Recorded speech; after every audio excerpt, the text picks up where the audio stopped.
that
Alrighty then, let's get the show on the road. Good morning, everyone. Quantum 40 is behind me, and now I gotta work on my Deep Dungeon solo. I need to step away from my PC in about 90 minutes. Just to let, we have cleaners coming. Just to tidy things up a little bit. I gotta let them in about 11:30. I'm gonna set an alarm for myself for about 10 minutes before that. Just so I can make sure I don't miss it. Let's set it for 11:20. It's an hour and 21 minutes, so I can do a few floors solo before then. Good morning, Kel. Good morning. Good morning. I'm gonna do something real quick. Nope, never mind. That's fine. Alright, there we go. Hi. Let me whip out the glasses, because that's my look now. I'm a nerd. Anyway. I don't really need them to stream, but I'm getting used to having them on my face. Grandpa Haps. Yeah, now you'll never know who I really am. Only my secret identity that I want you to know. Gosh, good morning, good morning. Quantum is done. Yeah, I'll be doing all sorts of videos on Quantum. I'm going to do a differences video. I'm going to do one analyzing Q40. I'm going to do one going over the differences between Q15. I'd actually like to do a little more Q15. I just want to queue in and get to the end of the fight. I know how our crew did it. I don't really see how it can be that much different than the way everyone does it. Except maybe for the fire feeding. Like, I genuinely don't know how you could even do what we do really that much different.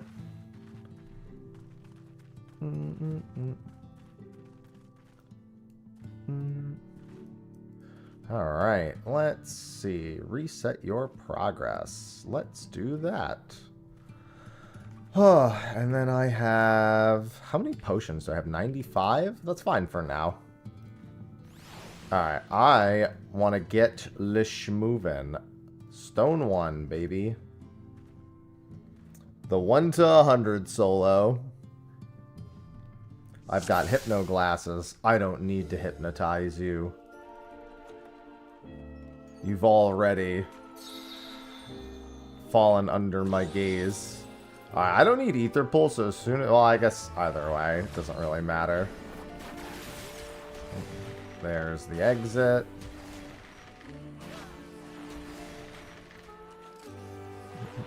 Let's go unveil the floors real quick.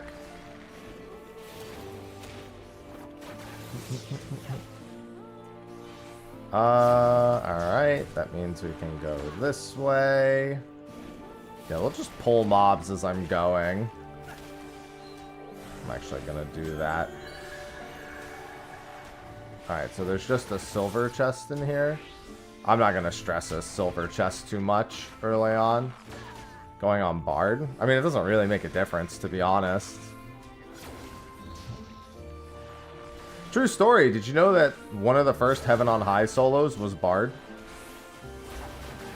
I think it was actually the first Heaven on High solo. It might have been the first non... I think it might have been specifically the first non-red mage. It might have been the first Heaven on High solo at all. Actually, it was. It was the first ever Heaven on High solo. It was on Bard. I remember. We were all very, very surprised.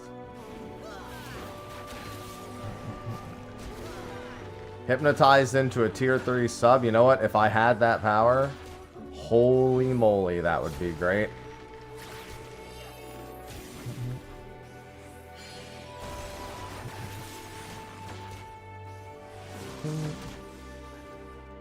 Honestly, I kind of wanted to do it on Monk, but I figured I'd just do it on the job that I've actually been playing the most this expansion. Honestly, why am I even kiting? I mean, I guess getting used to it, but, like, these mobs are going to be weak.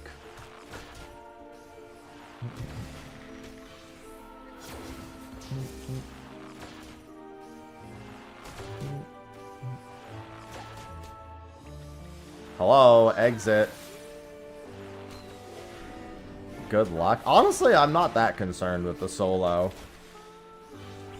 for this one. I think it's actually going to be pretty chill other than the bosses. I'll definitely have to practice the 499 boss solo. Like, I know how it works, but I also have to, like, undo some quantum brain. You know what I mean? And it doesn't really matter. I don't think one's particularly better than the other in this particular case. Machinist is as good as it is specifically in Palace of the Dead. I mean, it is good in all of them, but it doesn't really matter outside of Palace. And even in Palace, so many jobs have been power crept there. I'd still say Machinist is the easiest, but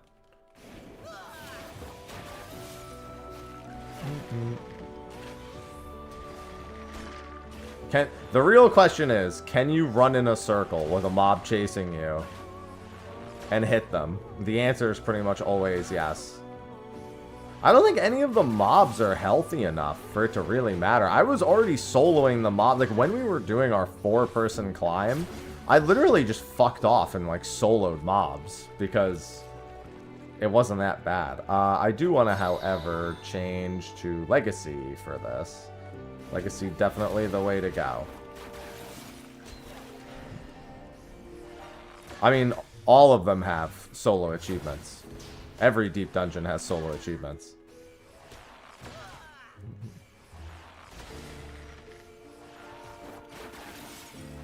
That's like the cornerstone of like deep dungeons lifespan is the solo peeps. Or at least it has been prior to this patch.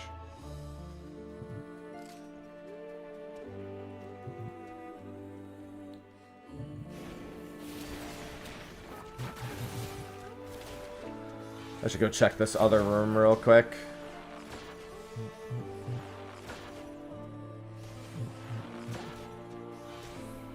Silver. I'm not going to worry too. Well, actually, can I easily reach the silver? The big thing is honestly remembering what most of the mobs do. Which, quite frankly, I don't. Oh, there's an incense. Yeah, with how common incense are, bro, the silver chest game is going to be wild. We were getting, literally we couldn't get anything but incense on the higher floors. We were trying. We were like, oh, we still need ether pool. Let's open this silver. Either an incense or explodes in my face, and literally nothing else. I still have to actually get back to level 100 also. Alright, there's a gold chest in this room.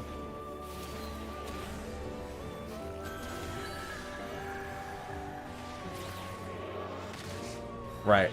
As I say that, I go to use my level 100 ability, and I'm just like, huh. Wait, can I hit the second one? There we go.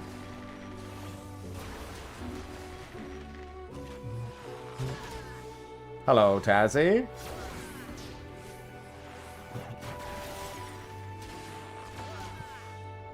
This music is very fey. It is quite fey. Fey, indeed. Fey.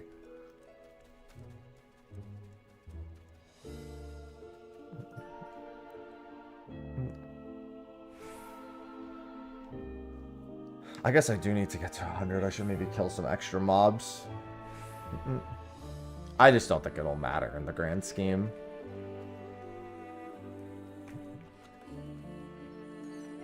Hello, accursed horde.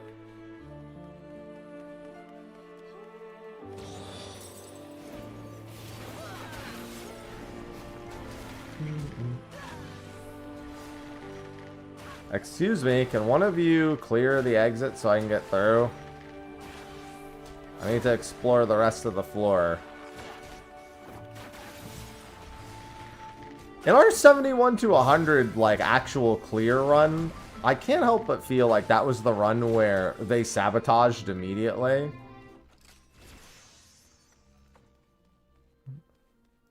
But I can't remember for certain. Where I had to solo a luring trap because they instantly stepped on one and died.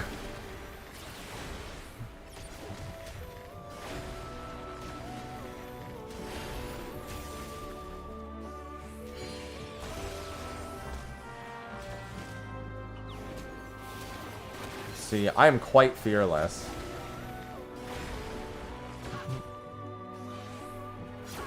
It's just the final boss. Qunatum is literally a separate instance. You can't, it can't just be retroactively added. Is there? Yeah, there's the 4 clear amount here too. But only if you spend the thing on very specifically the equipment. Whatever the item is called from clearing the floor. I gotta clear my inventory. I should have actually gone back to Crystal maybe and cleared my inventory first, but it's fine.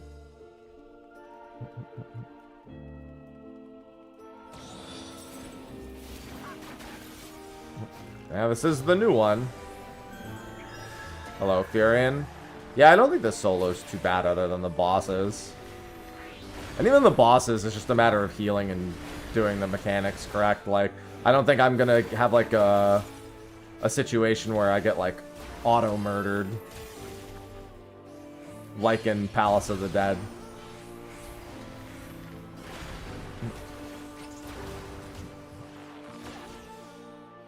Damn, alright. Hello, high kill floor.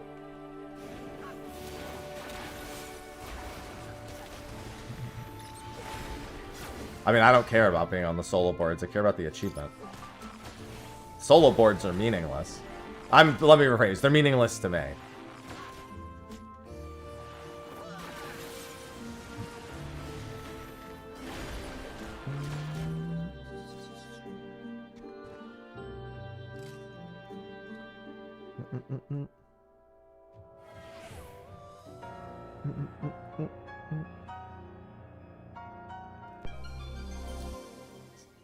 The only thing that's changed about the quest director is that you get more items now. The quests themselves are all still functionally the same.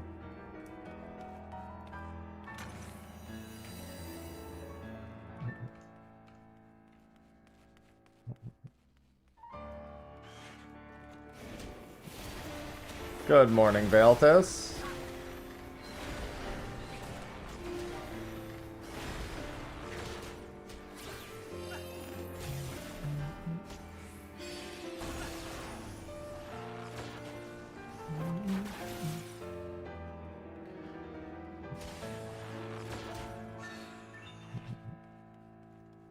Alright, well, here's the exit room.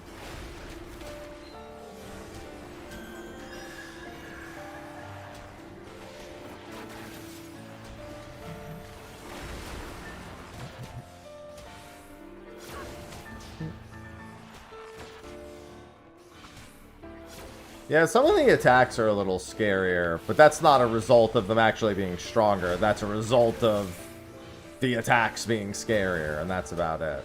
And only mildly so. They needed it. I think they needed it that way, because they needed people to actually feel like they could queue into 71 to 100.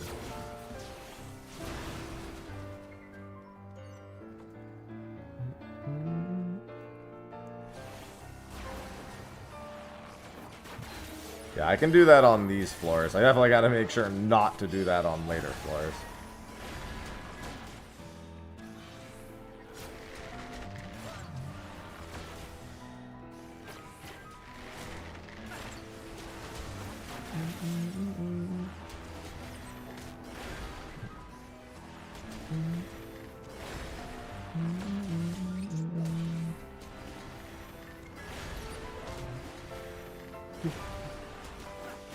That's why I was like, I have no issue going Bard, because I know what the kind of, like, maxed threat of the monster is.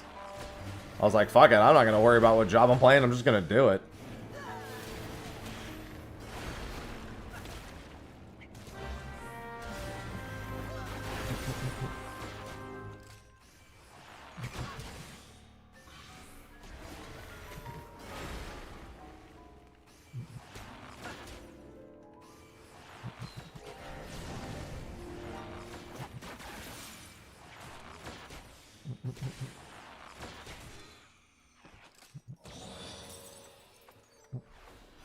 And that was an affluence, or on stone 4, so that works fine. Where are all my gold chests, man? It's been mad silvers or nothings. I'll just cut through the middle of the room.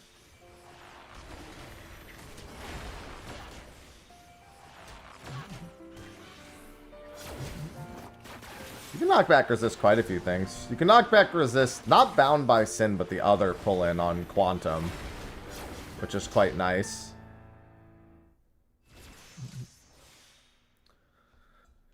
The Hellish Torment, I think it's called. Or Hellish Earth. I think it's called Hellish Earth. I think Hellish Torment is the Enrage.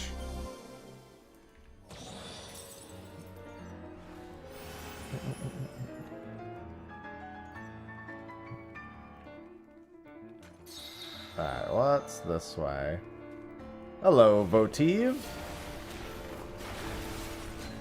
I swear like 90% of the floors in this deep dungeon give you damage dealt down, too. I'd say the biggest thing, and honestly, I'm in favor of it because I think it's the most unfun mechanic of the old deep dungeon. I'm glad they got rid of the no ability debuff for this one. It's honestly, it was never a fun mechanic in the old ones. Oh, you know what's funny? I didn't even realize they got rid of Blind. Blind I would have been okay with, but I guess I also, in the same vein, understand that. Yeah, this deep dungeon doesn't have the no ability floors. Which I am a-okay with because, quite frankly, they were never fun to begin with. Jesus Christ, how many of these fucking patrols are gonna come through? Again, not like they're a problem, but go away. Oh my god, there's more. Fucking parakeets. Actually, good test.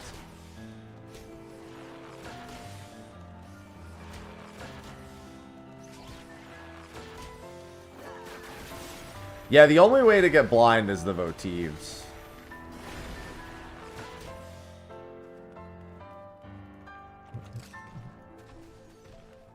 Which I am a-okay with, to be completely honest. Speaking of Votives, thank you very much. I'm not gonna lie, I'm probably gonna gamble Votives on my entire solo run. I don't actually think it's that bad to get Votives. If you get the negative Votives, in no way outweigh the positive Votives. Like, unless you get only negative Votives, I see it as just like a total net positive.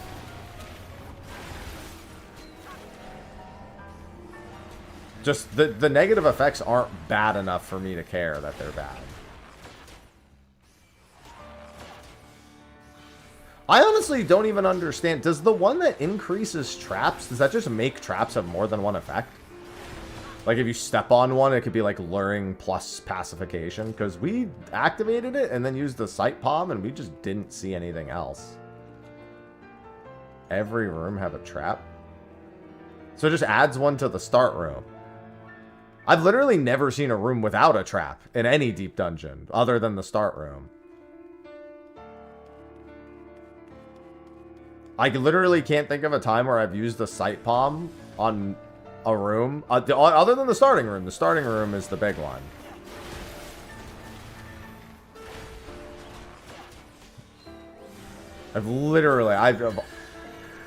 Yeah, that's what I was going to say. That means it only adds a trap to the starting room. Do we see these birds? I don't know. These are patrols in the early floors. I've run into like 8 billion of them thus far, though.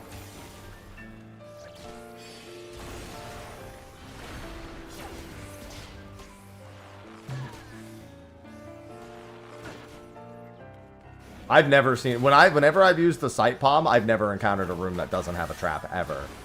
In any time I've ever done a deep dungeon. Whether with people or without.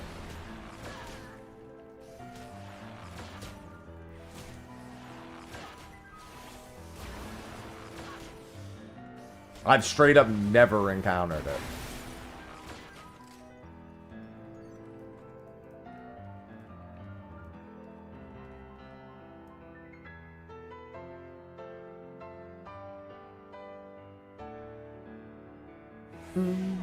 Hello, Crow.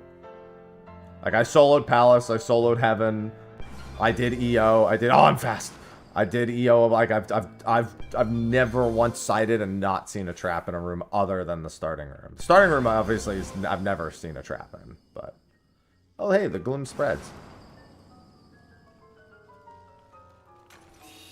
Hello, bird.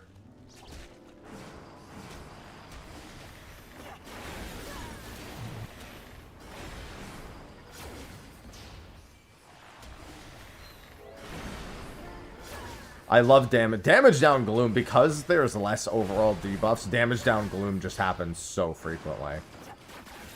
That's why the Votive giving Gloom doesn't even matter, because you're like, bro, I was probably like 30% chance I was going to see damage down Gloom anyway. You can't scare me with that.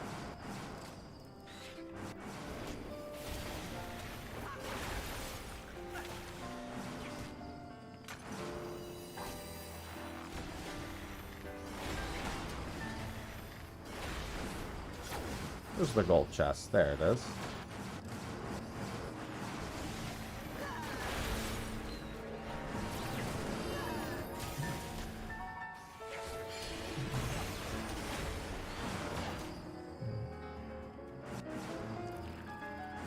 Sir.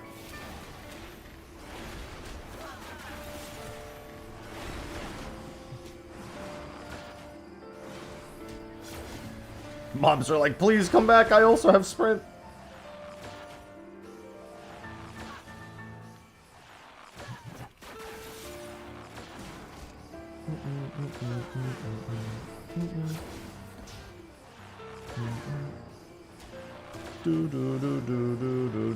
Wow, I'm actually auto... Oh, no, I wasn't. I took the auto there. For a second, I thought I was auto attack skipping. Oh, wait, I just realized the fucking exit's not even this way.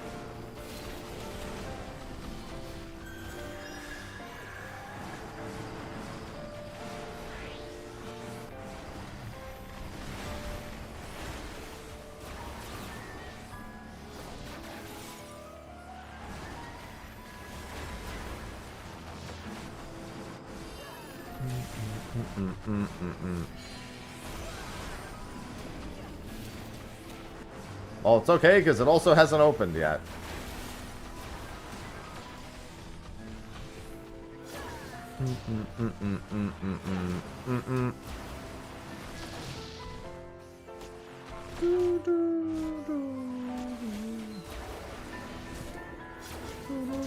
Where's the hair? What do you mean? The hair is at the vendor. Was it luminous oil or was it the other material? Vendor literally has the hair. I think it was...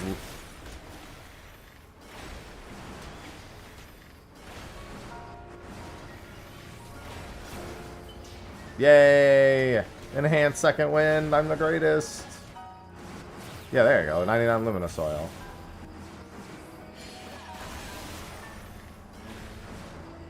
Where are my votives?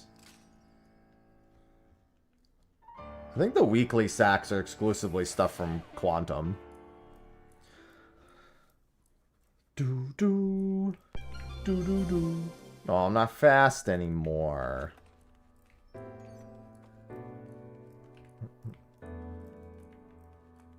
Well, I already have an intuition running, so...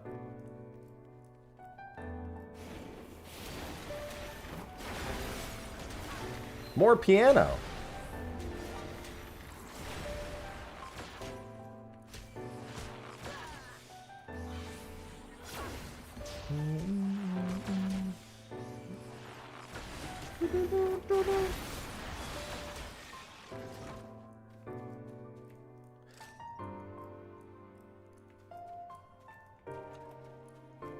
Why, hello there.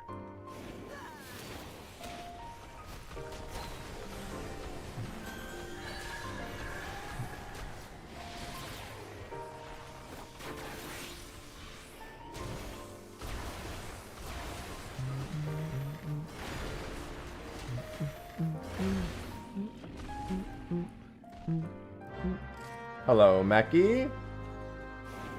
Honestly, the Haste Commander also is such a huge fucking gain. Sometimes it's the simplest things.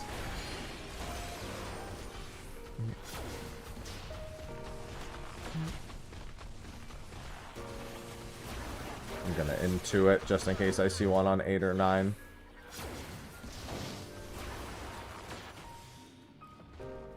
There is a spare intuit, but I'm not gonna bother.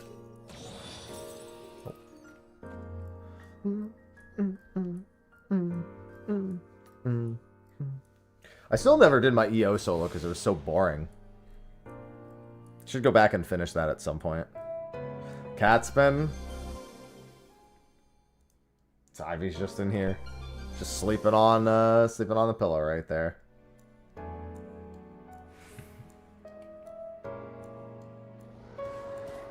Alright, I'll have to run back through here.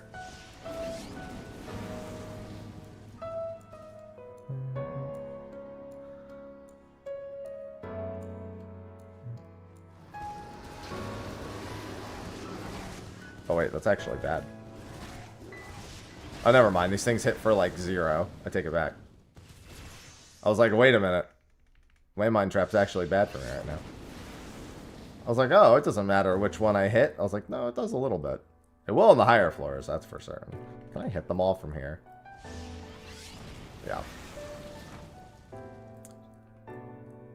Figure I can use this to get a bunch of EXP also, since I haven't really been trying to get to level 100. Yeah, like I started in EO solo, and then I was like, you know what? I changed my mind.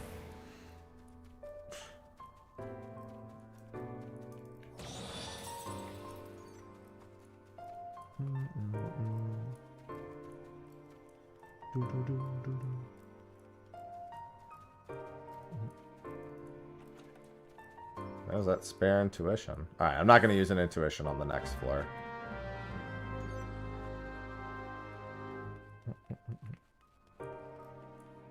'81 plus is just Heaven on High, like a drug den version of Heaven on High. Looks nice. That's how I imagine it.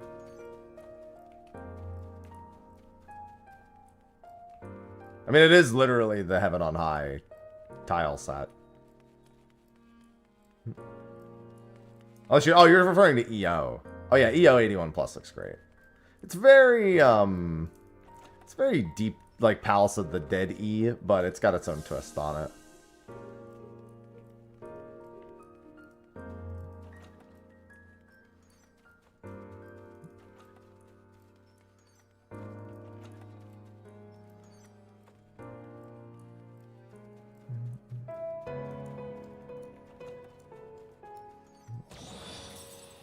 Alter 9. That's another big thing, is because the mimics don't scale up crazy high, you're actually not afraid to alter almost any floor. It actually is like a reasonably okay, like 50-50 expectation.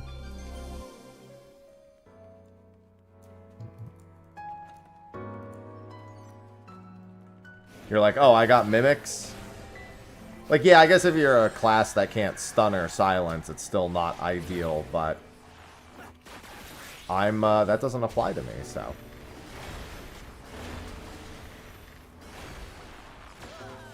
Didn't even have to use that one.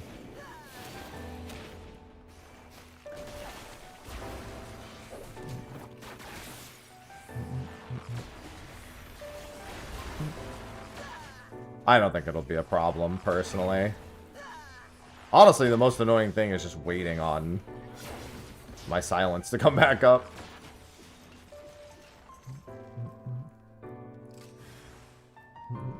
Who just spawned in my... Fuck you, get out of my room.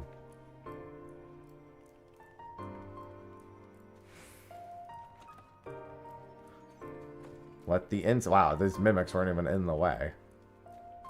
I mean, I'd still prefer to kill it because I need the levels, but... Oh, and it's literally sitting on the exit, so, you know, that's motivation. Honestly, I've already forgotten the floor 10 boss. Is that the one with the ground pulses that you have to, like, watch out for? The moving ones?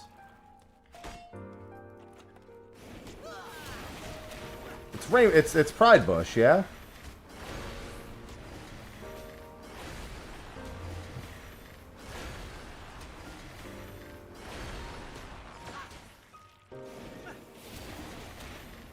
The ad's also in there. I'm not worried about that.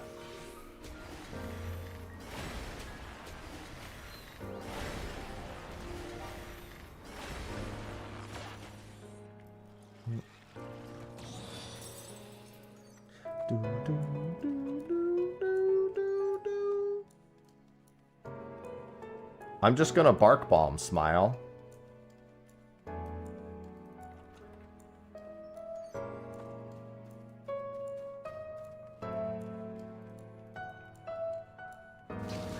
Ah!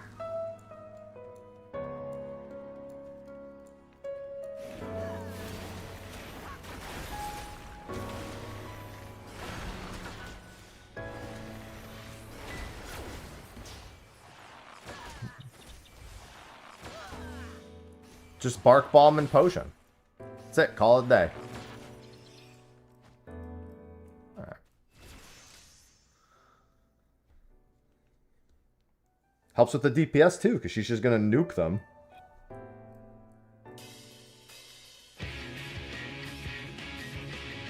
I kinda got nothing but piano themes the whole way.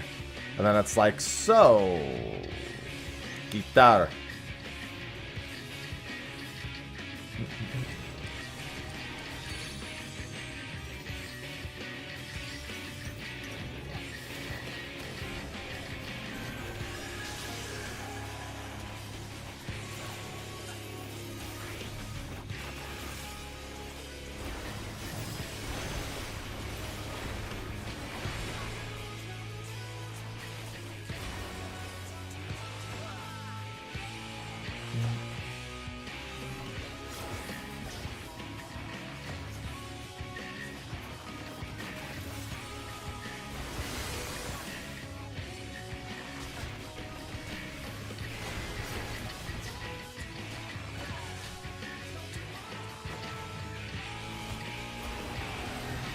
First leap, second leap, third leap, fourth leap. 1, 2, 3, 4.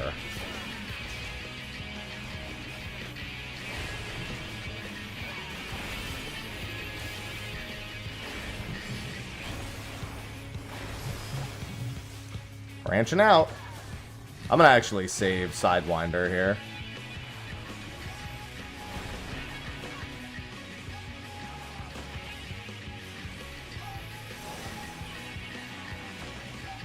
Right here.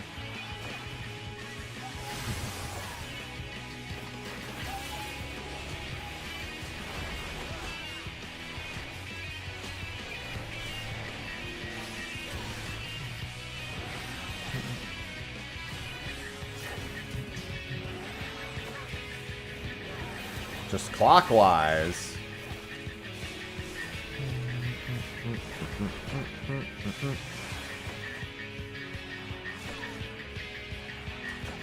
Qunatum was a lot of fun. I really enjoyed it. We're probably going to be doing more. We're probably just going to farm Q15. Probably just kill it right here.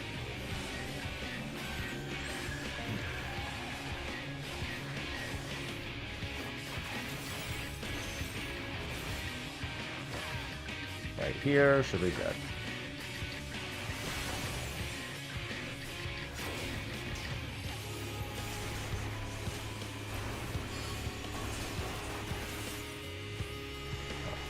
Yeah, he's done. At this, yeah, Q15 is the lowest. I mean, we know they're planning something similar for variant dungeon.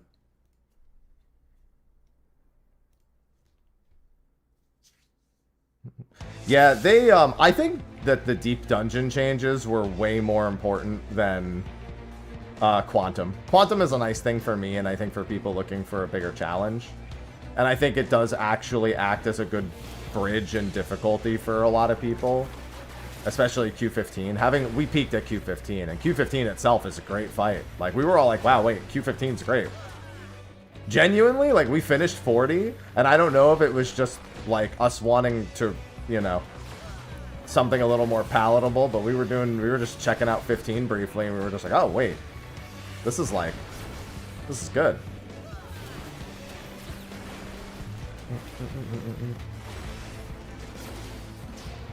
We had only good things to say. Alright, I got my haste back. Oh, come on now.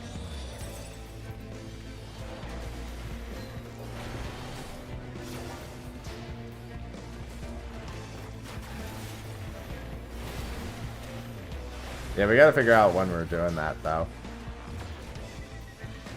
Brain shut down. I don't know, the fight was pretty cozy on Fizz range. Smile. Up until the end. I couldn't do my targeting at all at the end. Between trying to call everything out and track everything and make sure... I mean, that's why I fucking didn't refresh either. I was just like... I was just fried from trying to make sure that everyone understood the assignments correctly. Yeah, like I said, we could do Q15 during State of the Realm today. I suggested it. I'm not gonna lie, I feel like soloing 100 is gonna be therapeutic. I do need to practice 99 alone. I just to remember like how it properly works as the 99 version and not the Quantum version, and because I need to see like damage intake and stuff like that.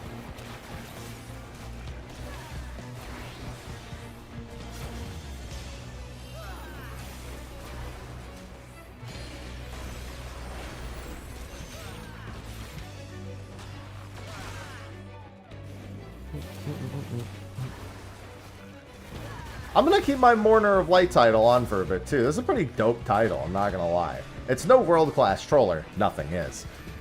But it's a great title.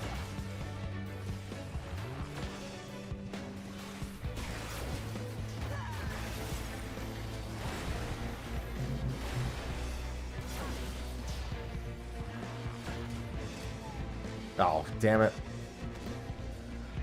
Fortune's kind of useless at this point. Let's see what's over here.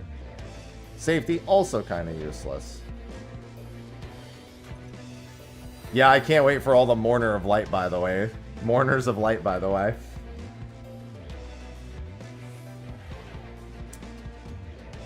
Oh yeah, we've had plenty of stuff to do. Dude, I need to... I'm at the end of tactics for the Platinum. We are going to do that, probably before I leave for TwitchCon.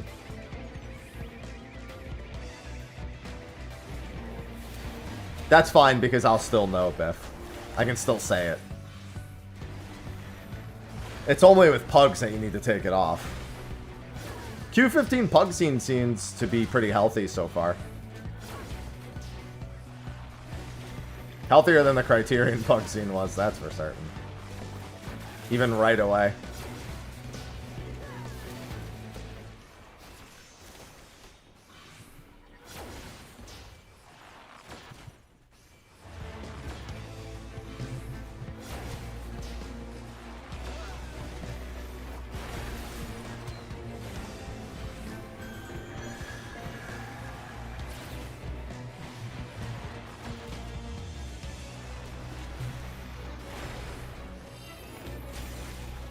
Alright, well, I didn't want to hit all of them, but, you know, I also don't give a shit on this floor. And that is precisely why I don't give a shit. I mean, we knew what the rewards were. There was never a question about what the rewards were. The question is if they would be motivating enough to do 40 other than... I will say this, if someone asked me, hey, I'm helping a friend with Q40, do you want... I would do it. Because I'm not a healer, so I have nothing to fear. But, like, I would do it. If I was a healer, I'd say no. Although I'm a little curious to heal it, I'm not gonna lie.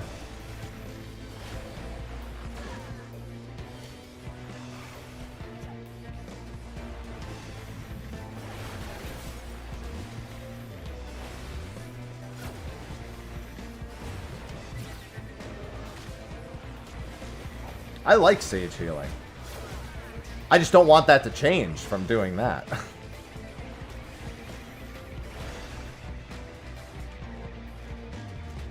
Q40 is just all of Quantum, not even just 40 specifically, is first light bags. The only two ways to get first light bags, well, there's three ways technically, but you're not going to do the third way. The only three ways to get first light bags: weekly challenge log, Quantum on any difficulty, but the higher the difficulty, the more bags you get. And you can rarely get them from just normal mode final verse.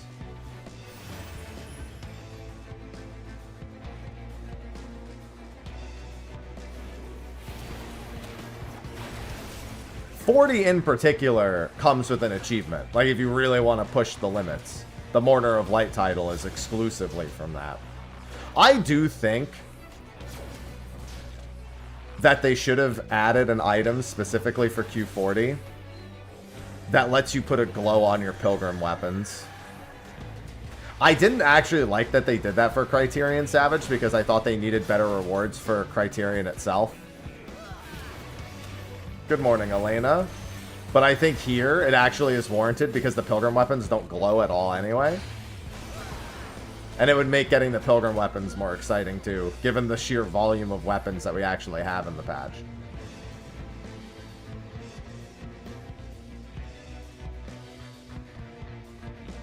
Yeah, we got a bunch of first. I got, I think I got like 11 First Light relics.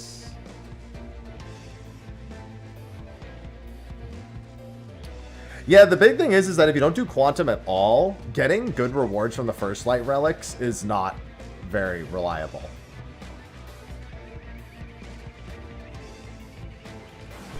Like, you get 5 Gambas a week if you do it weekly.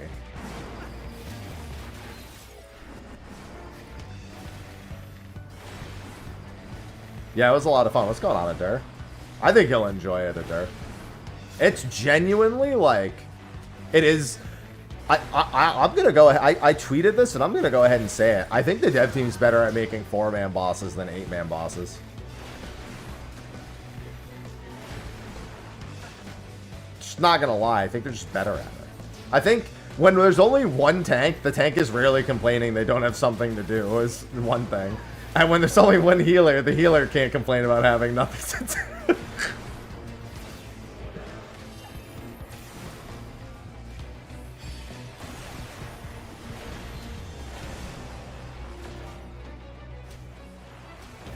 Oh, Astro is probably so goated.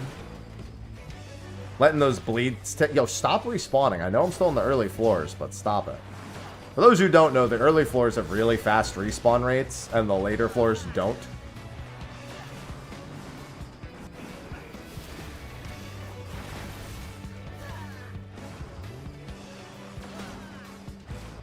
I am going to do this solo twice, by the way. I'm going to be doing it once on this character and once on an alt that it does not have level 100. So we can... I know the numbers are out there, but I want to do it for myself so we can see the leveling rates. Or at least I'm going to try. We'll see if I end up actually doing that. I have a lot to do over the next week. And I'm going to TwitchCon next week, too.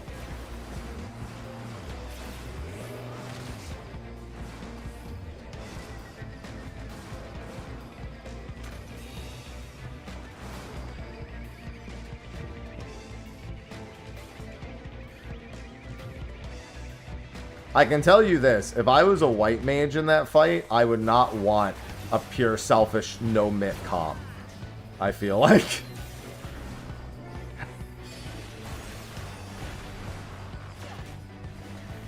Because you are certainly going to be hitting the medicas.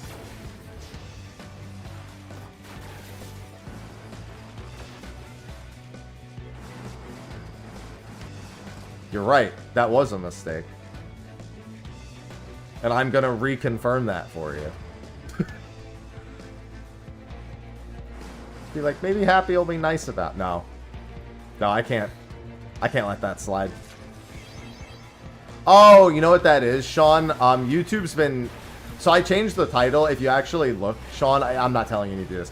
In my upcoming streams, I bet it says the correct title. YouTube's been, like, backlogging my titles. I'll fix it in a second. It's been weirdly, like, backlogging my titles for some reason and just adding them to upcoming streams and then posting with the wrong title. I think that's from when it was, like, super laggy the other day. It's really annoying. We ran into a bunch of connection issues, but thank you. Thank you for letting me know. I'll fix it.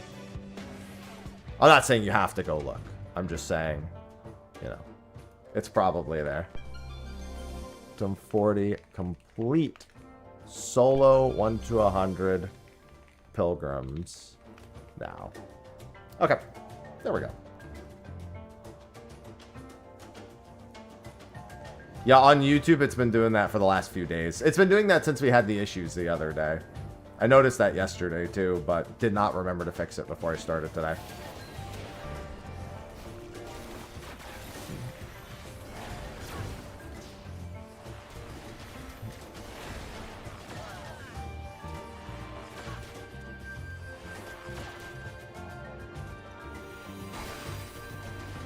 The tube being the tube, always. Bronze chest. The hell? There we go. I love ultra potions.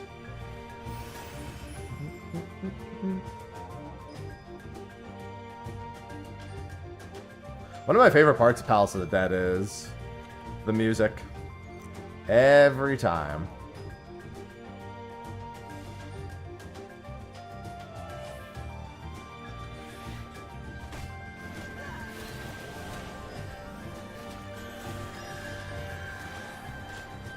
Getting the... Dude, Shadowbringers and Stormblood are like my two favorite boss themes. Insatiable and... Ow! Ow is not a theme. Well, I mean, it could be. The Ow theme is called Doo-Doo. Doo-Doo. Insatiable and Triumph, both. So through our 4-man content, we've gotten a lot more of those. And I've enjoyed it thoroughly. When we got Triumph in Criterion, I was like... I loved it.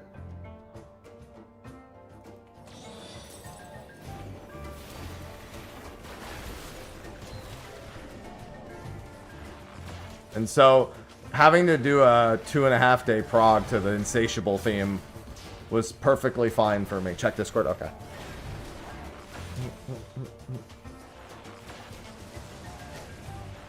Discord? There we go. Okay, thanks, babe. Oh. Got it. I'll change my alarm then.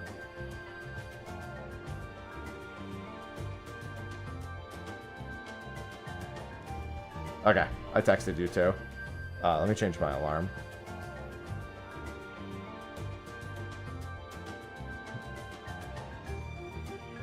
Okay. Save. Perfect.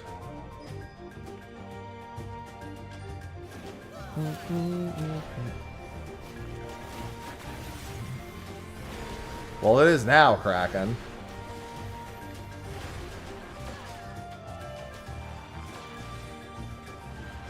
I'm also not gonna lie, having Pilgrim Pots be allowed in Quantum was very much a welcome thing. Honestly, that's the solution to playing White Mage. Your party just brings Pilgrim Pots and rolls them the whole fight. Honestly, skill issue for everyone who can't play with a White Mage, though.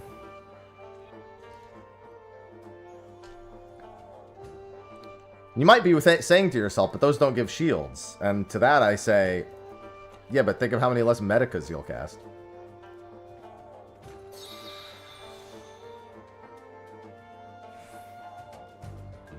It's a win, all the same, you know?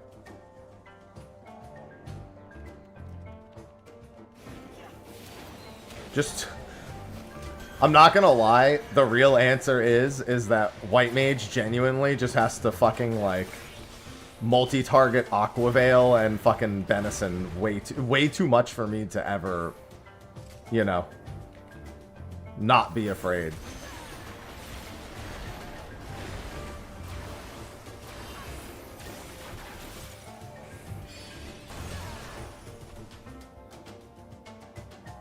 One Benison, always on the White Mage themselves.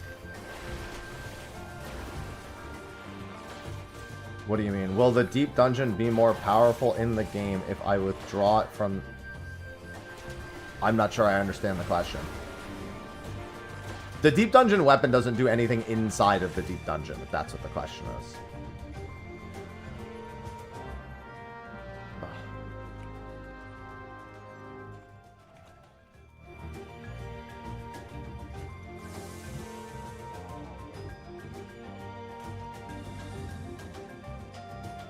Yeah.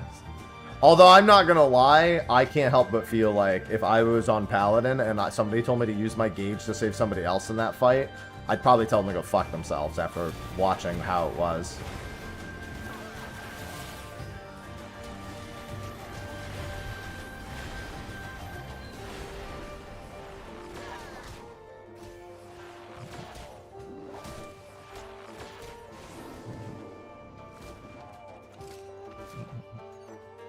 I'd be like, so here's the thing about that. You can eat a dick, and I need Sheltron. That's what I would say. What's the item level? Oh, yeah, I think 755 is the highest item level. I think.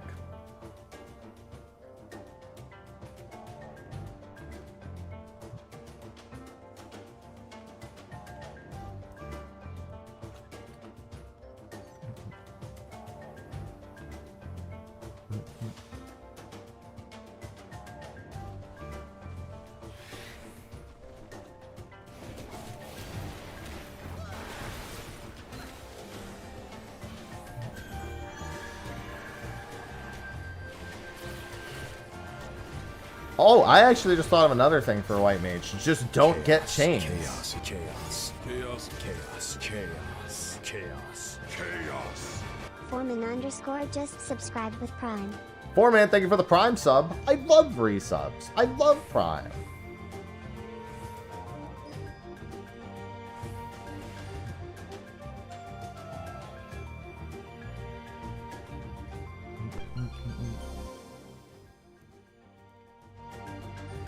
Oh, I'm the ball. Keep rolling, rolling, rolling, rolling, huh? Keep rolling, rolling, rolling, rolling. Yeah, keep rolling, rolling, rolling, rolling. Come on, keep rolling, rolling, rolling, rolling. Hey, ladies. Hey, fellas.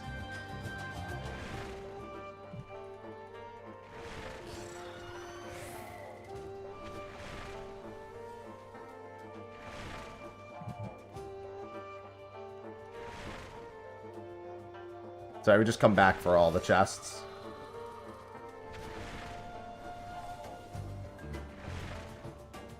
For every minute you save, roll. I was on legacy mode and I rolled backwards when I stepped backwards. Goodbye. Yeah, rare Fred Durst moment.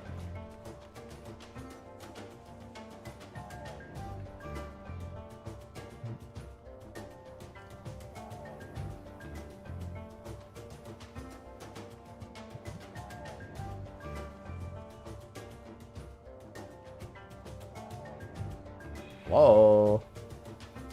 There we go.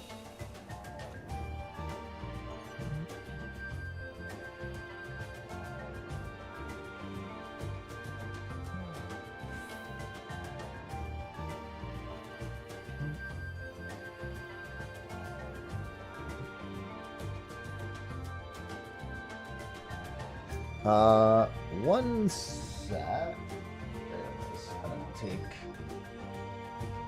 I didn't take my medication this morning. Let me do that real quick before I forget.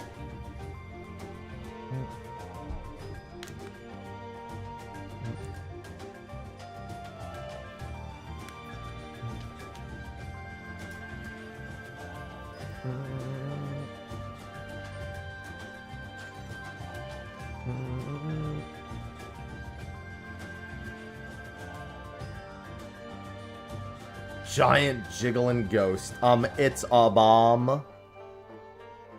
Tis a bomb. But not the Abominator.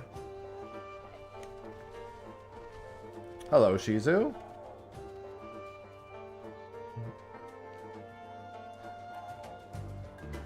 Can't believe I got Hysteria in the kill VOD.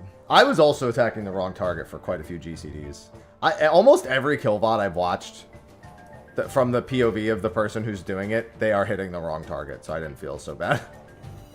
And it's usually in that last, like, endish %, just because of the gauntlet of things to remember.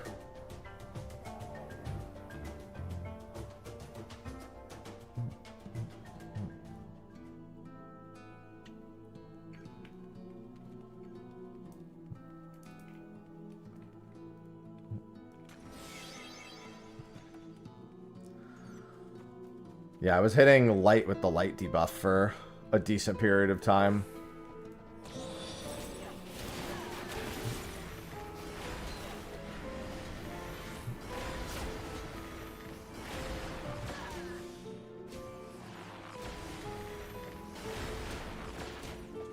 Couldn't tab the nails. Yeah, I manually targeted those for the most part. Oh, I manually targeted the first one and then my camera angle did the rest of the work, thankfully. Yeah, Quantum 40 was a lot of fun, Steiny. I think most people will feel pretty comfortable with Q15, though. Q15 was really good in its own right. I was actually really surprised how much of the fight was still intact in 15.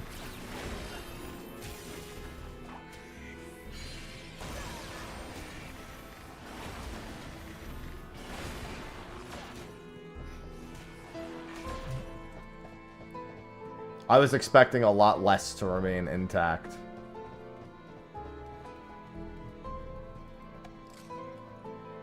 Hey.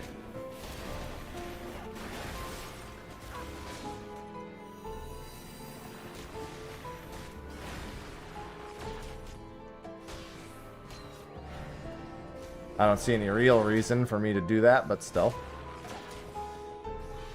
It's tempting.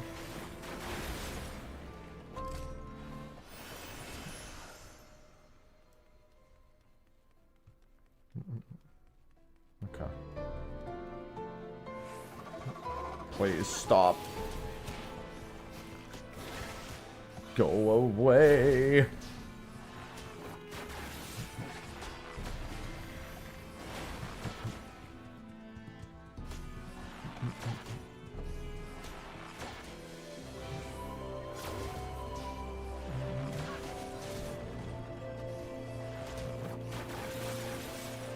Yeah, we'll be talking about it on State of the Realm. My static's literally just coming on State of the Realm today. I actually have to make the scene for that. I'll probably do it close to when we're getting started in a few hours.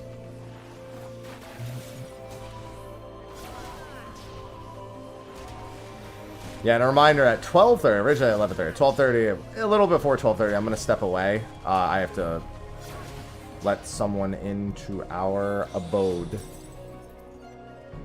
Hello, Dadag. Good morning, horse. Make yourself green. Hokey dokey. New Deep Dungeon's going good. Just getting my solo underway. The Accursed Horde. It calls.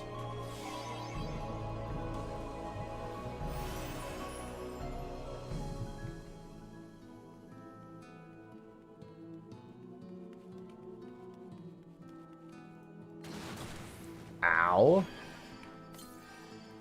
Surely not twice in a row.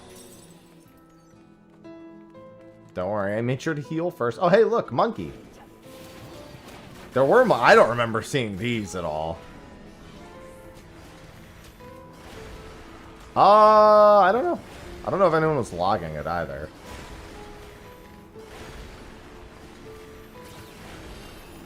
Oh, I'm level 100 again. Sweet.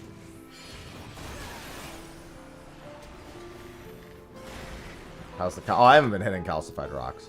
I did a few OSRS classes yesterday. I think I'm going to be doing Veil Totems off streams today, maybe, for OSRS. I'm not even doing, Get away from me, monkey! I'm not even doing crab right now, just because I'm doing this. And I don't really want to tab over to do crab every 10 minutes while doing Deep Dungeon. I just need a couple more range levels anyway, and then I probably won't be crabbing for quite some time. Unless I literally just can't do anything else.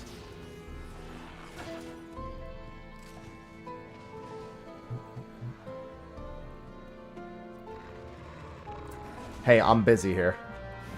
I'm walking here.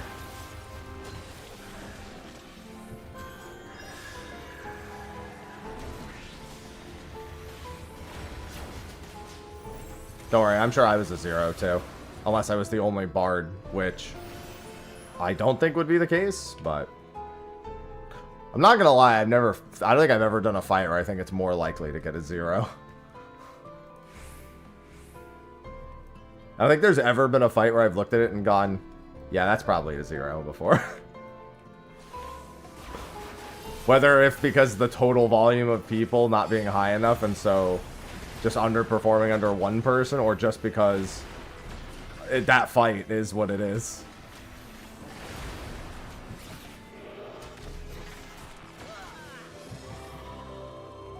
Either or makes for a logical reason to think that. God, the solo is already so much better than EO, man. Hurt my brain. Yeah, no kidding. My brain hurts right now.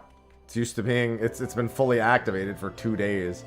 You know how when you work out, your muscles aren't really sore right after, but the next day or two, it like... Then your muscles get sore? That's going to be my brain today and tomorrow.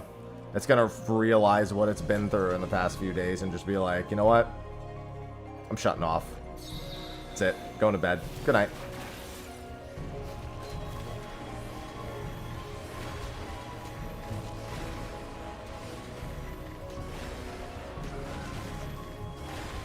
Trial for a WoW group. Sentences you'll never catch me saying.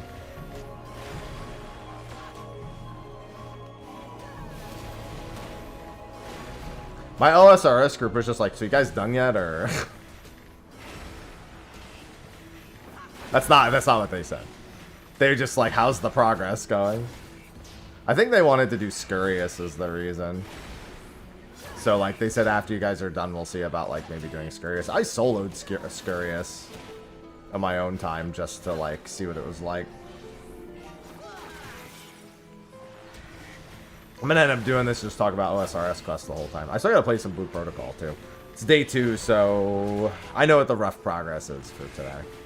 I have TwitchCon next week also. I just wish the patch, TwitchCon, all this stuff wasn't so close to each other. God damn, dude, get off me. Alright, I'm just gonna pop my 2s here.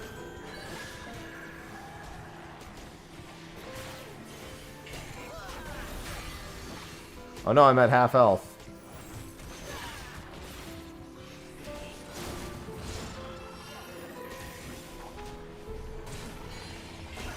If this was a higher floor, I'd try kiting right about now, but...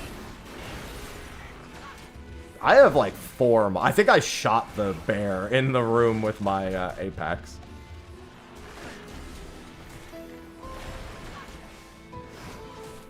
I mean, solo deep dungeon's not going to be that bad. I was already soloing mobs in our like actual 100 clear. I was just like, okay, you 3 have fun, I'm leaving. And I don't remember if it was in our clear... Like when we actually cleared 100 in our 71 to 100 stretch. But literally on 71, they all triggered a fucking luring trap. And there was like, alright, I guess I'll just solo the entire luring trap. And then I did that.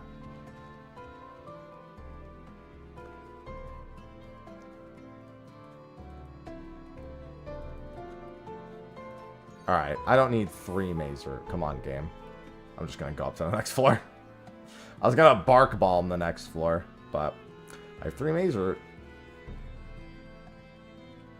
It was right after, I forgot who even said, Keo was like, I'm feeling a little disrespectful right now. Fucking dies.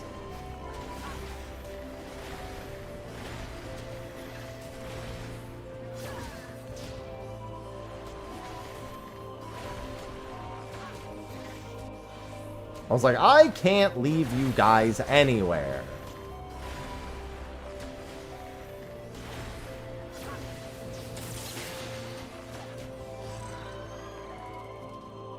Dude, these rooms were like... Of course they left the apes as proximity aggro. I mean, to be fair, was there any reason for me to not expect them to have left the apes as proximity aggro? I had every reason to believe the apes would be proximity aggro.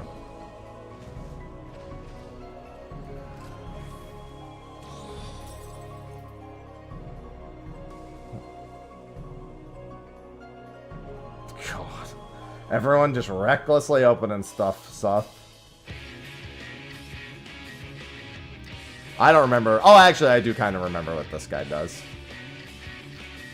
I remember the claws lighting up and everything.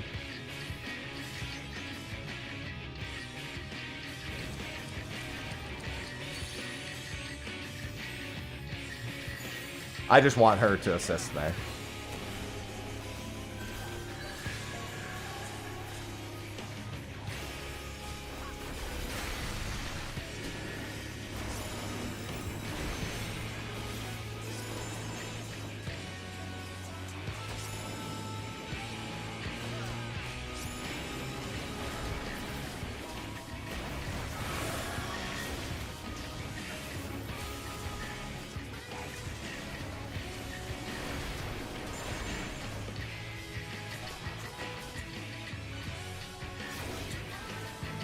See, she could just heal me the whole time.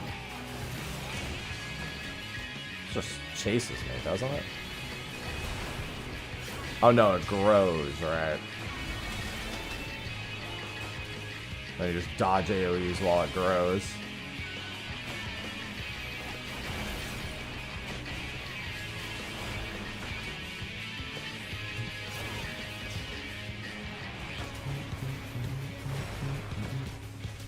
And repeat. How is it doing that? Alright.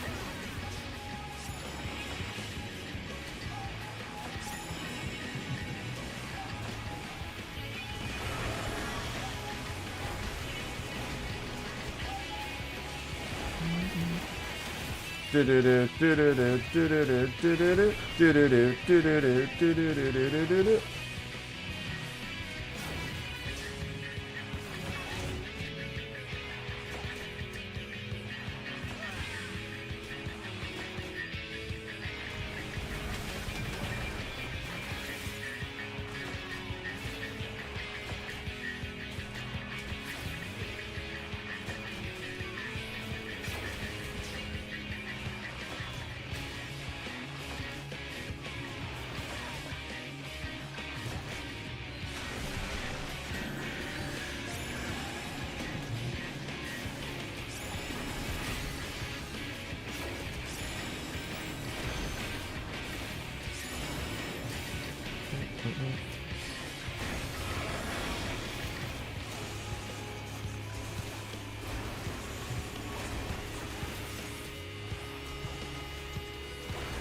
The wages of blood. I doubt there's mobs I have to completely avoid soloing in this set. Just like thinking about my experience climbing up with the group. I can't really think of any mob that was so bad that I'd have to completely avoid it.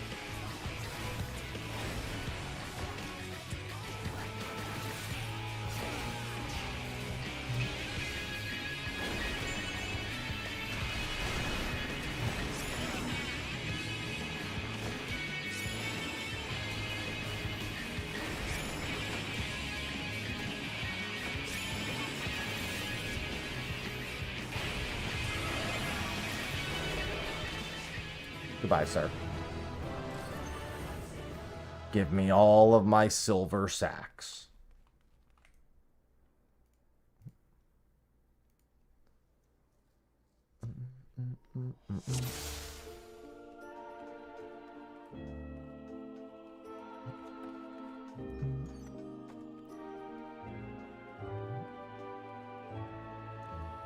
No. I mean, I didn't avoid the Pegasus mobs in Heaven on High, and these are not as threatening as those. You just have to actually, like, be wary of them. The 8 billion patrols in Heaven on High couldn't scare me away.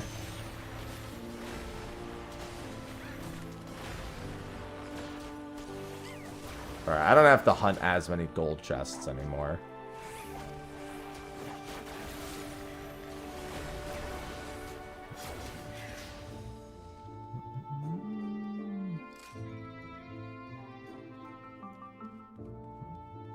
Not gonna bother with that one.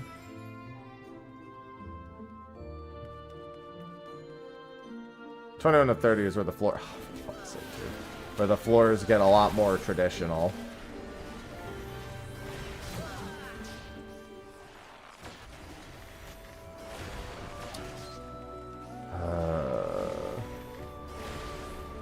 Go away.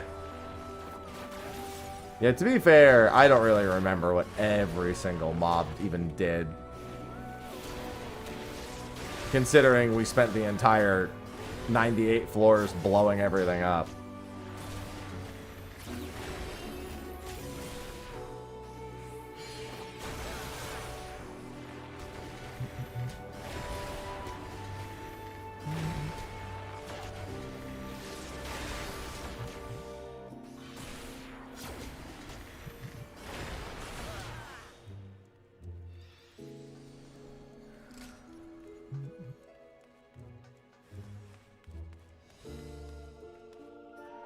Alright.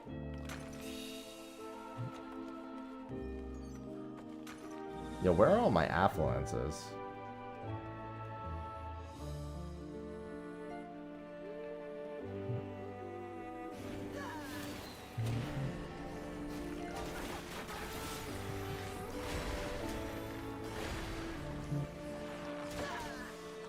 Are you gonna suck? Nope, just the water 3. Sup, thank you for the 8 months. Welcome back. Someone just subscribed for 8 months. Thank you for the 8 months. Welcome back.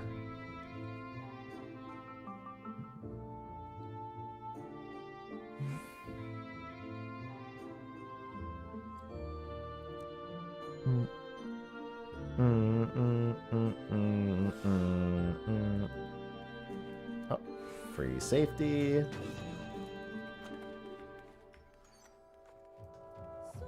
And mimics. Where are the Corrigans?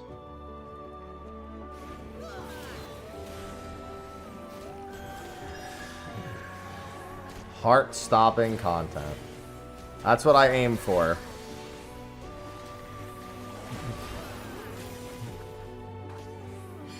And I think that'll kill? Yeah.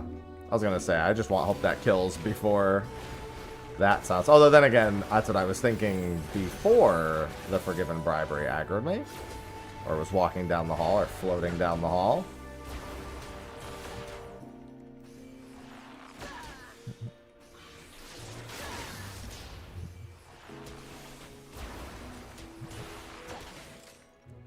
Hello, free steal again.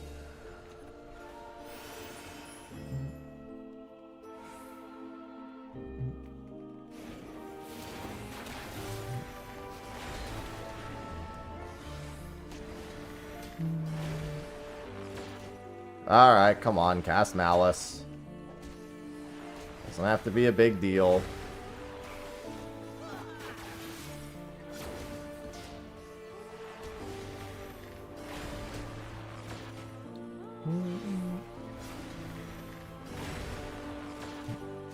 I love providing content whenever I can.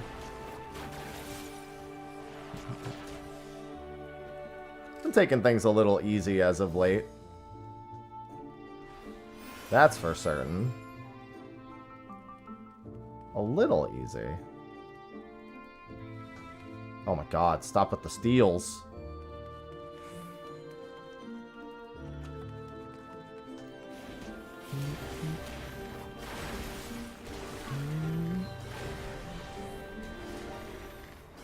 Hey, you want to be the last mob, please?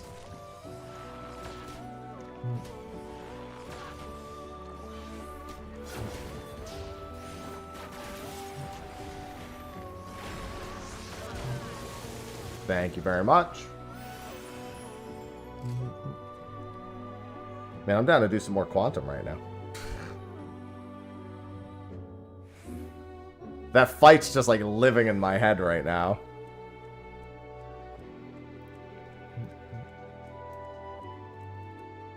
Oh my god, stop giving me all these spare steals. Nah, I gotta get this done too. I got content to make.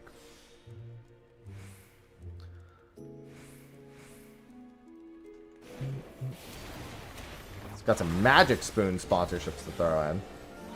I can also, given that I called out the entire fight, I too can recite the entire thing by memory.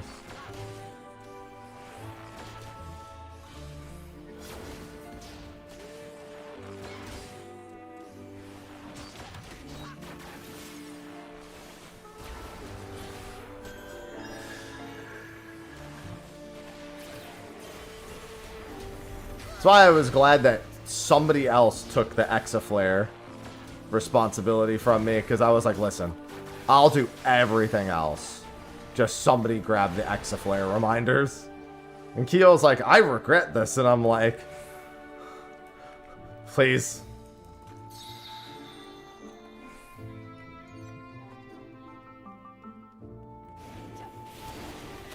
I just need somebody.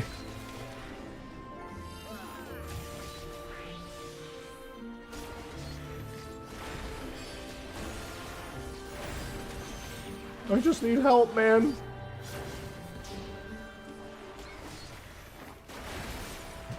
Like, I understood how it worked.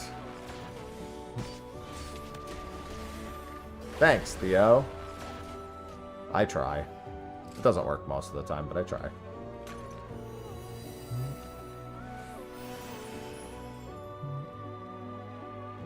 There's a votive. I just heard a mob spawn in the room behind me.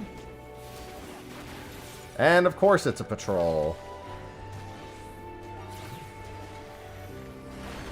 Well, you specifically get Blessed Hordes, which is the sack of First Light. It's one of only 3 ways to get them, the other being the challenge log, and very rarely from normal mode. Yeah. I mean, that's why I liked raiding with Theo and Nuber, because it was the only time in a raid group I haven't had to call every fucking mechanic. Yeah, but you can farm them as long as you can farm Qunatum.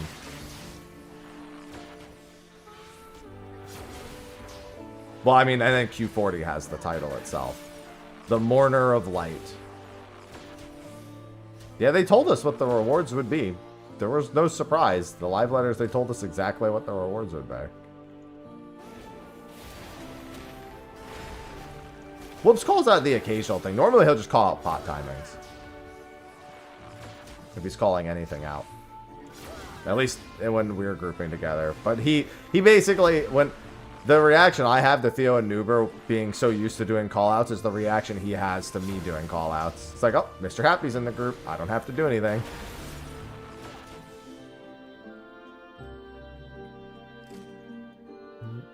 It's basically how it ends up working.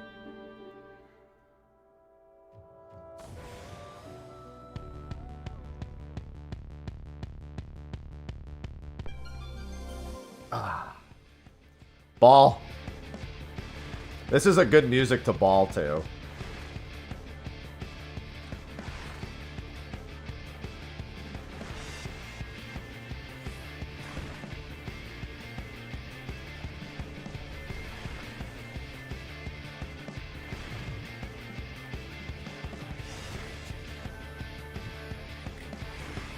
Ideal ball and music.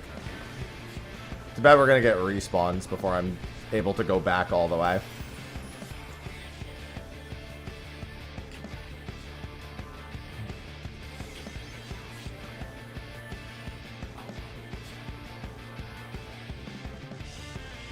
That was there's a twinning dubstep. That's the pulse version of the twinning.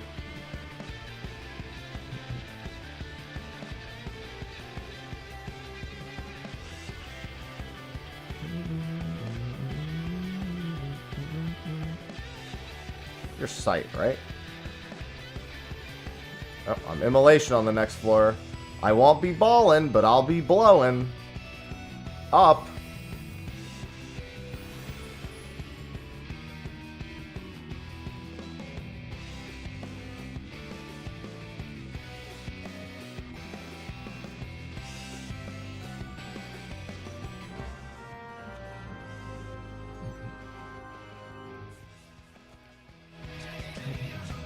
What? Gonna re-intuition to smithereens.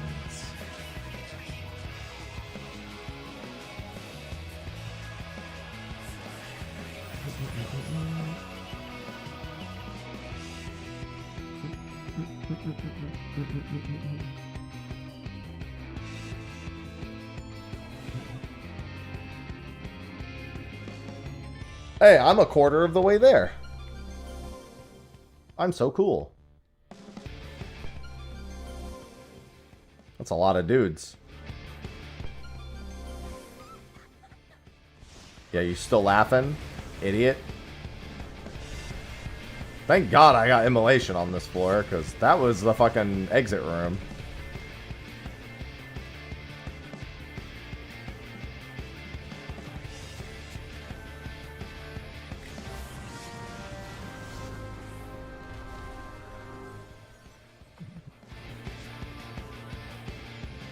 Ugh. Give me a spare Serenity, please. Oh, Immolation again.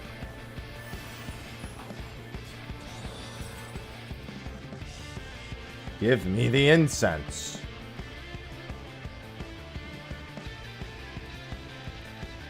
The lower floor raising speed is too fast. Hey, there's an incense. And a raising.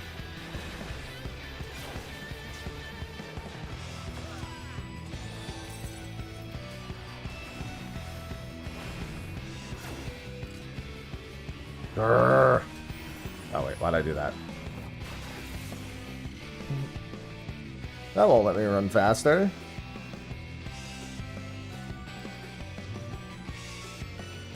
I don't think this is the definition of bootylicious.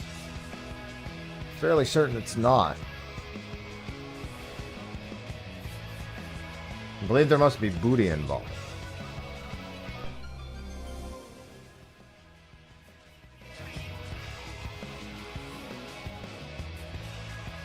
Cam froze.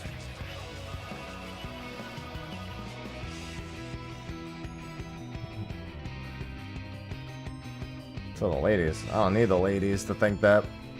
Oh my god, one that matters.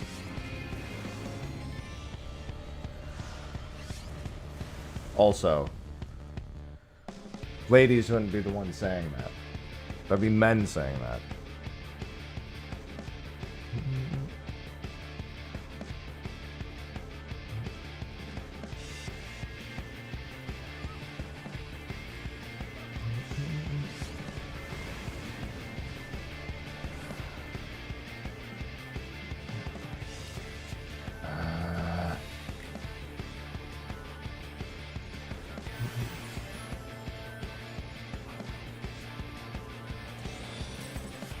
I guess actually I'm kind of glad that one worked the way it is. Anointment next. Anointment's not one of the fun ones.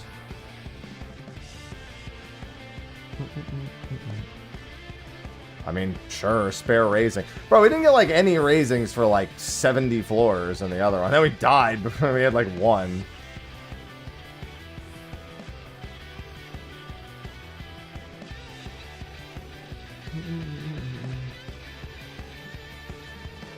Oh my god, dude. It's gotten like 15 steals on this floor set.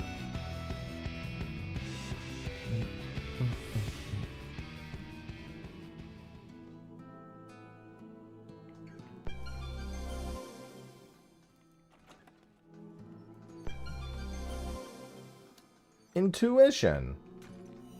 Oh, well. That works for me.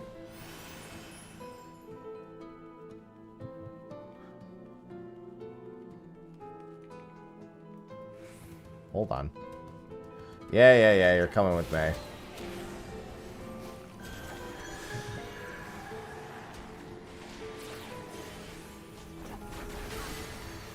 Jesus Christ, he's dead.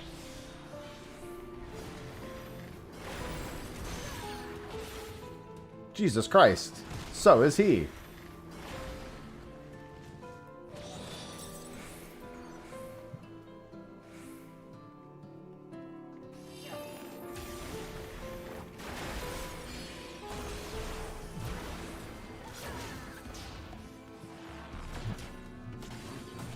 Stop. My buffs are gone. You could stop fighting me now.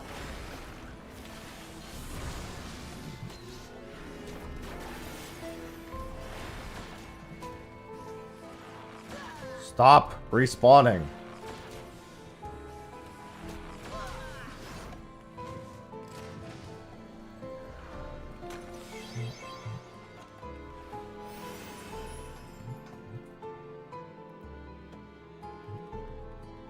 Ooh, rapid recitation.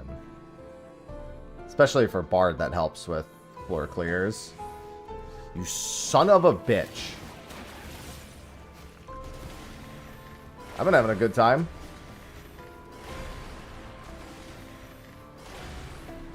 Does Bard feel? I mean, I don't think any job's gonna feel bad in here.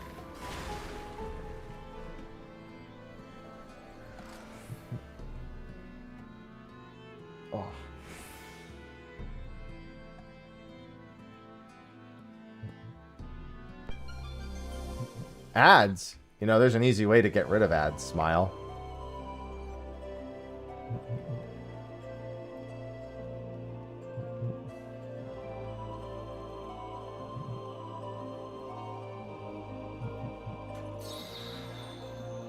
I'll come back for that. That's not how you do it.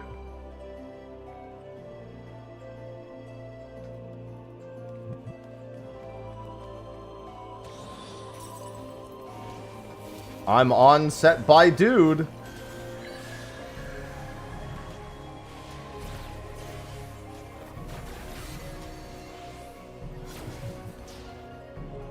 Hold on, let me make sure I pick up that spare fortune. There we go.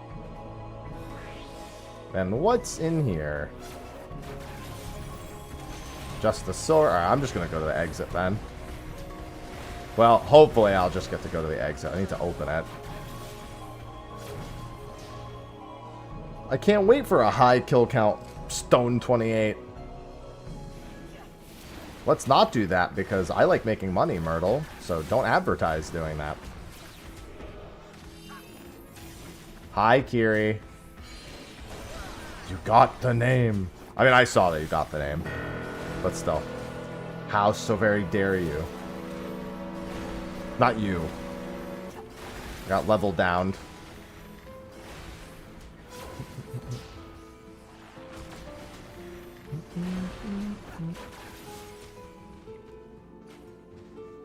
God damn it.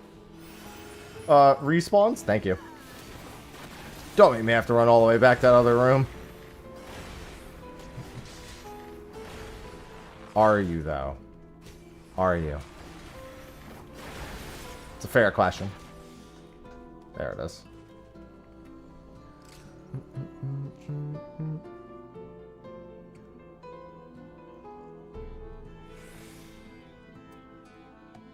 You could be.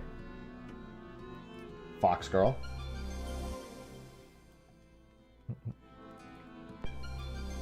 Spare maze route? Sure.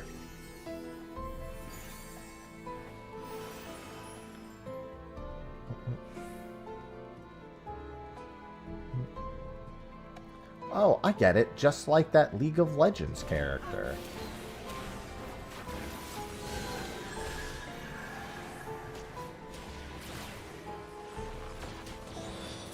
It's weird that you said that, and I was like, Riot? Alright, quit the job. It's like, stop it, Riot. Honestly, fair.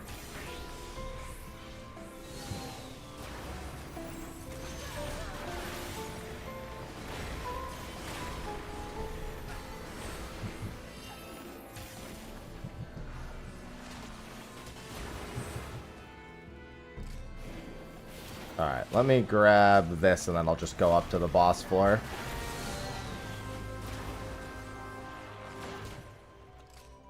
Although, actually, I gotta wait for my twos.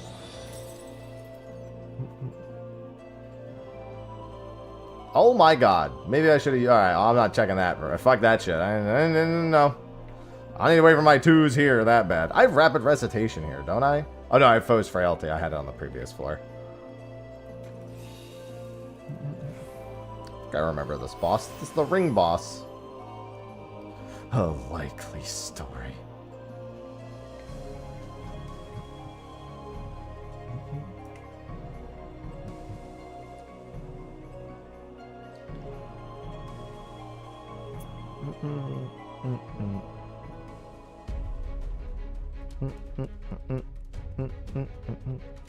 Hi, sir. My strength has 3 minutes. Might be enough. Just haste, because why not?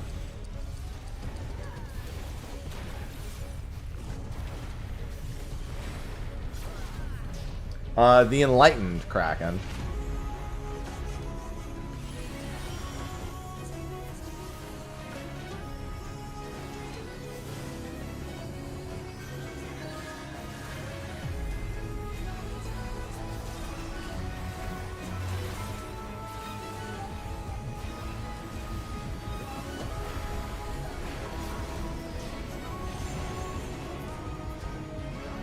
He's preparing the grippers.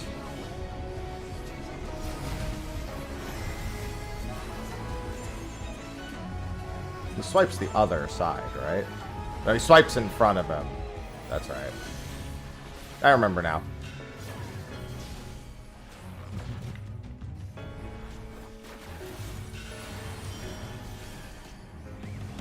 Right, and then these rotate the whole time.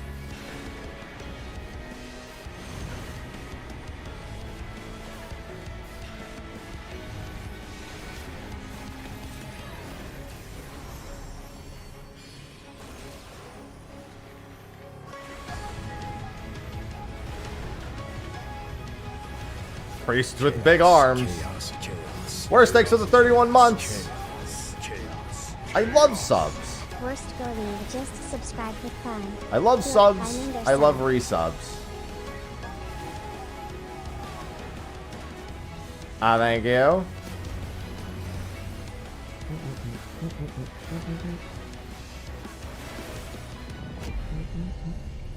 Oh yeah, I forgot about this. This doesn't chase that far. It's like 5 pulses, I think it was.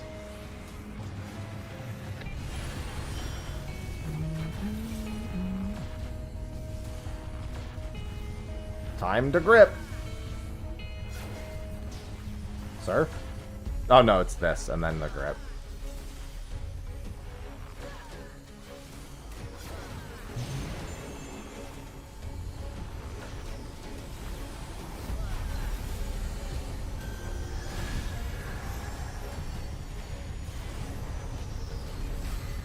That has room to actually have a really nasty pattern.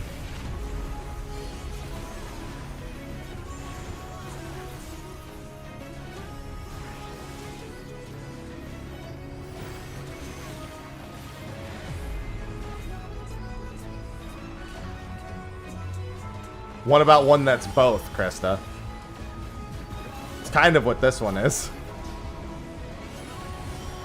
Ooh.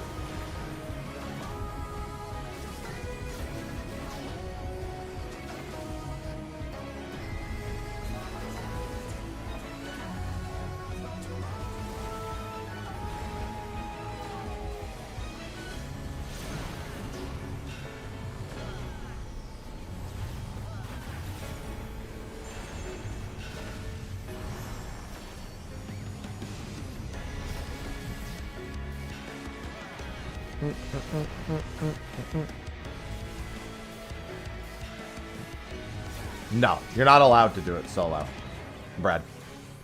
It's not made to be done solo. It is group content, through and through.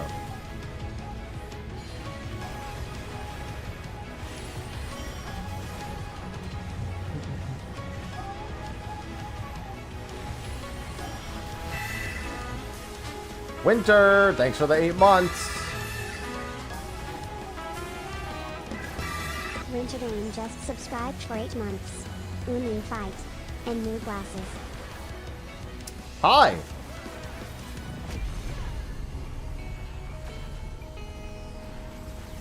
Yeah, DMV was like, yeah, we're not giving you a license. What you get?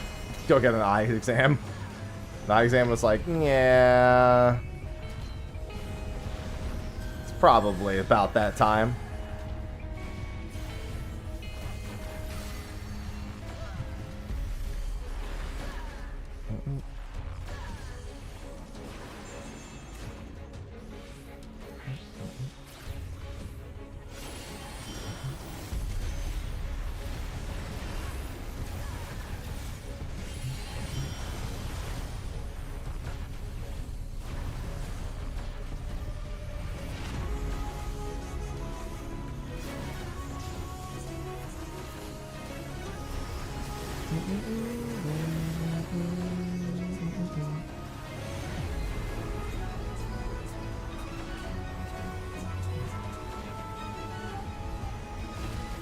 Oh, sir.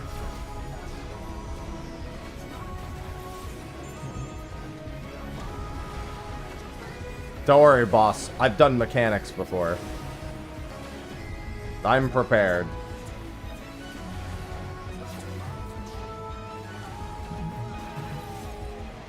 Should have really just refreshed that strength.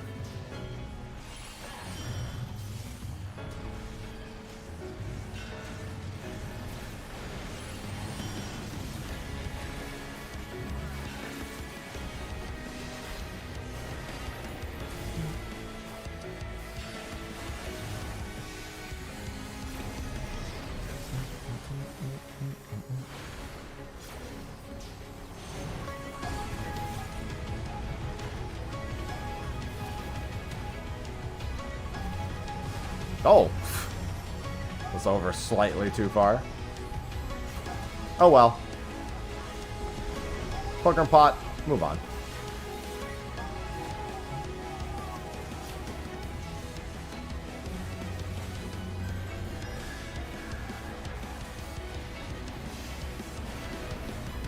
What do you mean? If you are a subscriber, you can try to rewind now.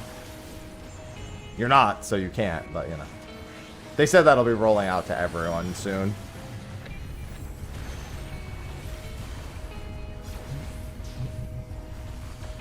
Why would I rewind a smile? Wouldn't that just make it a frown? Sadness.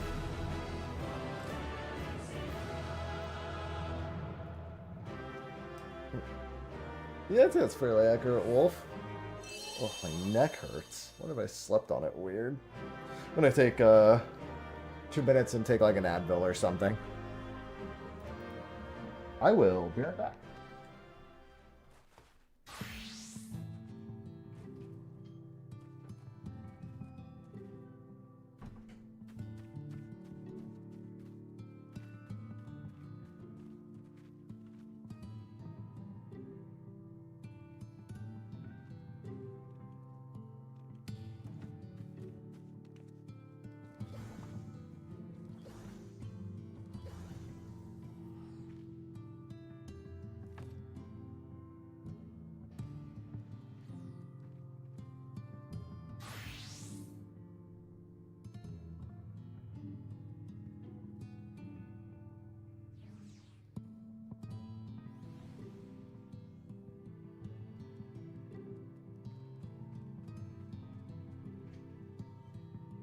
Hey, Ivy. Alright, I got my Advil. Of course, you've been here for like the last 30 minutes. I've had them on the whole time. I'd say it's pretty accurate, Wolf. Yeah, what's going on, Shadowy? Yeah, she's been hiding behind there. She likes that spot. She's locked in here until she starts getting along with Cinnamon. She might be locked in here for months, dude. It's... it's so annoying.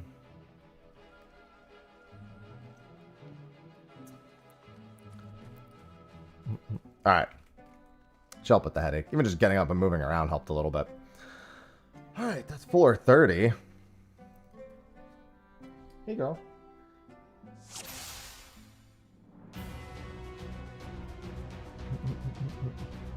Yeah, everyone's Aloha plush is shipped, and most people seem to have received them by now.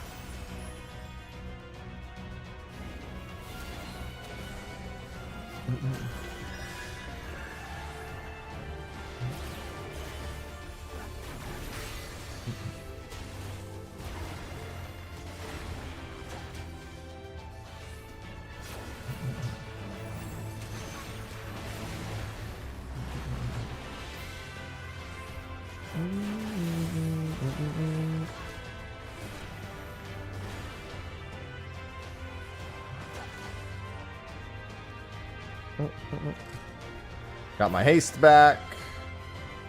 Reminder in about an hour, I gotta take a couple minutes and let the cleaning people in. Shouldn't be that big a deal.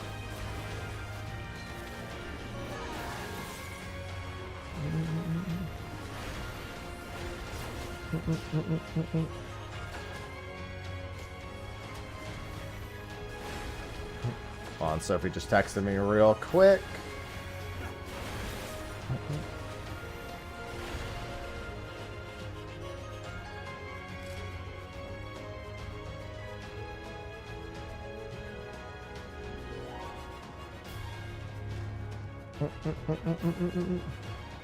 Another cup of coffee.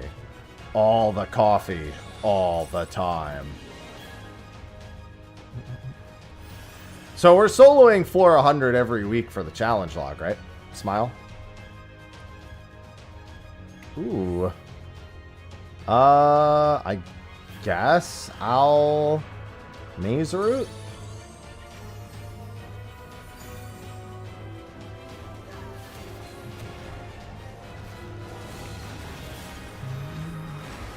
No, but, you know, are there going to be enough people that want to do it every week for First Light Relics? It's the real question.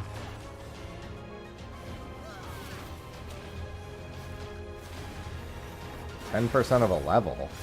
Oh, no, we're talking about for the actual rewards. I don't care about the level. I'm talking about for the First Light Relics.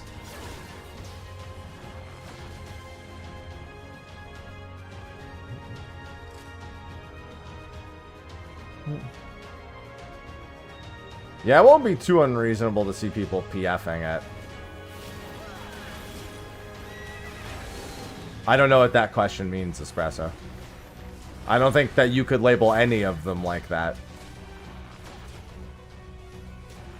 I don't think you would label any of the deep dungeons that way, so I don't know why this one would be labeled that way.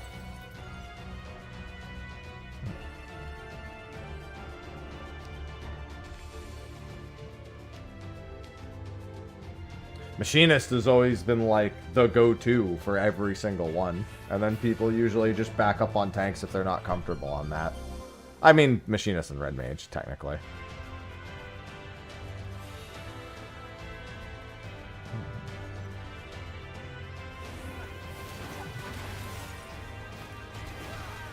Yeah, the world first was on Black. To be fair, Black Mage, basically a tank and a DPS smile.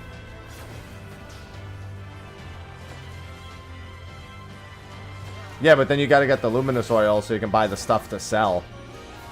Miyake.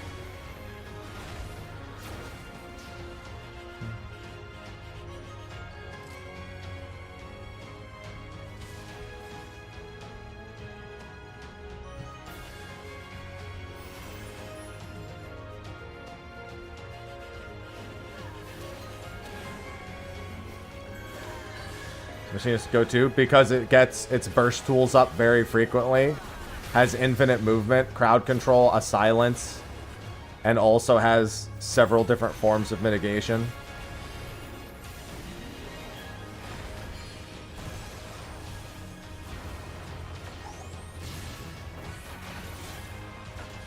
So especially when there's a lot of time between pulls, you just have a burst window up for literally every single mob.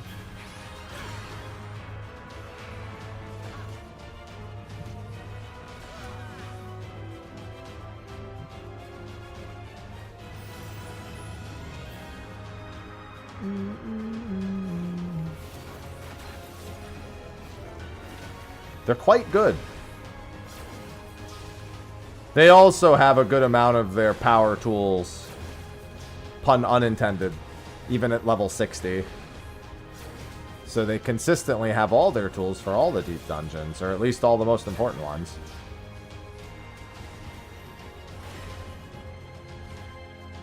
Oh yeah, silver chests are going to start being mimics now.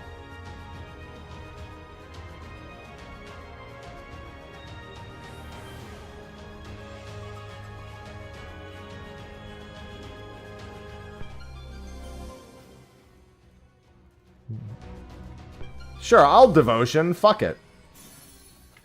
I like Gamba.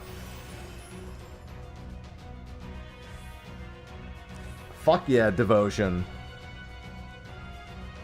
Alright, where's the actual exit? There it is.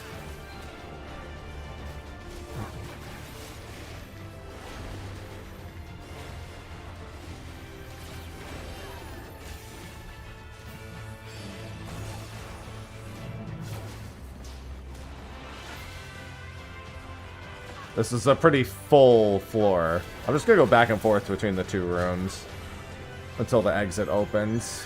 Yeah, come on, gallop. Ow!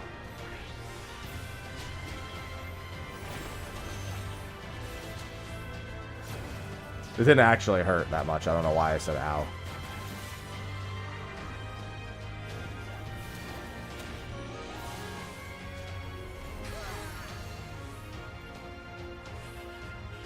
Yeah, nice gallop, idiot.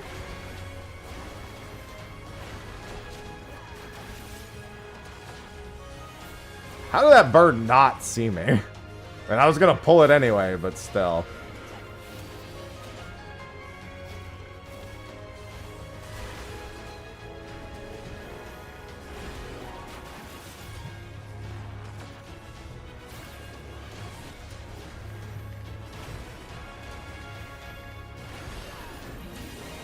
He's beaten. Oh, there is a horde on this floor. Oh, I'm sure I'll see hordes on more floors.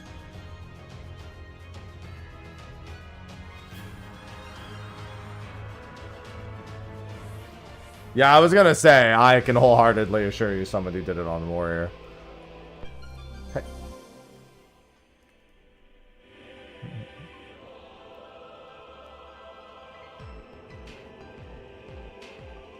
Alright, that's...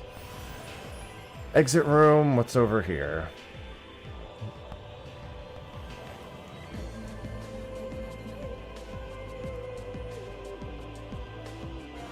What the f...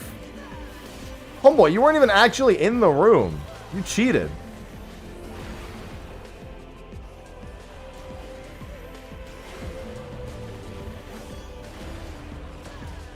I have to be careful with these guys if I get multi-pulls. These guys do have an actual enrage cast.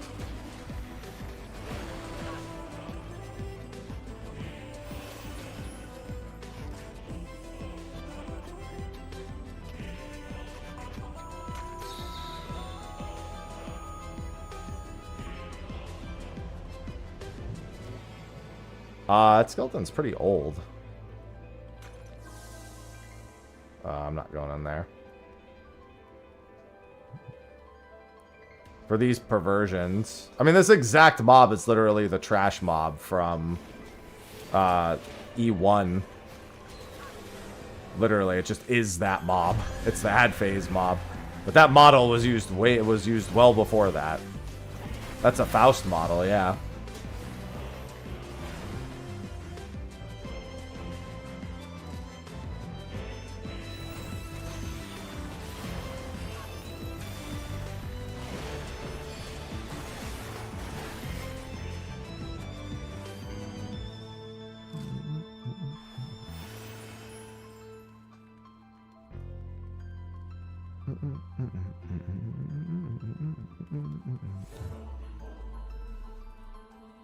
Ooh, that'll speed things up. I believe they are, Jeopardy, yeah. Oh yeah, Clair Obscure is easy game of the year. I don't like the idea of giving Tactics or like Hades 2 or any of that my game of the year vote. Or Silk Song or anything. They're not really like... They're good games, but they're not like... How do I put it? They're not industry impacting. Nominations for sure, yeah. Sophie and I never got to finish Split Fiction. Should ask her about that. We've just been playing RuneScape a lot lately, so we haven't been making time to play other games. You know that RuneScape grind? I do, however, one thing that is Silksong has left me with is that I now measure all game prices and how many copies of Silksong you could buy. Did you know that to get Kingdom Hearts 3 and its DLC on release, it would have been 5 copies? I mean, as they were released, it would have been 5 copies of Silksong.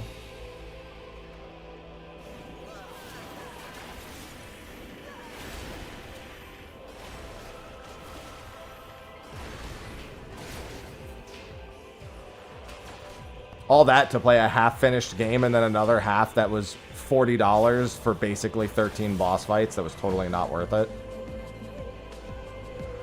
Even if they were good boss fights, there's no reason that should have been $40.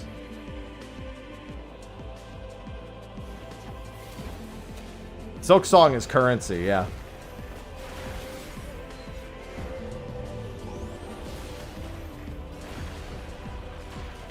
The road is lost in the flood. This is one of my favorite boss themes from Shadowbringers. I love the Invincible boss theme. I mean, well, Invincible's the name of the theme, but the boss is Innocence. Did you know that for the cost of all 3 of the Tactics items that they added to the cash shop like 2 weeks ago, that you could just buy a copy of Tactics and then go buy like a pint of ice cream to eat while playing it? Theme is called Insanity, right? It's too many eyes. Jesus Christ. Can this exit open? Got the highest kill count.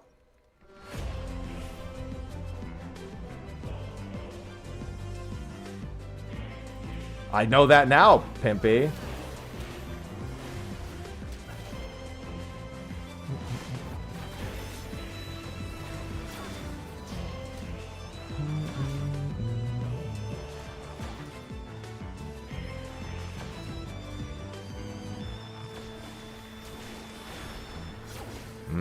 Coffee cake. I like coffee in all forms.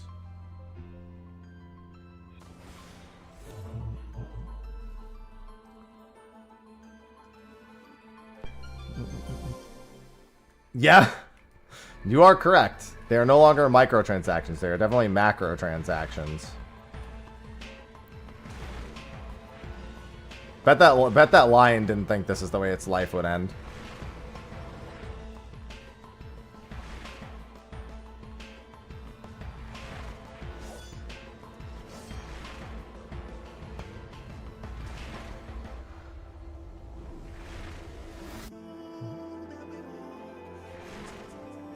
Alright, that's the actual exit room.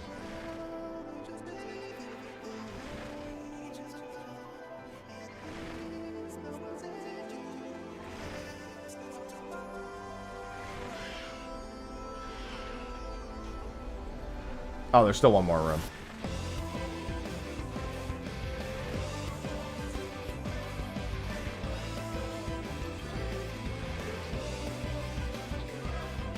Wait, did I just roll over that and I did nothing? I think I outranged it. Because of, like, when I hit it. Because you can do that on Black Mage, can't you, with Between the Lines? Can't you, like, technically go over a landmine trap without triggering it? Or, I mean, with triggering it without being hit by it? I remember that being Black Mage tech.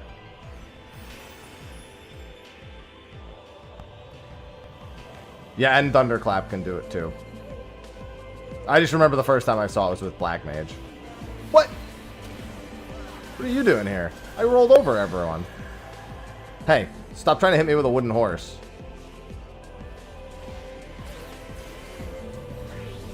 Good morning, Wicked. I'd assume knockback neutralizes the poop ball, which would really suck because the votive gives it to you and then the rest of the game's just like, yeah, but how about you go fuck yourself?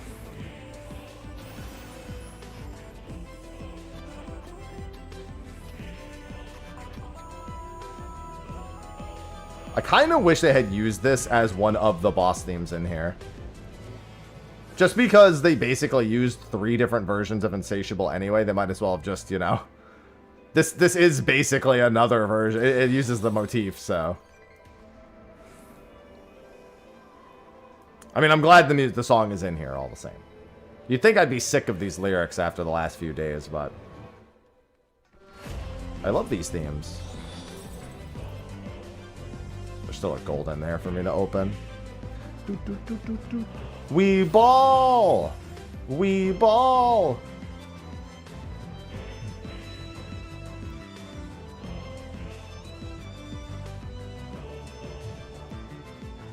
It's just too good.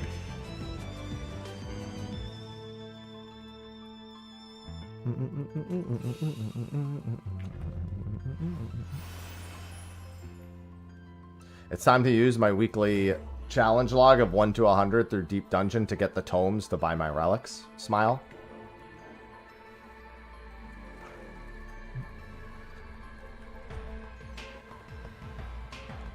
Ah. Aw. Ivy went into the cappuccino.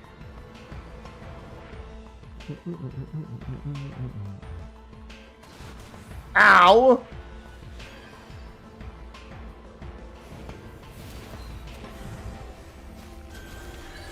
The irony that we have the sky deep cenote and it's not deep enough.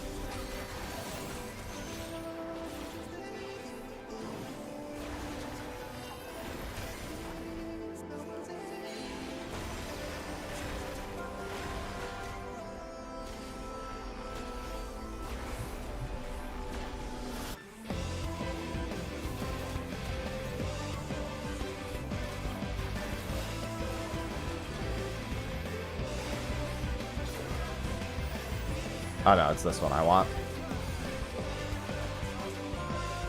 I get used to popping my heavies. And my binds. That thing can't be bound. Fuck you.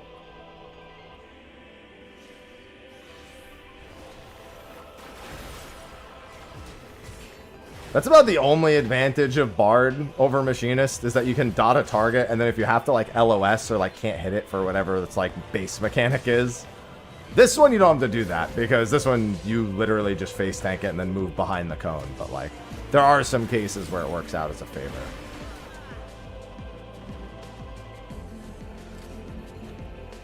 Two illumined ether pool glass. I love getting two at once. Hello, Drez. The road that we walk. Listen, I love the theme. Oh, right. This type of room exists.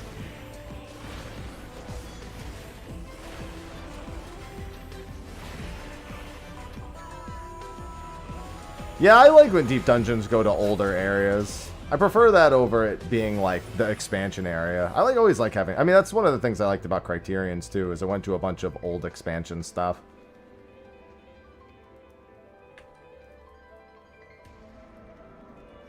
I don't know. I always prefer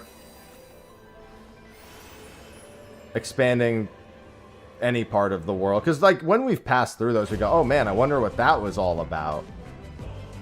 I get it. Heaven on High was... I get it. I get the joke. Now, I liked Heaven on High, just... We all looked at it and went, that's a deep dungeon. Kind of hard to hide Heaven on High. It's retired while I'm focusing on things. If I'm, like, actually, like, focusing on things on stream, I definitely don't want it flooding everything. Fuck you, Mimic. No, Wolf.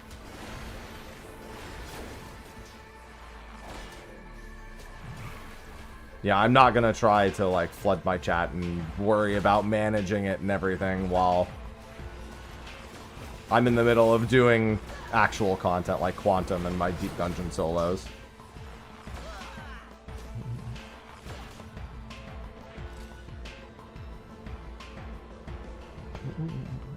It's only for when I have, like, nothing going on.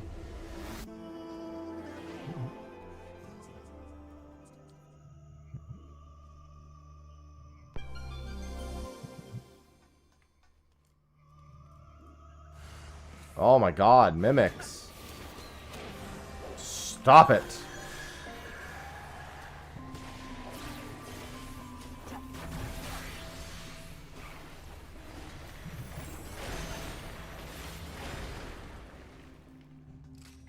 Sight.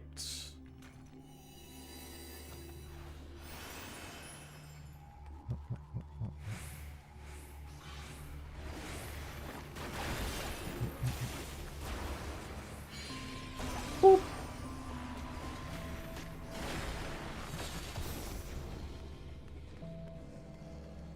I want the illumined ether pool glass, but I'm already over here.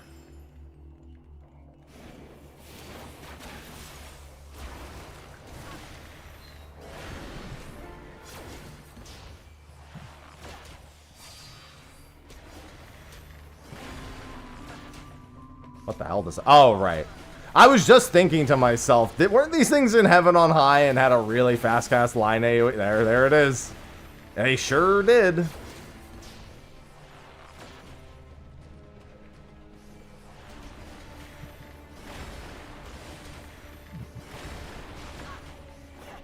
I was correct. Oh god, I forgot about that. I forgot that AoE expands. Actually, I'm not gonna lie, I don't think I forgot. I don't think they ever survived long enough for us to see that. These guys are patrols. I'm honestly worried about the amount of monster knowledge I don't have strictly because we killed mobs too quickly.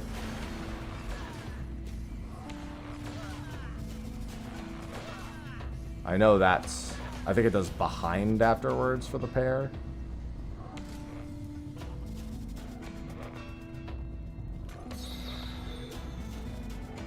God fuck your mother, monster.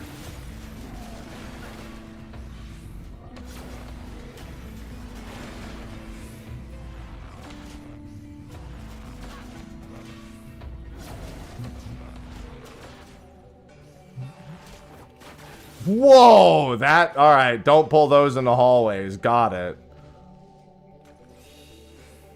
Don't run them down the middle of a hallway at the very least. I could have made it to the LOS.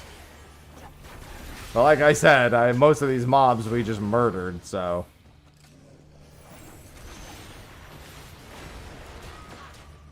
I won't have as complete a knowledge base on them.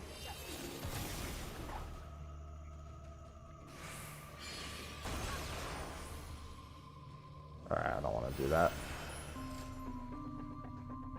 I'm actually going to take my glasses off for a bit. I think the extra pressure on my head is what's causing the headaches. The glasses themselves are comfortable, but I think I'm going to take them off for now. I think that's actually why my head's hurting. Because they're not really made to be worn with a headset. And I also don't need them to play. I was just getting used to them. I love looking at my promotions tab on my email and seeing play the Bubsy 4D demo right now. Yeah, it feels a lot better.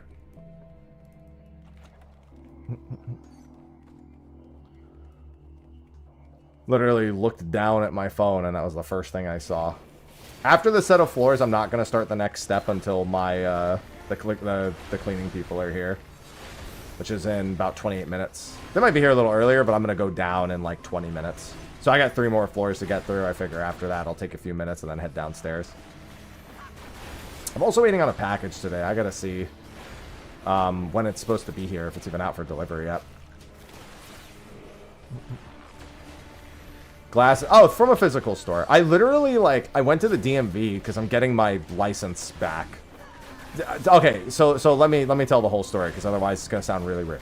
When I was young, I got my license. I didn't get it right at 16 because I wasn't going to drive. Like, I didn't have a car. My family couldn't afford a car. I wasn't looking on taking on a car.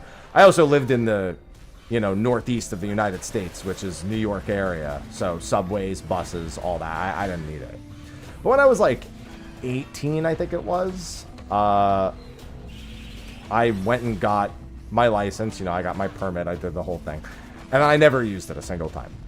My dad comes to me like 6 months later and asks, hey, do you plan on using your license at all? And I go, not really. And he goes, why? And I go, why? And he goes, well, because you're a dependent living in my household, my insurance went up $3,000 a year. So if you don't actually plan on driving, can you just give it back to the state? And so I did that, and I never got my license again after that. I never bothered. So that's why I don't have a driver's license. Because I've never needed one. Since that day, I have never needed one. And while I could do fine with that one now, I'm just finally getting it again. But I went to the DMV, and they do a vision test before they let you take the knowledge test. And I looked into the thing, and I'm like, oh, okay. This will be fine. I look into the vision thing. I can see all 6 rows of letters. So I was like, oh, okay. This will be fine. And then she says, okay, tell me what the numbers you see are. And I go, what? There's numbers on this thing? Like, not the numbers on the left designating the row, but like, there's actually the third, like, set of numbers. It was just like, it was just, instead of letters, it was numbers. And I literally couldn't read them at all. So the fact that I could read all the letters was completely meaningless because I couldn't read the numbers.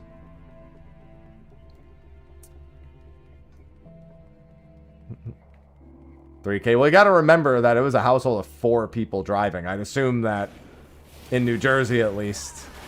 And it was a year, not a month. That has a significant impact over the course of a full year. So that would have been like 200 and something extra per month to have a dependent that could drive. Since it has to be declared. So I literally, they said, if you go get an eye exam real quick at like an optometrist and come back with a reference number, then we can just finish everything today. So I made an appointment for an optometrist that was a few blocks away.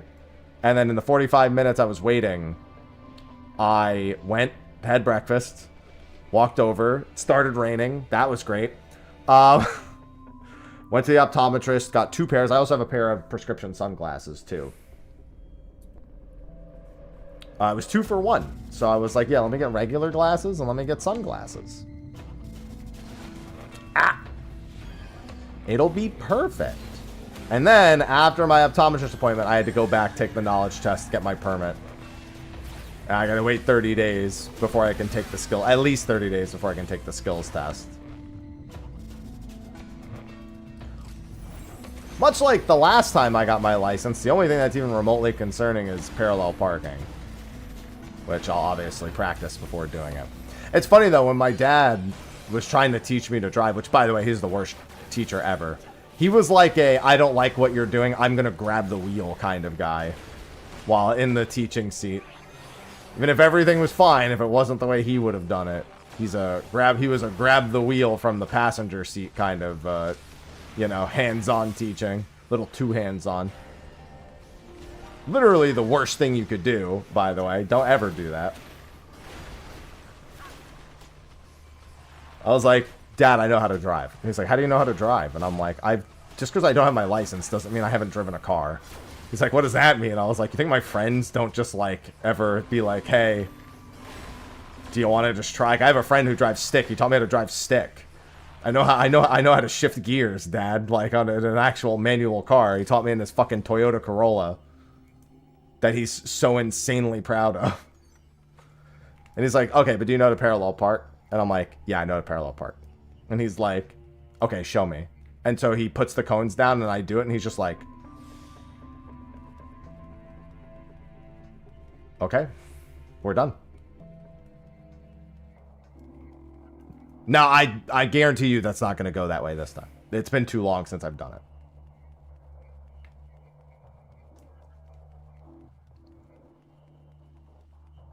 Yeah, I'm sure this will be the first and last time I have to actually, like, parallel park for a very long time. Also, just get a car that knows how to do it nowadays. Why? You don't even know how... honestly, the teaching of the parallel parking is funny because basically cars are being programmed to know how to do it for you, to do it fucking for you. It's kind of like a calculator situation at this point. Where it's like, you'll never have a computer that can do it for you, you know? It's like,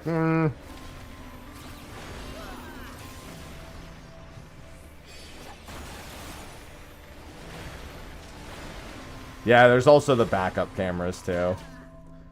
My friend, his car has the backup cameras. Yeah, because, like, everything that's... It's so funny, because everything that's on the driving, like, even the knowledge test about parallel parking is irrelevant as soon as you have a car with a backup camera. My friend literally, it's just like, what positions can your hands be when you're doing the backing up to do parallel parking? It's like, I don't know, dude, you look at the fucking camera and just when it beeps, you stop and then fucking go forward instead. I don't know. Why is that not on the knowledge exam? Oh, I don't remember this boss at all. We could just bark bomb on bosses that I don't remember super well. I could just raising too. There will get more than enough raisings this whole time. I'm willing to bet that I do remember. If I just remembered as I popped the bark bomb.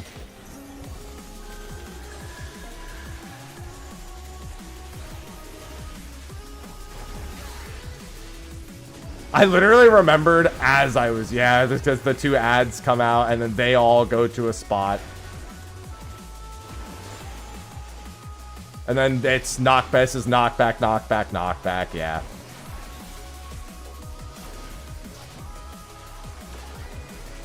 Well, I knew it was knockback, but for some reason I forgot that he goes back to the middle. So it's a good thing I did what I did. Oh, and then far tide. Okay. I had forgotten about that. And then the other color is point blank, point blank, point blank in the same order, yeah.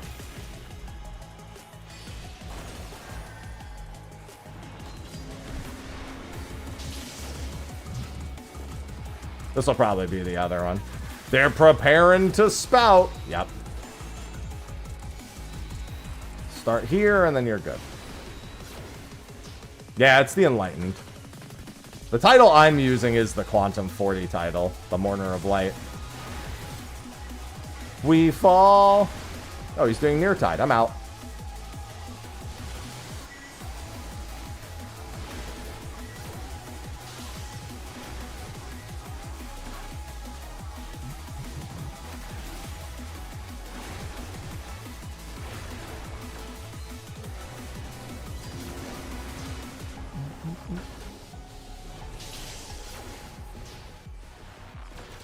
Yeah, I'll probably just keep my world-class troller title on, to be fair. It is still the best title that I have, so. God, I forgot how fast the kills are with a bark bomb. I think people kind of forget that when she's nuking them with the electric move, they fucking die so fast. I think a lot of people forget just how much damage Feol actually does. I mean, she's literally like having an Onion Knight, in a sense, except she just casts Thunder the whole time.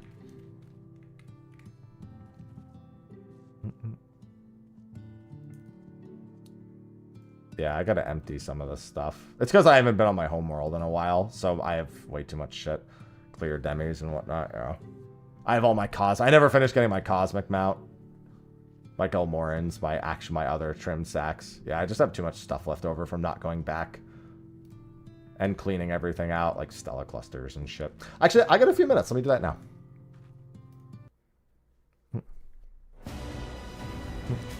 I'm going downstairs in like 10 minutes, so. Also, just in case, let me turn my phone up. They're not gonna call me, but if Sophie, like, reaches out, like, just in case maybe they reach out to her because that. Although I wonder. No, she won't be back in time because she's not home right now. Yeah, let's go back. Just briefly clean out my inventory a little bit. I have all the Final Fantasy 11 glams are taking up space.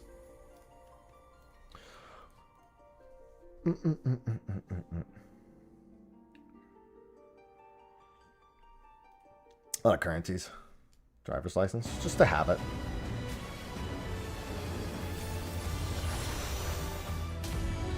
The only reason I ever got rid of it before was, you know, not a reason that I personally cared about. It's also, I actually don't have a real ID. I use my passport card. A lot of people don't know that in the US, so you can get a passport card. When you order your passport, there's a little check mark that says, do you want card, book, or both? Every time I pull out my passport card, it looks like I've pulled out, like, admission to, like, a fucking, like Hogwarts or something. Like, everyone looks at me like I've given them some mystical, like, piece of paper that doesn't exist. I didn't stop payment for those. Oh, did it not? Oh, it was with Krista. Right, let me fix that real quick. I didn't have enough Krista in the account. I had enough for one. I didn't have enough for all of that. I forgot last time I had excess Krista because I accidentally bought too much. So I paid my 6 months with Krista and I didn't pay the retainers with Krista. My bad. Let's see. Square Enix account management. That's on me.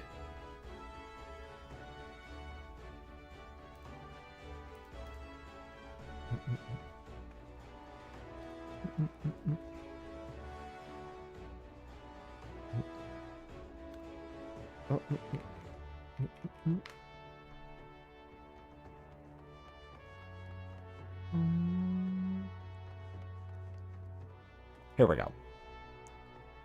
No, I had bought too much.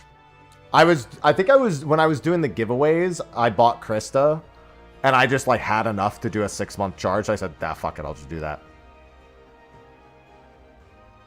It's literally all it was. It's like, why pay? Again, you know, like, why not just use the Krista in the account? Yeah, I could see how much Krista I have. Let me change that. Where is it? Here it is. Okay.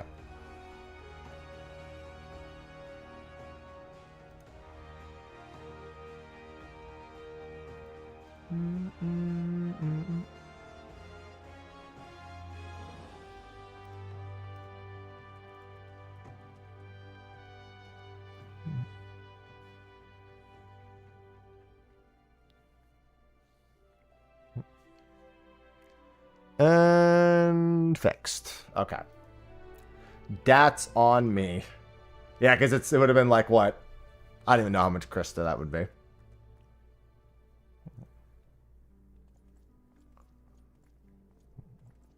Yeah, Bark Balm is great. If you get a Bark Balm for the bosses, it's actually so much fat. Like the amount of health you have is a lot. Plus you get she'll cast Thunder on them, which does a metric fuck ton. Alright, I'm gonna have to log out and back in.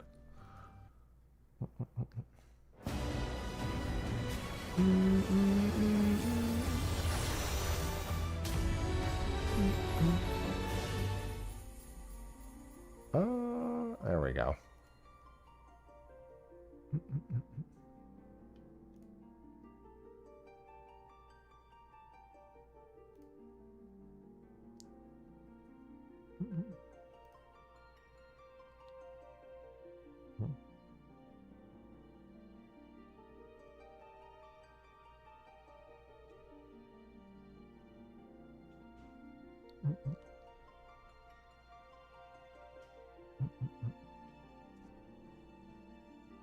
God, my head feels so much better. I don't know why. I was okay streaming with my glasses on the past 2 days. I didn't get any headaches.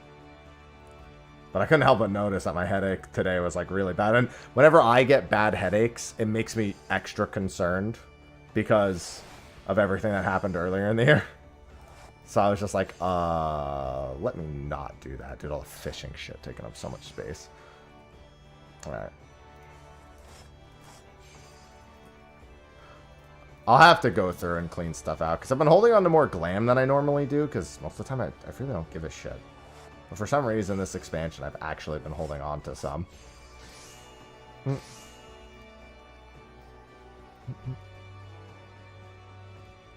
That's my, like, random shit retainer. Which one's my currency retainer? Is it this one? No, this is the relic container, but I do need it for that, so I guess that works. Potsherds, potsherds. Before 8.0, I'll be going through and actually full cleaning out all these retainers. Like, all the currencies are going to get spent and everything. These Takaron. Oh, yeah, that's right. I forgot somebody gave me. Well, not even give me. I was in a hunt train, and we fucking went out of our way for that. These are what? These are, what are they called? Memel Jaw items. I'll have to get rid of those. And then, do I have Gelmorans in here? This would usually be where they... Oh, did I pull them out instead? Now they're in my inventory? Okay. That should be fine enough. I don't really need them, to be honest, but I don't really... You know, if I ever do Palace of the Dead again. I did start another Palace of the Dead solo, but...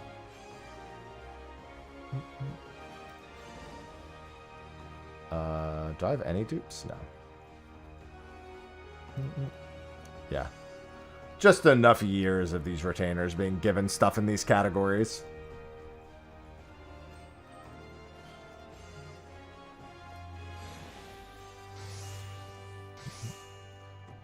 Yeah, this one's still got all these. Oh, right, actually. Where are my Verdian coffers? Here they are. I had a ballroom etiquette? What was that from? I don't know, there's 109k. It's probably one of the... What's it called ones? So I'll just do... Alright, so I'm gonna go wait downstairs real quick. I think they might actually be here. It sounds like Olivia let them in.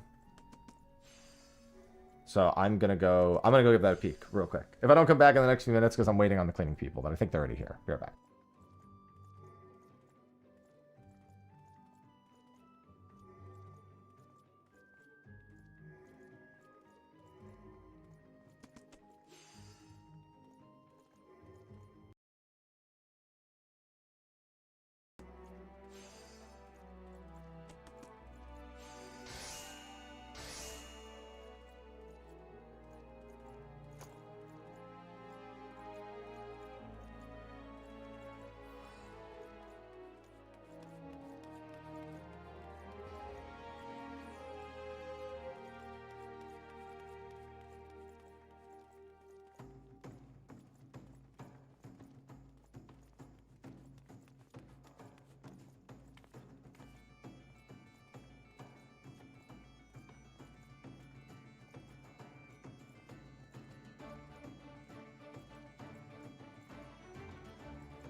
That was...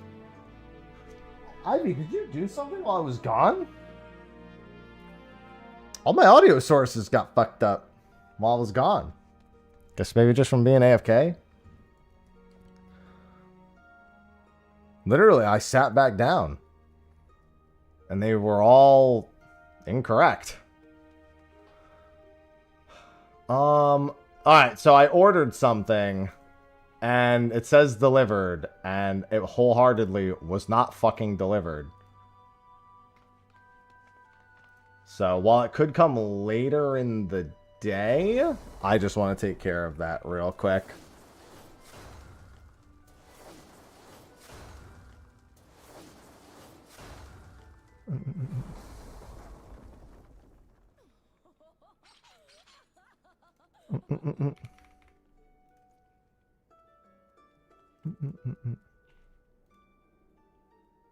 I love it. I even checked all of our neighbors. And it's not something that was like super valuable. But like, I need to contact support because I didn't fucking get it. That's annoying. Don't make that sound. Where's my order? I'm about to just call them instead.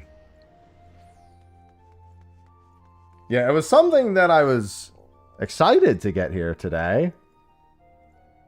I'm just going to call them. Because, of course, they have a fucking AI. Oh, no, please chat with us. That's not you. I want to speak to a person. Let me speak to a person. Camera went out. Dude, it's all falling apart. Just kill me. Just kill me now.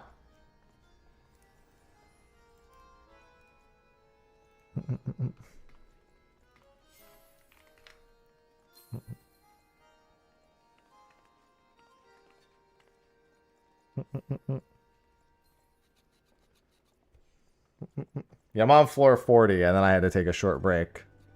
Alright, good. Thank God it's one of the AI assistants that you can just go, let me speak to a person. And then it fucking does work.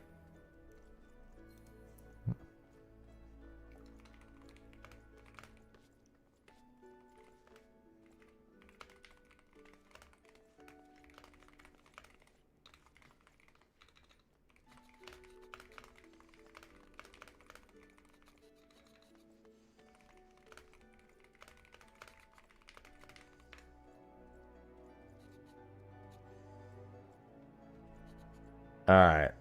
Let's see here.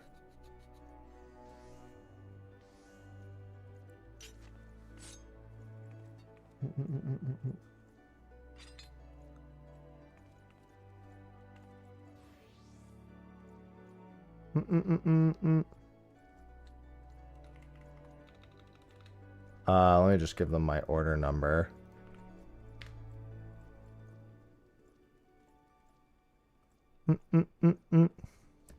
I'm kind of just hoping it says delivered, and it's just like, it's one of those cases where it's like, you know, it says delivered before it was delivered. I'm willing to bet. Who is the delivery service for this? Let me check real quick.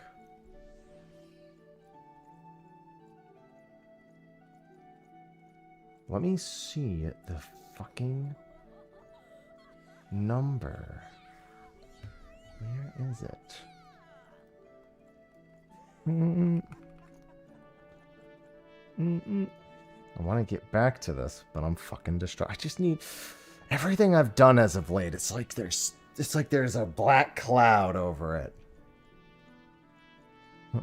Let's see.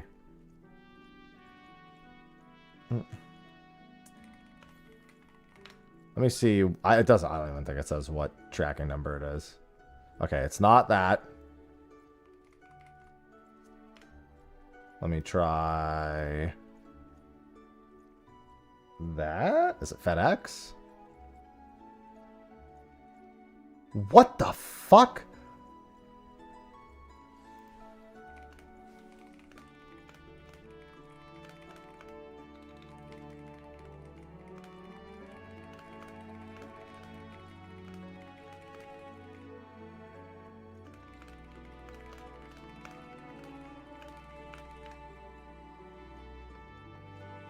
What the fuck?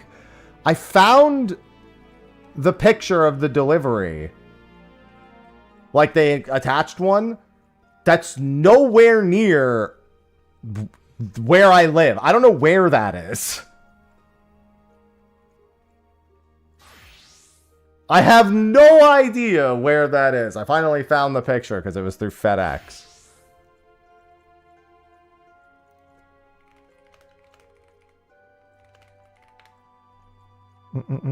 Like, did I put the address in wrong? Like, let me make sure this isn't on me in any capacity.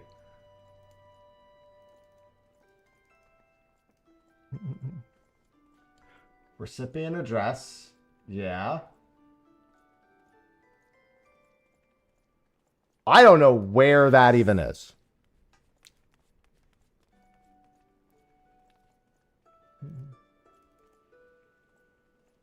I have no idea where that is.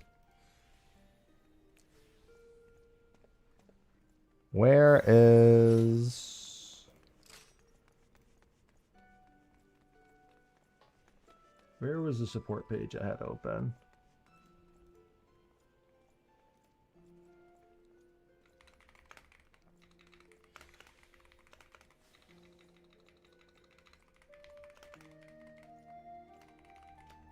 Can I actually see? Hold on.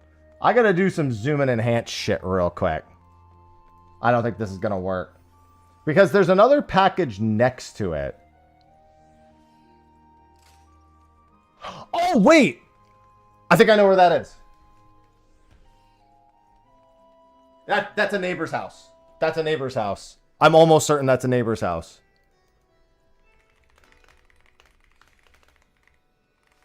I think that it's like their indoor, I'm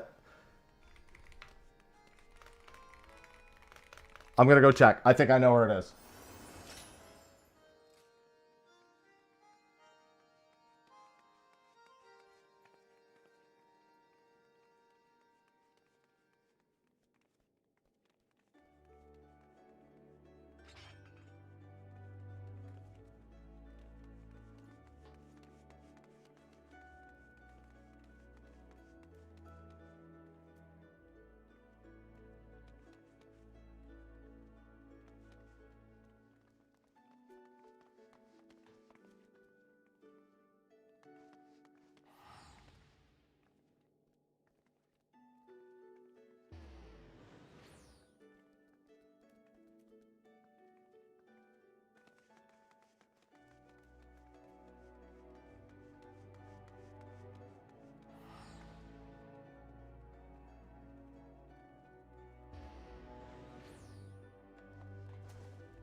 Package secured. I had to run a block and a half over to find it, but still.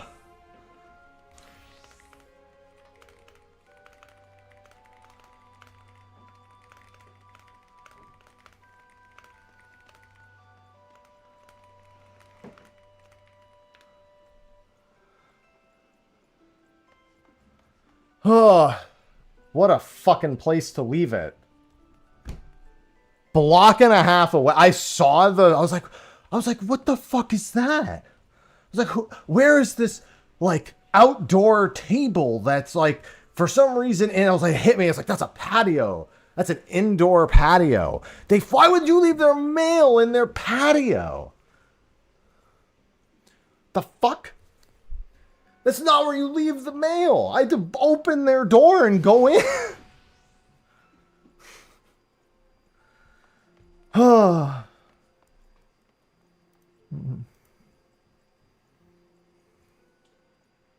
God, there's house numbers. And it's a block and a half away.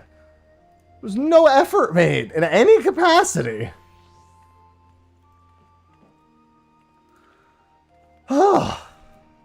Anyway, we'll go back to Siren. I'm soloing. No, I just in case, I didn't see anyone home, but I didn't see a camera either. But in case they did, I was just like, I don't know if anyone can hear this or see this, but this is mine. It was dropped off. I couldn't find their doorbell either, because I was just in their patio. I was like, fuck it, I was just, whatever.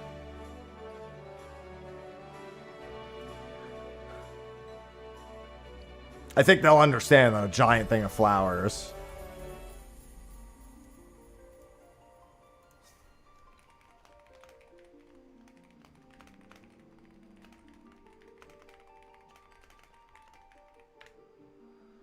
Oh.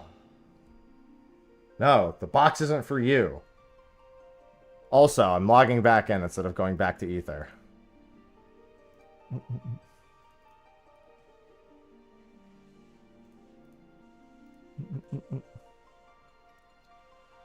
Anyway, so we were soloing the deep dungeon before that.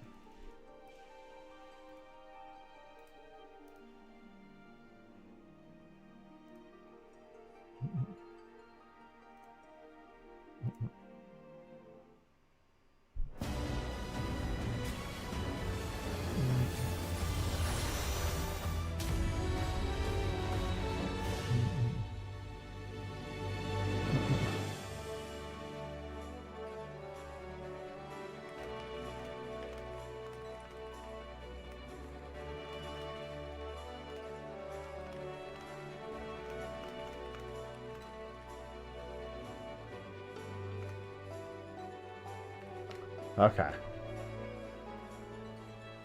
Dude, one time, I shit you not, I Instacarted like 50 pounds of cat litter and they left it on the other, like, they left it also about a block away. That wasn't fun. It's like, bro, there's numbers on the houses.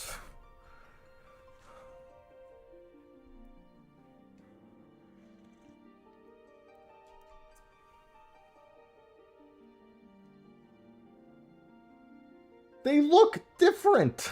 And there's numbers.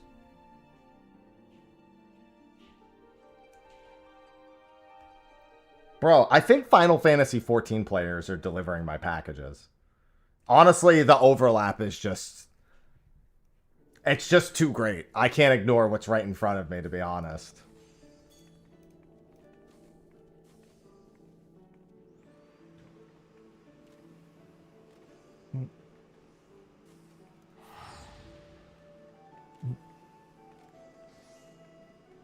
They can only count the 4. They just count, like, they just go down a block and they're just like, I counted 4 houses. That's as far as I can go. Hope this is the right one. Yeah, until they lose their source of income. See, the thing is, most people doing those deliveries need it as a source of income. So they're very motivated to make sure it gets done correctly. Because the business will not keep allowing them to operate.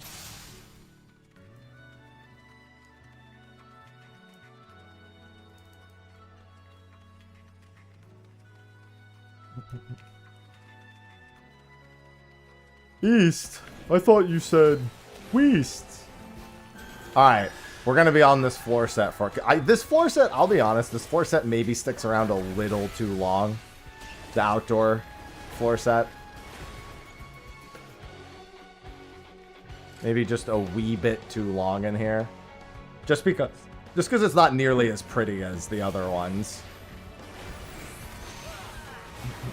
Visually, that might be my only complaint. It's not even really that much of a complaint.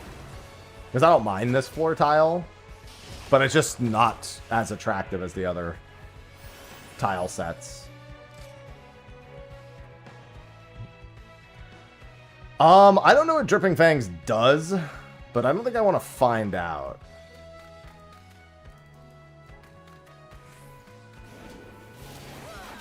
I assume it just gives them a buff.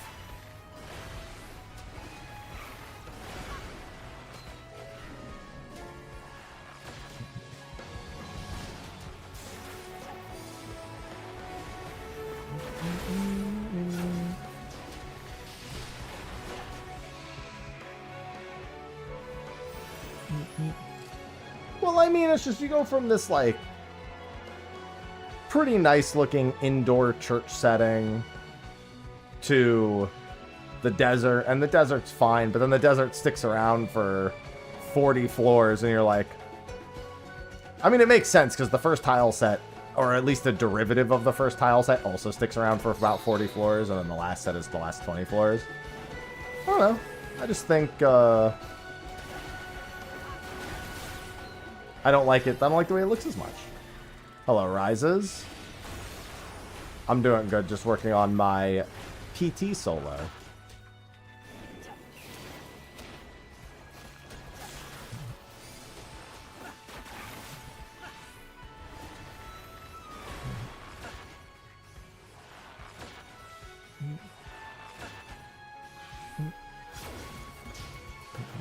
Also far, I mean, I expect the solo, like, even if I maybe wipe, like, once or twice to not remembering stuff, or, like, maybe we killed enemies too quickly, or something in that vein.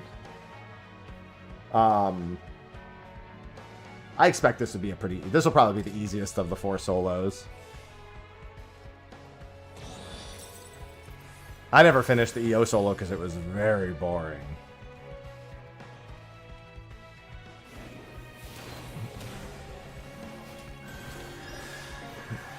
But I am going to presume it'll be easier than that.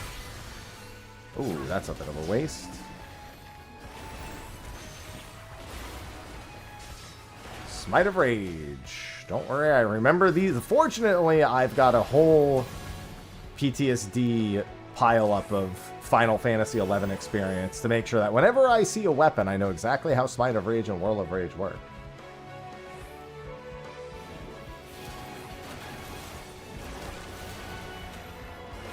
No, I haven't done the thoughts video. We're doing State of the Realm on Qunatum today. A Slyless State of the Realm. It's literally just me and the team that I cleared it with. Just talking about it.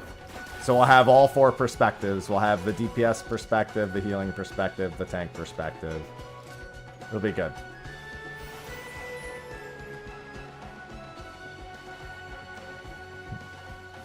I am planning on doing a breakdown video. I'm also going to do the difference between Qunatum 50 and 40 video. I do need to do more Qunatum 15. I should see if anyone who's done Qunatum 40 wants to just go into 15 and just do the whole fight. I think I have most of the differences. In fact, I do have all the differences. I do know all the differences. Well, I know the difference between 15 and 40. I don't know the difference between, like, 8 in health and 8 in... I think I know the difference for 8 and fire. That one seems pretty cut and dry. It's going to be 1 less dude and no fire cross AoEs. Ooh, free bark bomb. I'm going to poison fruit. I'd rather have 2 bark bombs always. It's crazy because I thought poison fruit was going to be the one that I liked most. And after having done the deep dungeon, friggin' bark bomb is by far my favorite one. It just buys you so much security. Okay, silver is useless to me right now.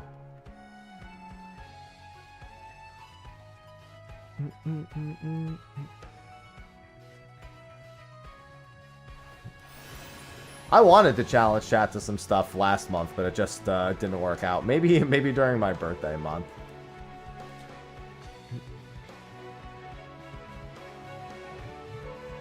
I'm gonna do some challenges to chat. It's been a hot minute. I've just been focused on so many other things that I haven't been able to properly, like, conduct anything like that.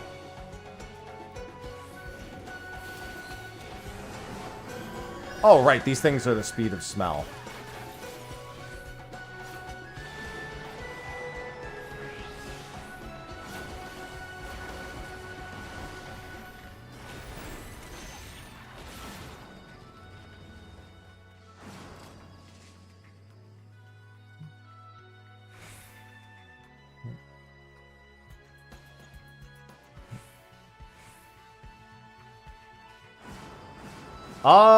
Yeah, I think if poison fruit's like heaven on high, it would be about 10% of their total health, wouldn't it? On top of that, you get Feo Ul, who will chunk them for more than that. But that's like, comparatively, like, I'd rather just have Bark Balm and just have the security. I'd rather, poison fruit's not as valuable on bosses. Bark Bomb's more valuable on bosses. Like, poison fruit's better for clearing out an entire floor than it is for, you know, taking 10% of a boss's health away. How hard is Soul? Depends on... Oh, I guess actually we're going to find out what this does.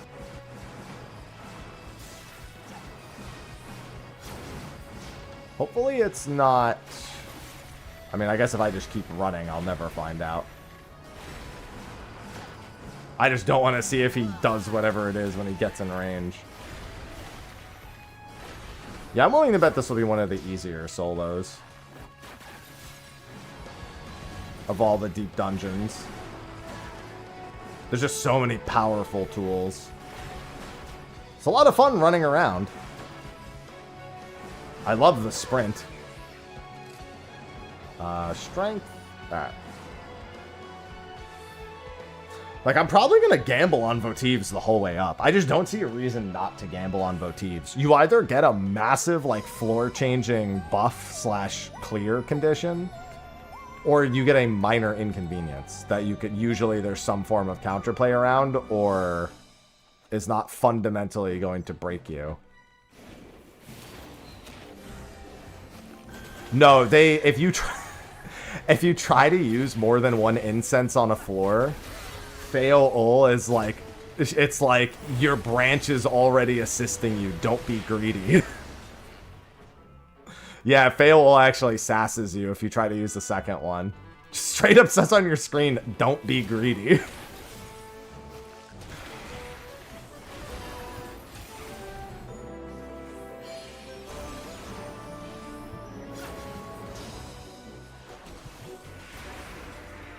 It's funny to see error text be, don't be greedy. It's like, that's not an error. According to Feo Ul, it is.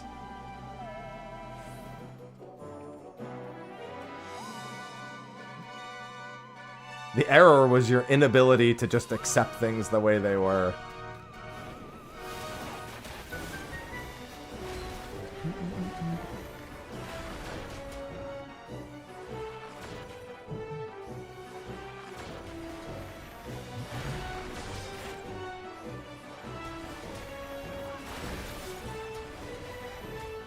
Smite me, almighty smiter!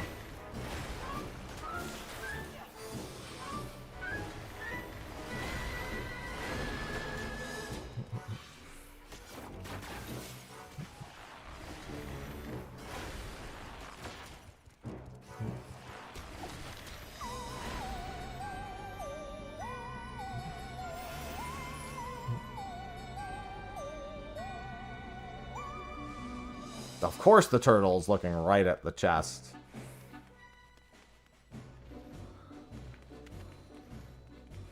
The turtle is... Oh, well, now the turtle's looking at me.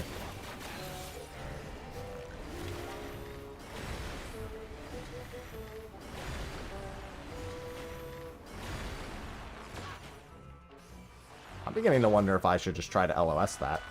I'm gonna do it. I have a raising up, but I'm just gonna go around the corner here. Wait, was that just a tiny point-blank AoE that takes 8 billion years? Okay. I see that it is a matter of they're very slow, but if they auto you, they give you a vuln. And then that hits, and also hits insanely hard. I see now. Listen, when something's that slow, I assume it means the end of my life.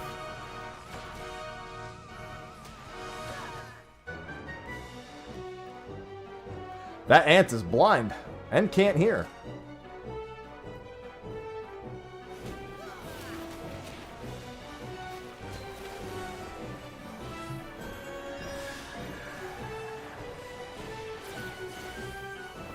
Well, I mean, I know what it does. That's why I just said what it does. It gives you the vuln and then does a bunch of auto attack damage.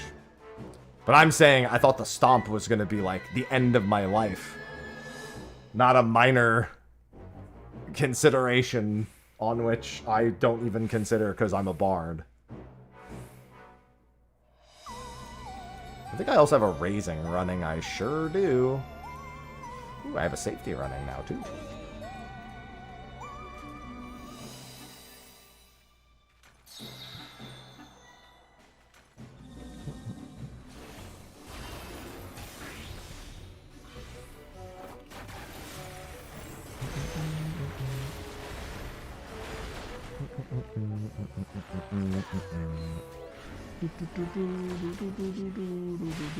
Ow. I heckin' love whip crack. Well, I don't need, I mean, I guess the sight doesn't hurt, but I know where the exit room is, so.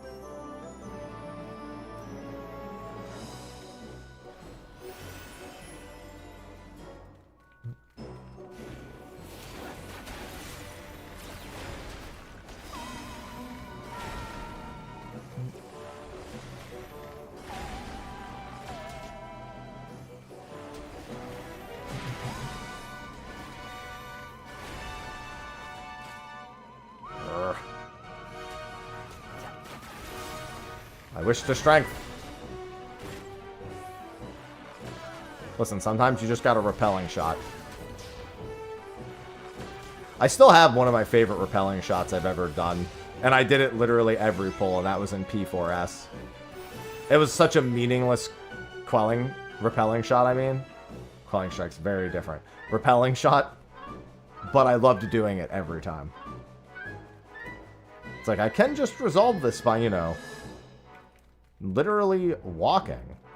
Ooh, spare Serenity would be used on the next floor, though. Alright, let's look for the thing. Just styling on dudes. Yep, stay the realms today.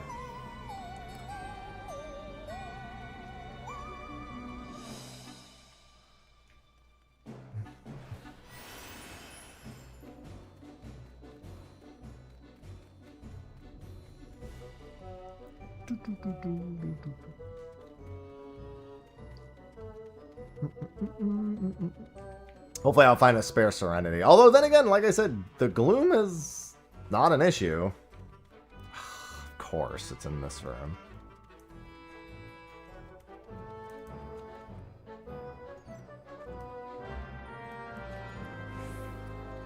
Alright.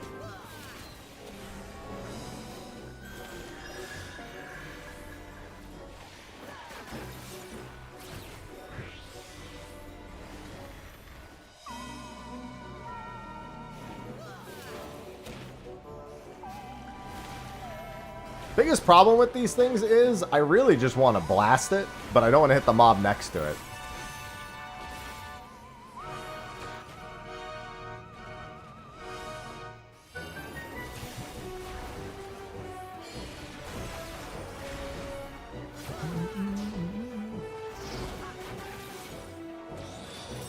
And I'm confirming for your question.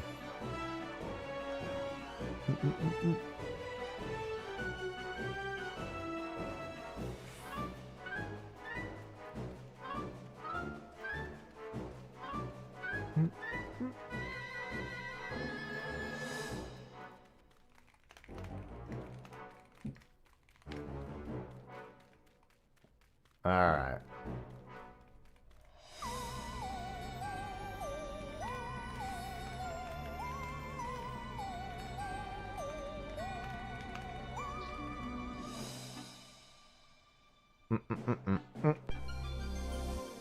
A votive burns. I hate it when my votives burn. You know what? Time to have a beer, dingo. I found some old whiskey, like shooters, in the cabinet. Next time we do a game night, I'll probably enjoy some of those because I'm the only one who's gonna drink them anyway.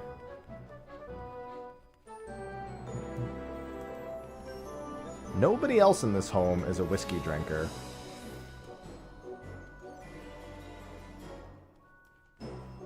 International Pizza and Beer Day. I never celebrate any of those international days. Even when it's for things I love. Like pizza. I don't really love beer.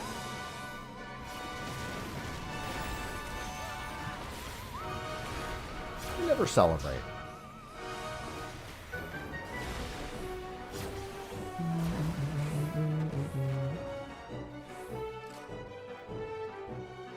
I've been spending very little on food in general as of late. Just been like stretching meals a little bit. I got a bunch of chicken, you know. Shred it up, season it, cook it up, mix it with rice. A lot of rice. A lot of rice and protein dishes as of late. No, Sly's not here. Like we said on last week's State of the Realm, Sly will not be here.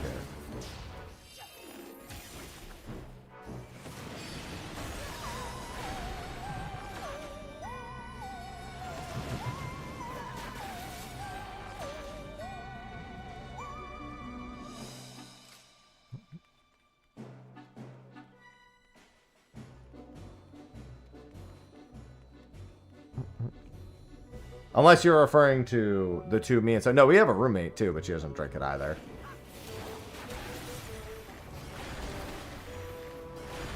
Yeah, I would pretty much only drink free beer. Like, I never opt into beer.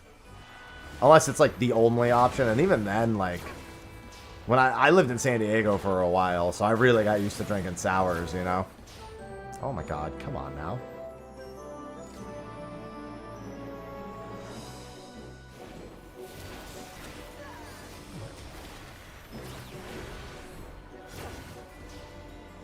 Yeah, isn't this... Don't you just do like a really tiny... It's a point blank, isn't it? Yeah.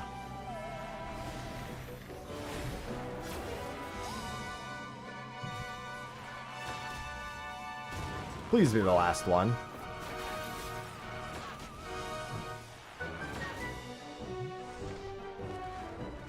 Eh. Oh my... Alright, at least there's a patrol coming. Come on.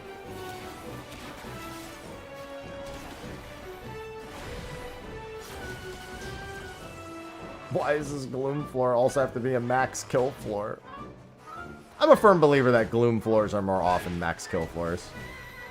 I have enough anecdotal experience to make me think that way. Or at the very least, they force it to cheat towards a higher total kill count.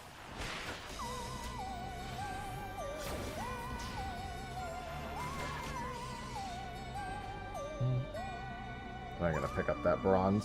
Just get me out of here.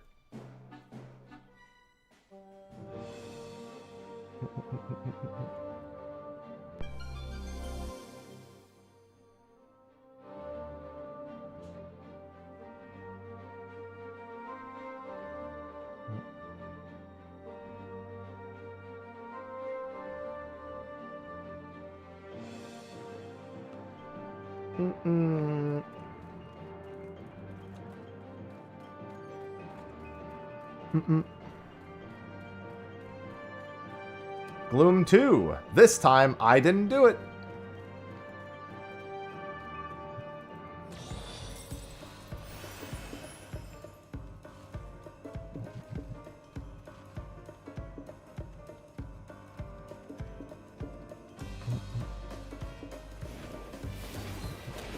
Floor 50. Is that the ant lion?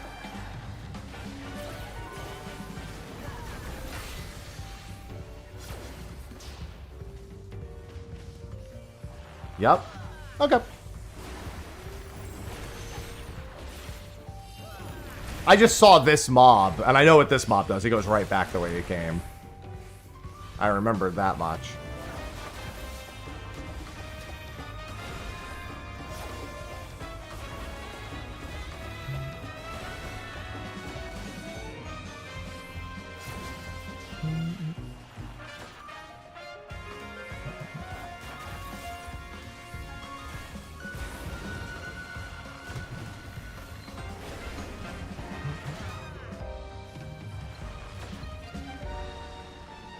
I'm not going to use those. I haven't been getting intuition, so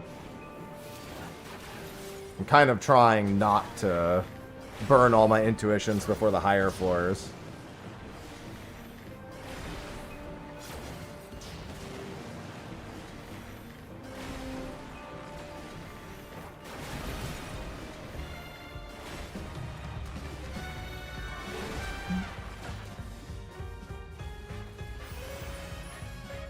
Yeah, because the floor 60 boss is the Malik Tender. Oh, hey, free Serenity. The floor 60 boss is the Malik Tender. The floor 70 boss is the Cyclops. The floor 80 boss...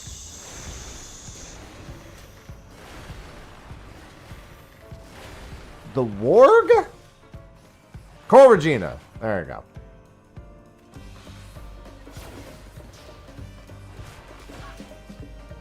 Floor 90 boss a Warg?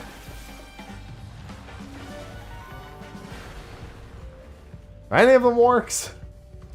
I remember the Warg mobs in the actual thing.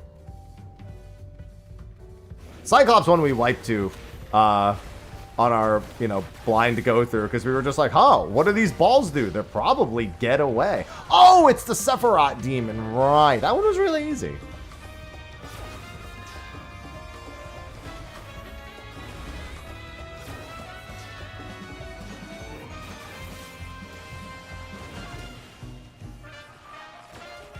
And then 99 is, duh.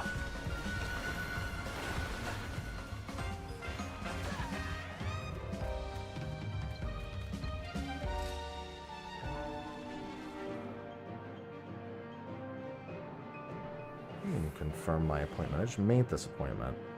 Why would I need to confirm it 2 hours later? It's already confirmed. Gloom, come on now. Gloom 3. Electric Boogaloo?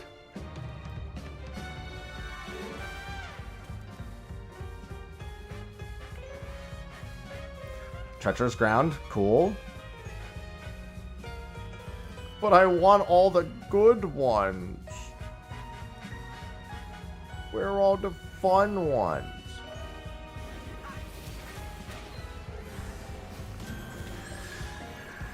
So I don't know how much of a non-threat this charging attack is, specifically on solo. Oh no, he's going back the other way. And I'm over here. Although it's actually a pretty big AoE. I guess you could accidentally stand in melee range and get clipped from the back. I would still survive with 99.99, but still.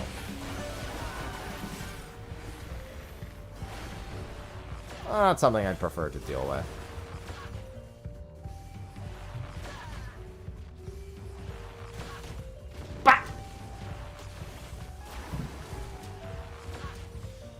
Alright, I'll come back and get that later.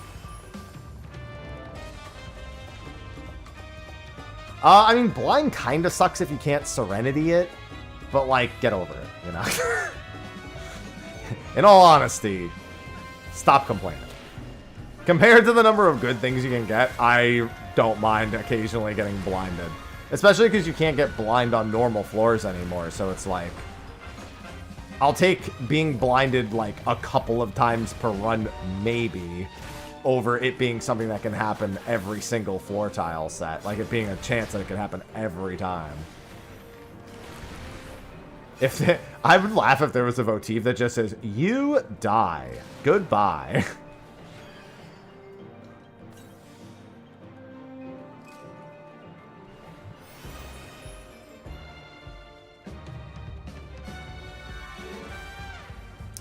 No, it's not a cleansable blind. It's like a floor-wide blind. Because I think it blinds... Actually, I don't know if in this one if it blinds the enemies. Actually, it doesn't blind the enemies now. Because the other ones, it doesn't do that either. That'd be funny.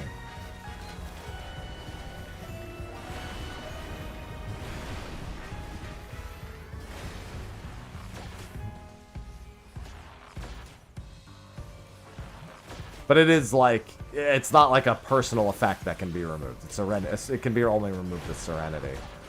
Serenity now!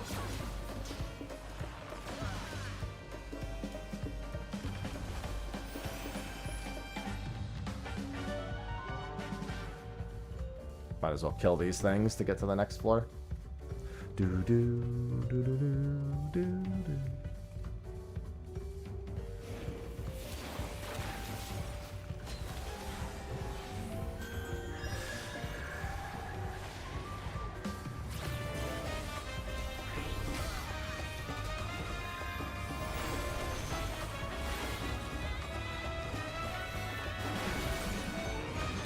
Fine, I'll kill one more.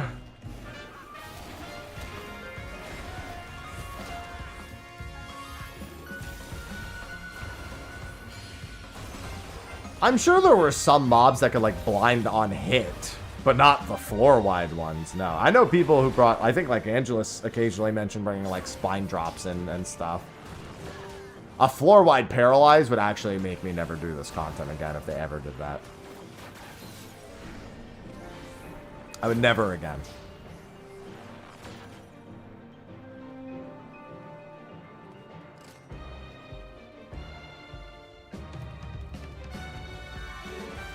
Two illumined ether glass.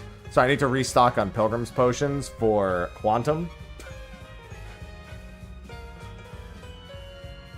Unironically, not a bad idea. Pilgrim's Potions and Qunatum. Big fan.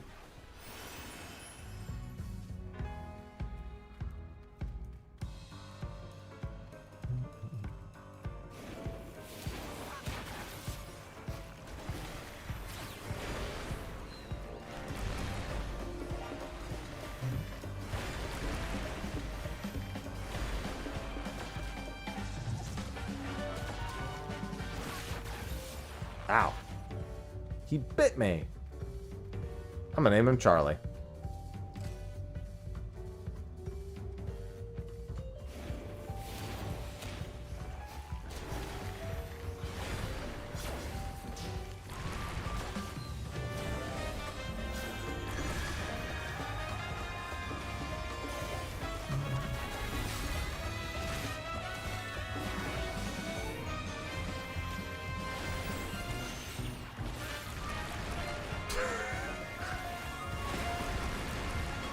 I was gonna say, I'm just trying to kill them both at the same time.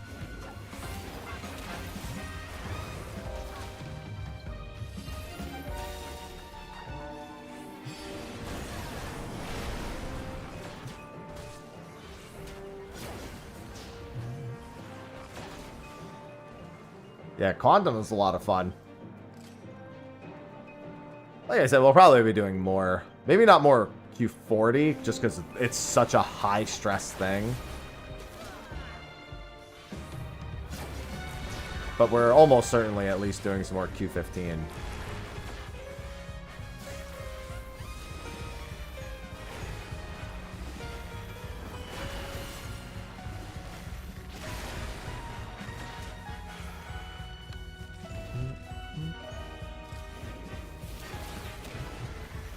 I wonder something. Nope, I had a feeling. Because if it gets bound, it wouldn't be able to actually do this attack. I was like, I wonder if you can cancel the attack with a bind. Dragoons be like, that affects me in a personal way. When Dragoons hear the word bind, they look at their jump buttons go gray and cringe.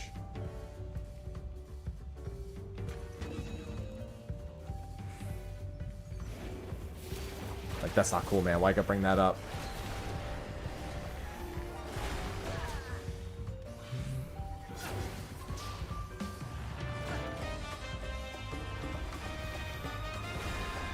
Bro, who are you swinging at?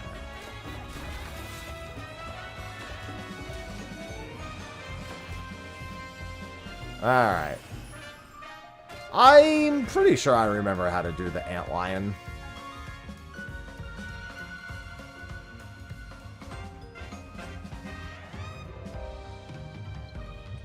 I don't remember how many pulses the chaser does, but it should be fine.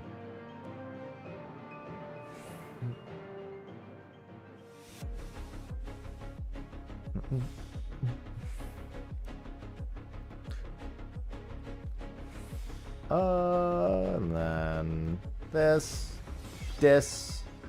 use my spares, dat, give me that. I already have a raising up. And just to help me with the kill speed.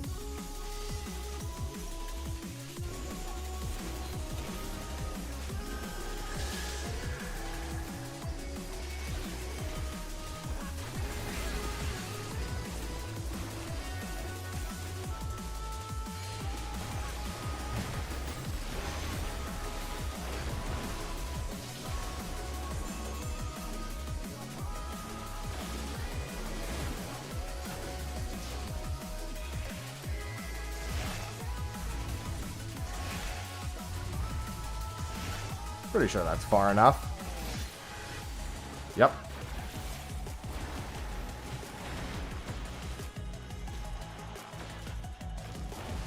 Yeah, the Pulse remix of Insatiable was pretty good.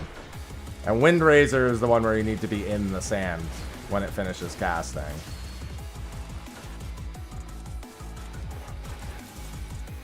Three, two.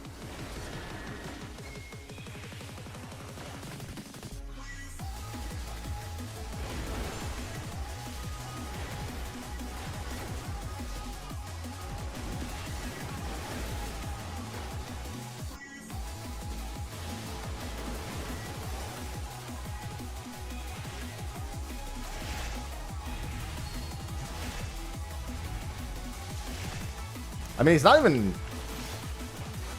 I don't think it'll be that bad. You could probably also just regular knockback resist that.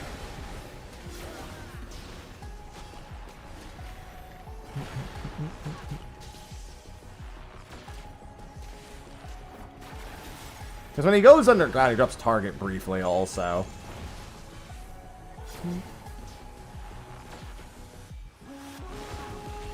This part, however, it is definitely nice.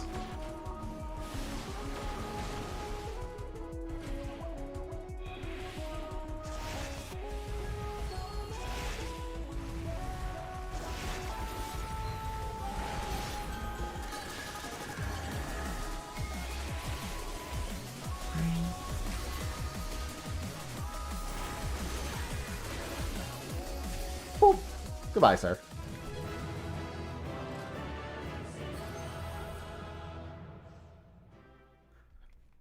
Yeah, we do love hearing the Pulse remixes.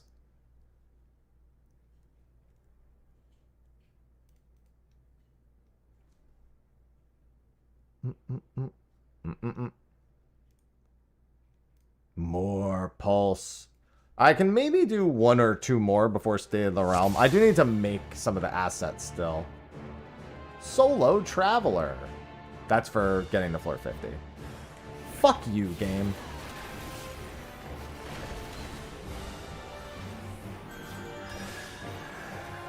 The instant mimic.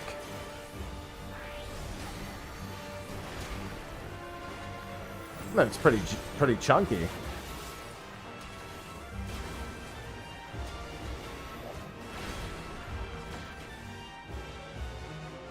Well, at least I know that one can't be a mimic. Oh my god, I haven't seen an Affluence in ages.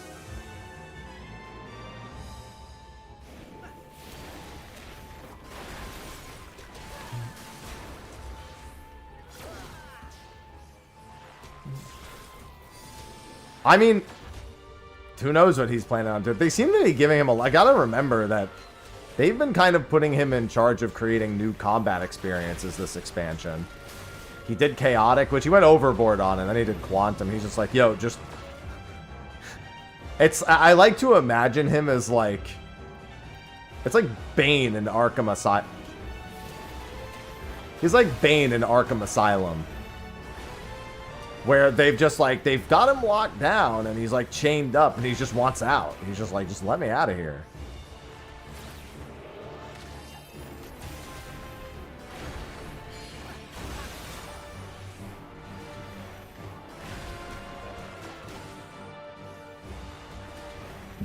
Oh, and there is a patrol. Well, at least my dots are actually value on something that lives that long. Oh, good, a bronze chest.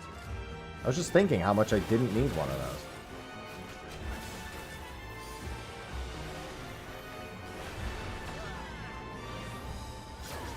I'm not gonna lie, I don't think I've ever... maybe I did fight these, I just don't remember because you just stood in range. Oh, you know what? No, I remember outranging one of these. Auto skip. Yep. Because I remember Painful Gust. Big AoEs. Big, big, big AoEs. Only not a bad LOS target. Although this tile set is not... It's not the worst for LOSing, but it's not good. Like, I can do it, but I don't want to. Alright, we want to get another Strength, Haste, and Steel.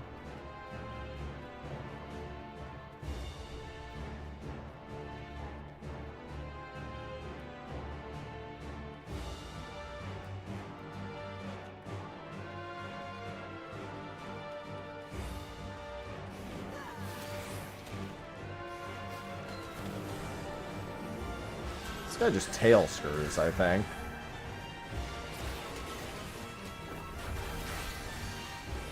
Sure does.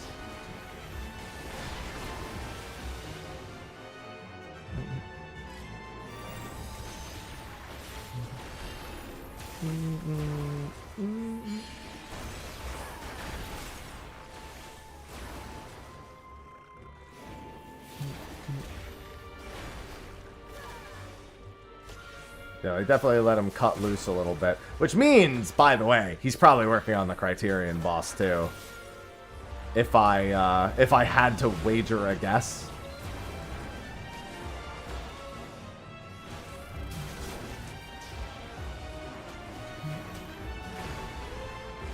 They also probably are letting him have his way with the Criterion boss.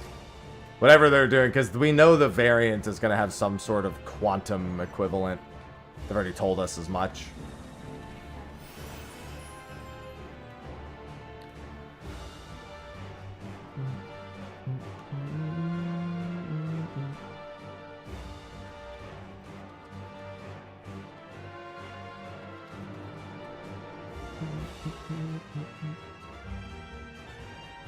I'm excited. And he was watching the world race, which is interesting.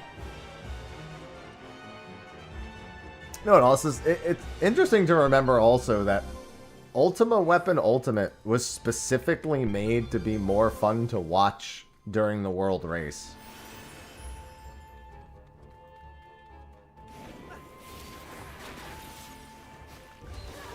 Well, the good and a bad thing, because it meant that after the world race was done, it became the easiest fight, the easiest of the ultimates, and is now barely even considered an ultimate by endgame players.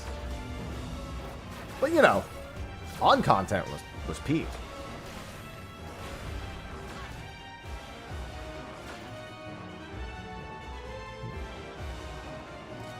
I keep forgetting I have no items on this floor.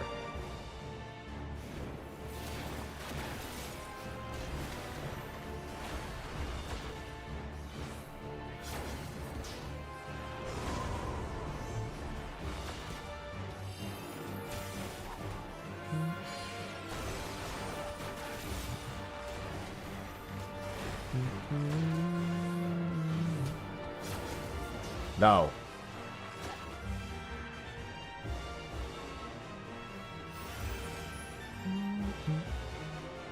Give me a spare Serenity, please.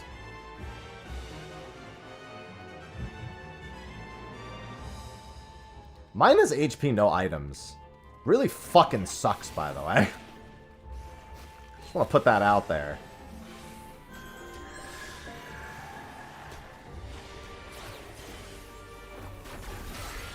No gloom, but that's not great. It's certainly one of the worst things that could happen.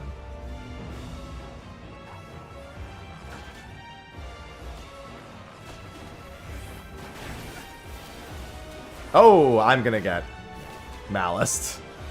My silence wasn't off cooldown. It's fine. It'll probably be like the only time this whole run that it happens. Oh no, I don't think we had a single Pox the entirety of our run. It was on the second day.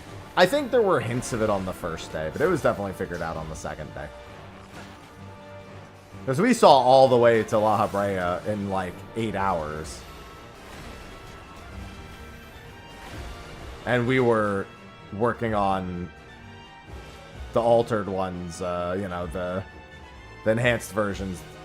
We were working on What's-Her-Face, Garuda that first day. Titan took a whole day of just trying to get the movement right. If not for Titan, Ultima Prog would have been like 3 days, man. To this day, he's still pretty much the main reason why it takes any time at all.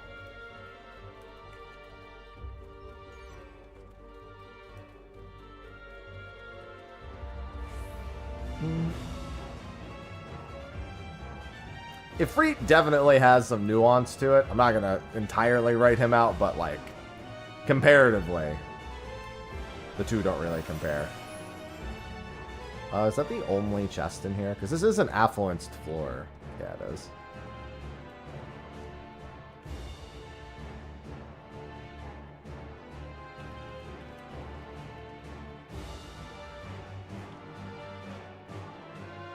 Oh, let me... Oh, fuck, that's right. I can't even get rid of it. I can only do this. Actually, the worst floor for me to have gotten Pox. Because I can't get rid of it till the next floor. Let's try to get off this floor, then. Basically, I have to second wind through it. Well, there's the exit. And 2 super non-threatening enemy types.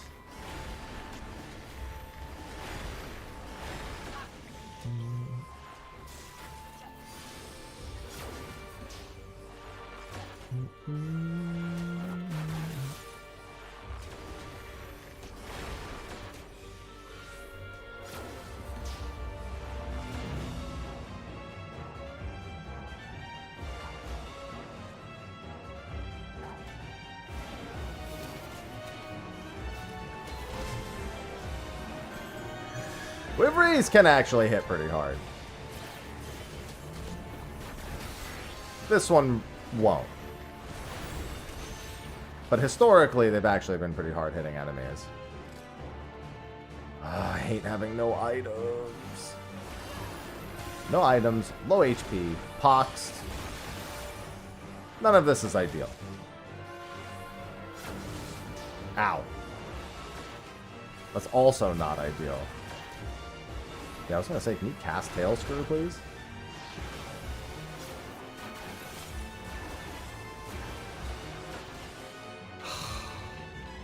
I can't even open that chest to see if it has like a bark bomb in it or something. Alright, I'll second wind and then kill the last mob. Or hopefully the last mob.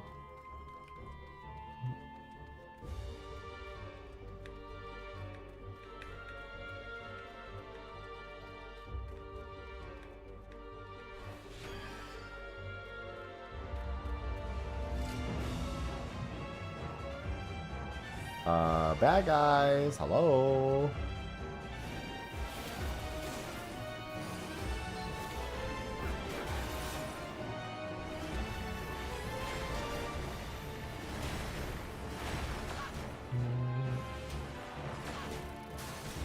Ow.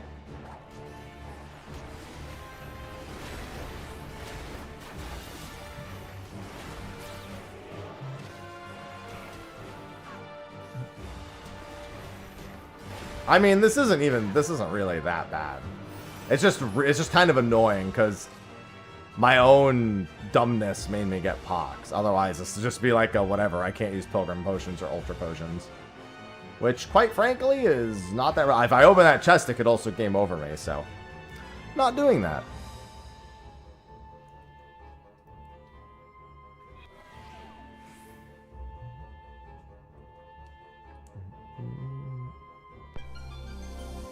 Auto heal disabled is... Well, I mean, I had Pox, so it was already disabled, but... It's just Pox without the dot now.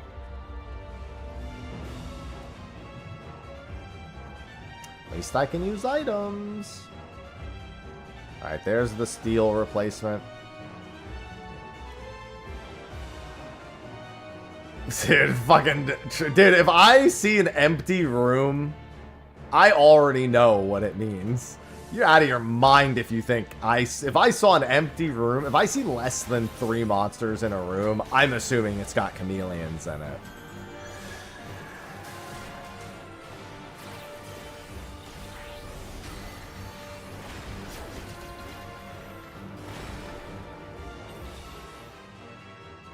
Hello?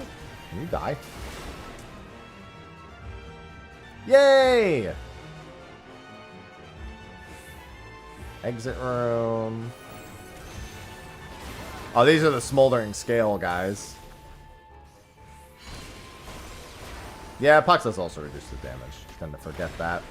It's not one of its more important things.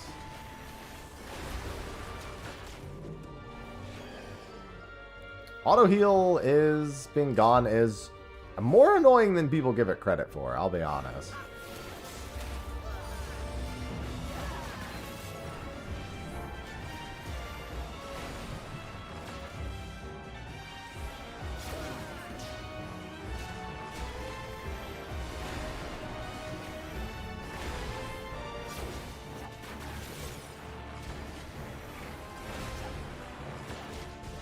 I don't remember how hard Smoldering Scales hits. Oh god, it actually hits very hard. It hit for 45,000.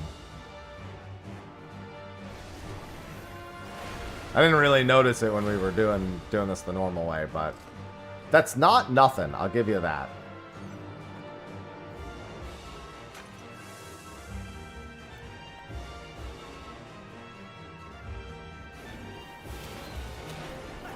I have 183,000, but that's still a decent chunk.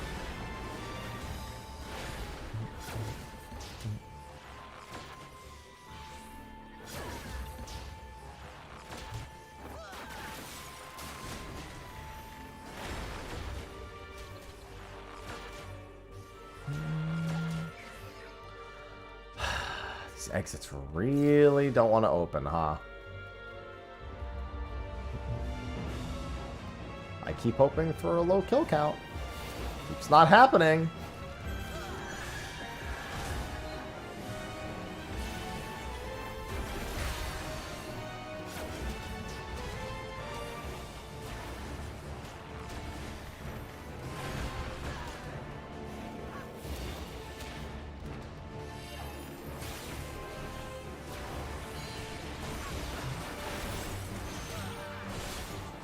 Yeah, the solo boss only has a rare chance of giving any actual reward. It is really meant to be a practice boss. It can give you a first light relic. Not a first light relic. It can give you a blessed horde, a sack of first light, but not very frequently.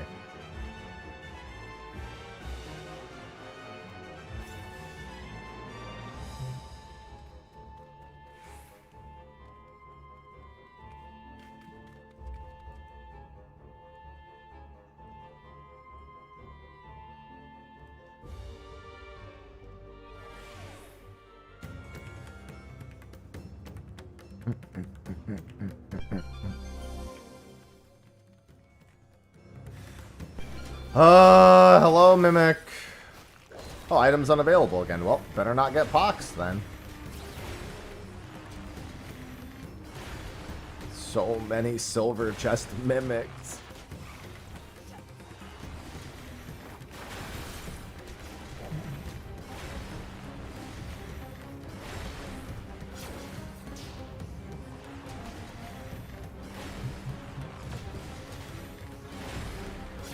I see smoldering scales.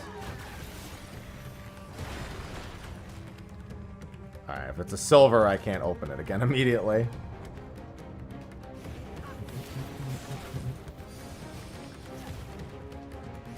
I mean, there's really no bad job for this one. Bard's fine. But Machinist is generally considered to be the best Fizz ranged if you're going to pick Fizz ranged for it. This one, I'd say it actually doesn't really matter at all. Like, yeah, Peen's fine. Like, if for some reason there's, like, a place where you need to remove a debuff. But it's not important.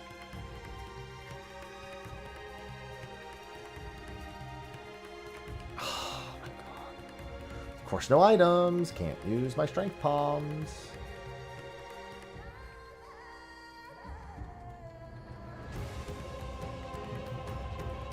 Still need another haste.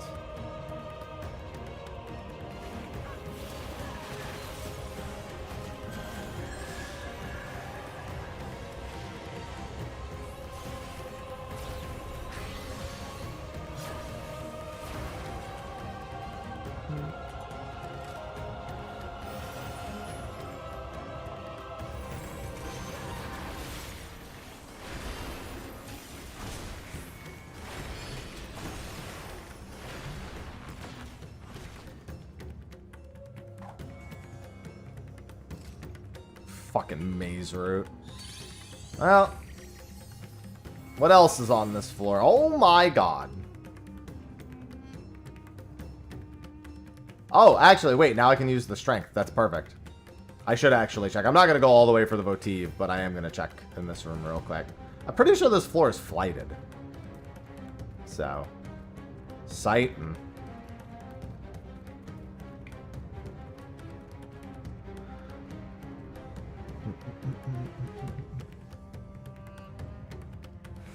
Huge floor. All right, I'm not going down there. Let's just use the strength.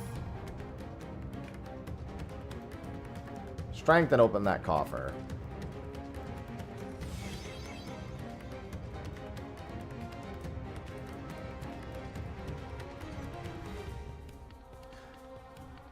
Yeah, that's a big one. I call that the Mario block because it's got the staircase and then the flat at the end. That's the end of like a Mario level. Oh my God. Stop. Every floor is just started with a fucking silver that just turns into a mimic. Stop it.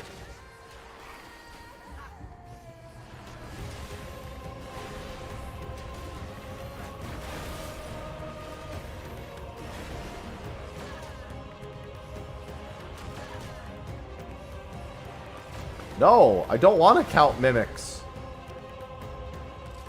Ah, safety. No more traps.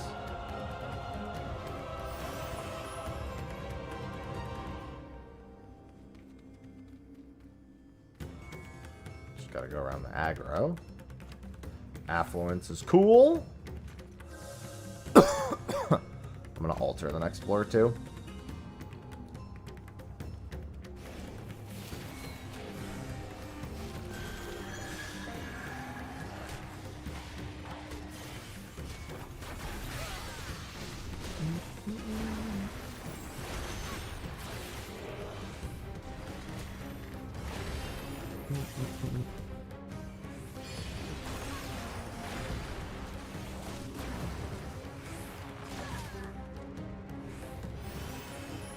Oh, gold chest.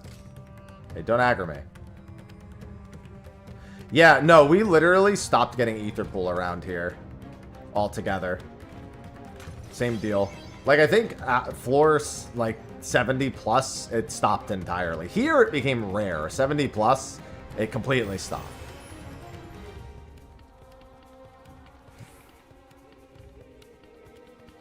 I was livid because at the time we weren't 99.99 yet.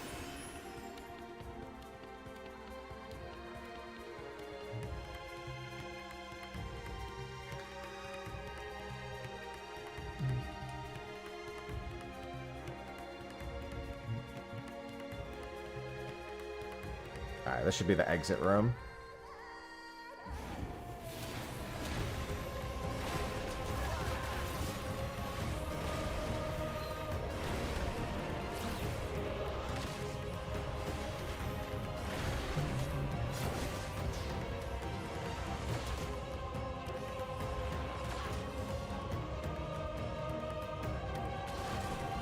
Stop.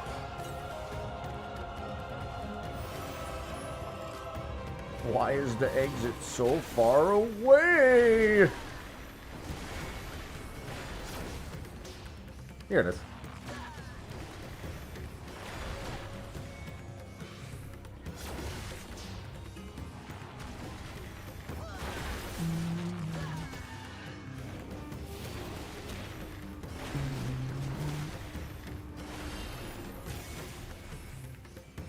Well, I mean, for beating the 71 to 80 boss, you're just guaranteed to get 5-5. So if you can clear that really quick, it's really nice.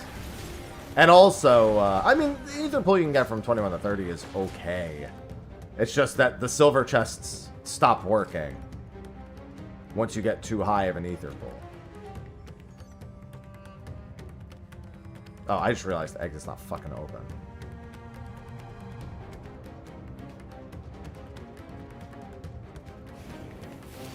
Because when your ether pool is high, then the silver chests don't give you anything. Or, I'm sorry, they have a very low chance of giving you something. It's inaccurate to say they don't give you anything at all. I have totally gotten power upgrades when I'm technically out of range of power upgrades.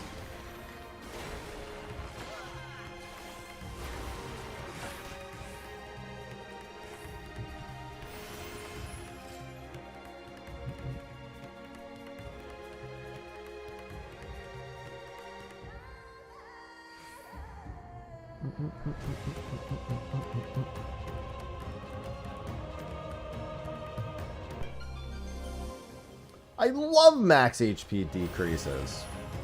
This is also an altered. Bro, I've gotten nothing but mimics this whole time. This has been like the most mimicky 10 floors I've ever had. My alterations are mimics. All my silver chests are mimics. I'm a mimic. Are there any other mimics here? He's mimic. They're mimic. I'm mimic.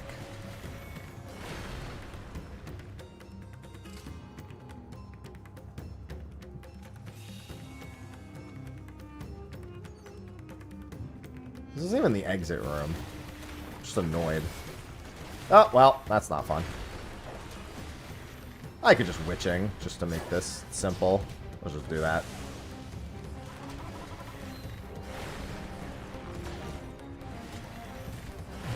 I could have just that's the mob that does Earth Augur, so I was like, I don't really... I think for Earth Augur, it's just you get behind them is what it was. I was LOSing it all throughout when we were doing our stuff.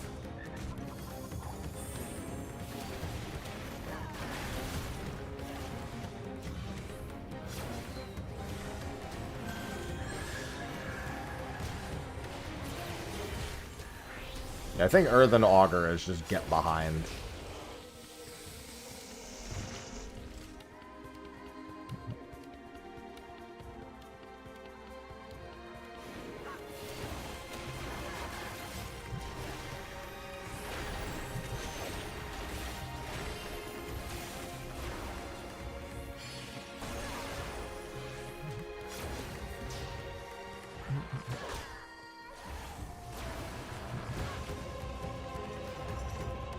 And that mimic didn't even drop anything. Cool. Can't wait for this to blow up in my face. Oh no, it's Bark Bomb. Cool. Would have been useful a second ago.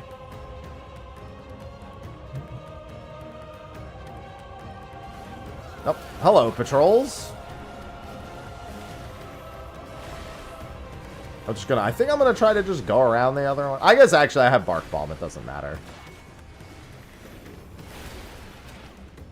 Should definitely not try to run down there in case you see this blazing trail.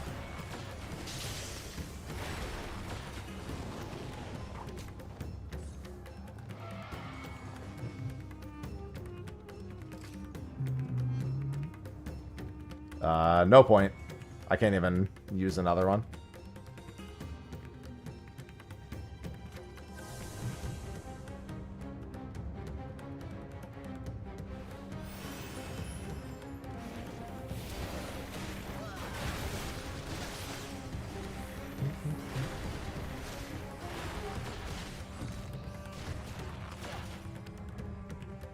Pylon of Passage. Oh!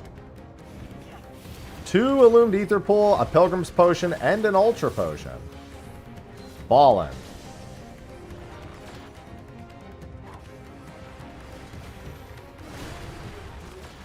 Yeah, Electrocution does so much.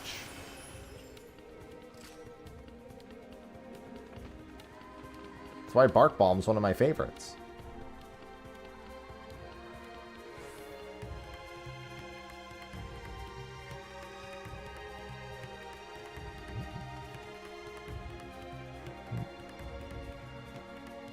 Oh, of course the exit floor is in the very last location I check. Fuck me in the beard, I guess. Let me just get rid of that fear.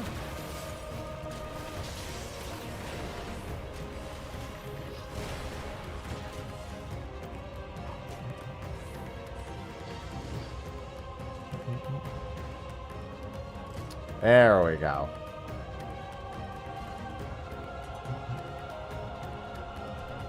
I love it when my coffers have juice in them.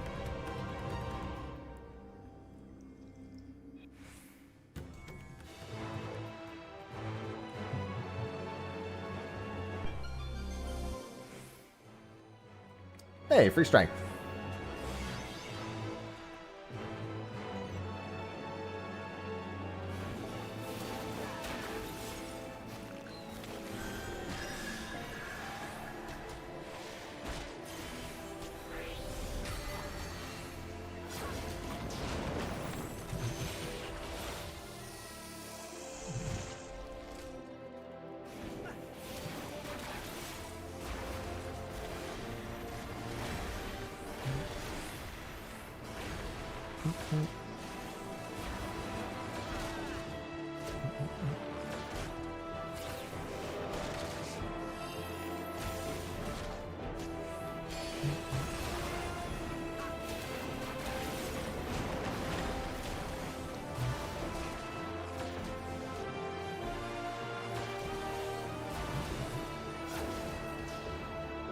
These things have Bafflement Bulb.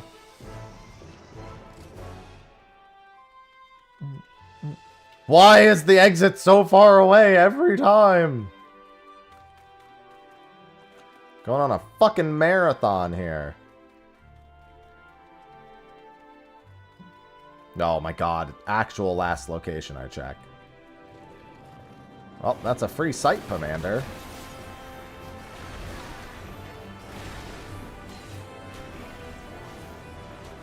I don't remember what else these guys even do.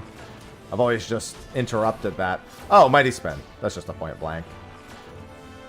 Not even that big a one. Dude, after doing EO where every mob AoE is the size of Texas, it's strange being in a place where every AoE is not the size of... Fuck you. Literal, not even just the last place I checked, but there's even one room between us. Hey, what's going on, Ryle?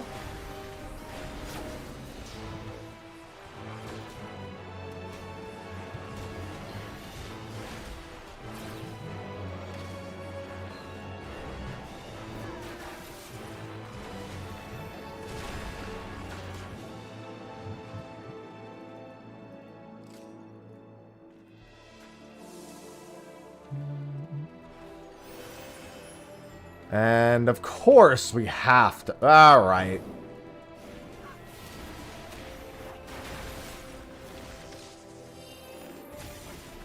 Scythe Tail should just be a point blank. Yeah. Alright, he turned around, so let's get that votive while we can.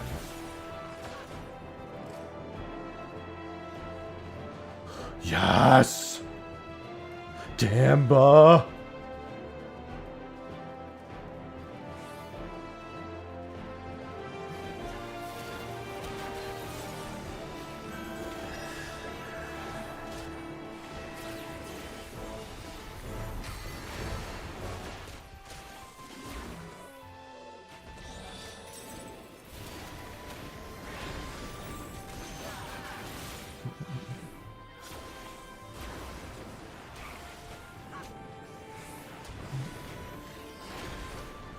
Okay.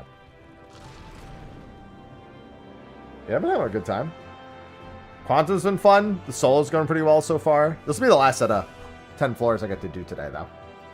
That little fucking diversion I had earlier to deal with the package ate a decent amount of time. Nice, I got haste. There's a silver in this room.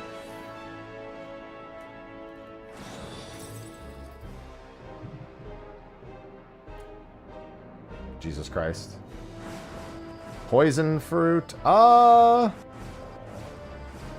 bark bomb and pick up the poison fruit.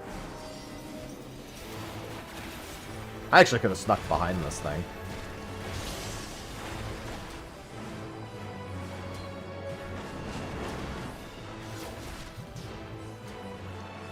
Alright, I found the exit room. This floor set is flighted, so I might just be able to kill these couple. Forget what the minimum is on flighted, if it's 2 or 3.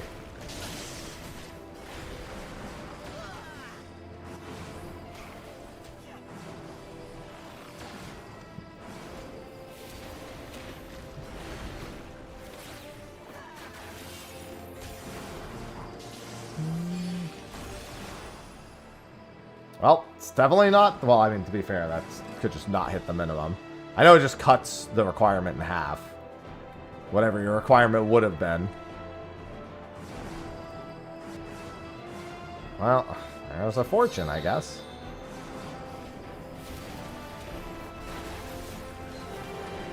Oh, right, I forgot about these guys. The sprint actually comes in a lot handy for that, then.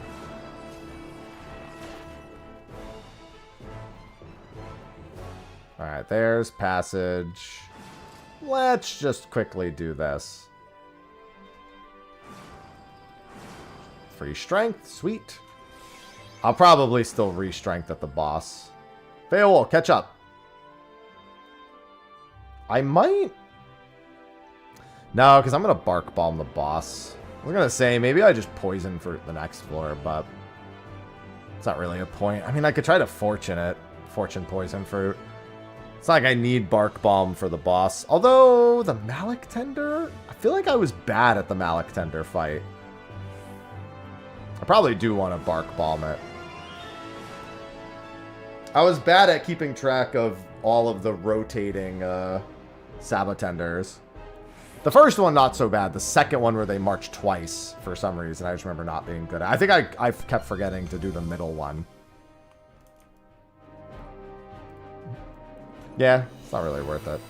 Jesus Christ. Not unless I get a replacement.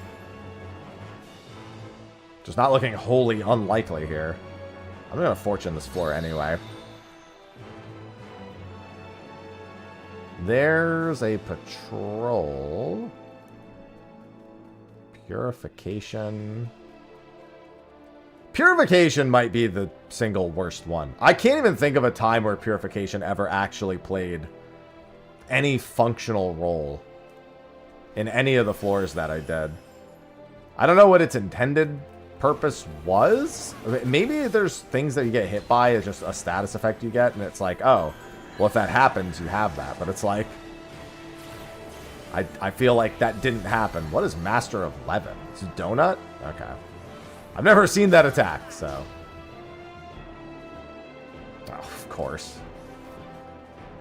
2 of these at once can actually be a problem, so let me just nuke one out of existence. Yeah, I mean, I guess that's it. If you just walk into a trap. That's what I said when we were climbing, but then I was like, I could just not do that.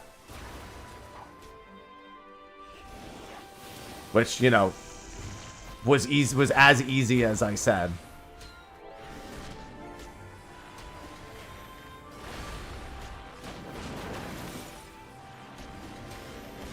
Yeah, there's a few poisons that you can get here, but it's like, I don't think any of them are bad enough to the point where you really care that much.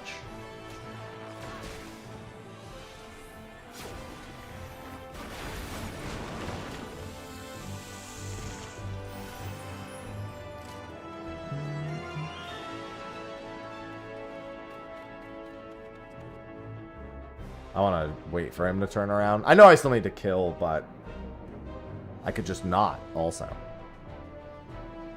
Just turn around, asshole. Come on, let me through. He's like, shiny. Don't turn this way. Just turn the other way. Thank you.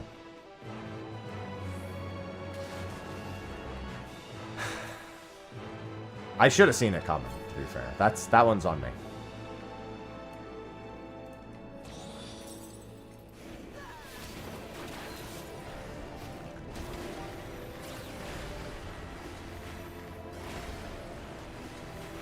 This one's been a fun time.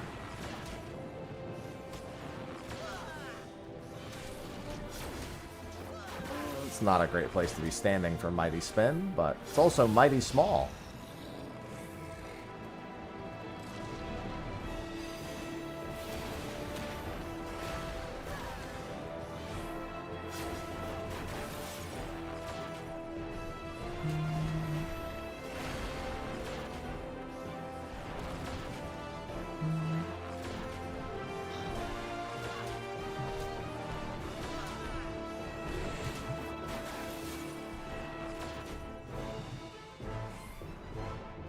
Can I get this coffer?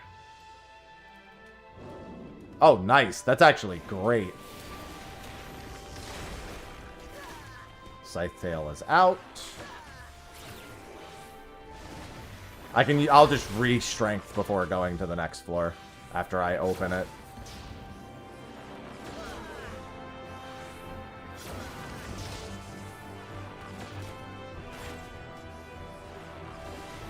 I love repelling shot. Actually, no. Let's kill this mob first. Yeah, Qunatum was a lot of fun. This deep dungeon seems a lot more playable, especially than EO. Damn. I was gonna blow you up, but quite frankly, can I do this? Will this work? Well, I mean, kind of, but I wanted to see if I could avoid the damage with repelling shot. I guess it doesn't go far enough is the problem. I'll wait for my 2s when I go to the next floor. I accidentally fat-fingered my fucking wanderers. Replayability. I think Qunatum 15 will actually see a decent amount. I still think the variable difficulty is, unless you very much intend to ease up. Like, you have to very specifically intend to ease up to Qunatum 40. I'm glad that Qunatum 15's actual encounter, though, is actually pretty close mechanically to Qunatum 40. I didn't think it would be that mechanically similar. I thought it was going to be, like, way toned down. And it is, but I thought that there were just... I was like, oh, it's going to be, like, a completely different fight. No, it's not really. The DNA is all there. I'll just wait for my 2s.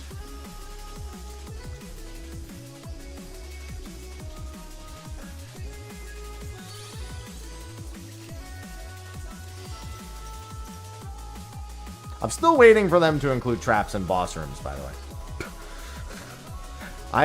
I'm waiting for the day. One day they'll do it.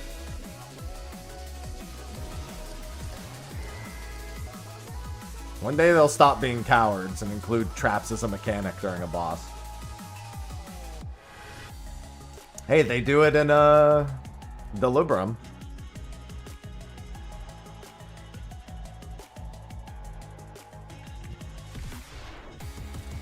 I mean, our group is already talking about forming a group to farm Qunatum.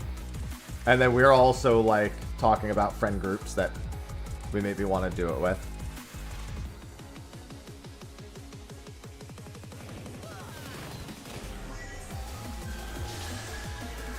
We fall. I know, it's front back. He's got to shoot them out of his butt.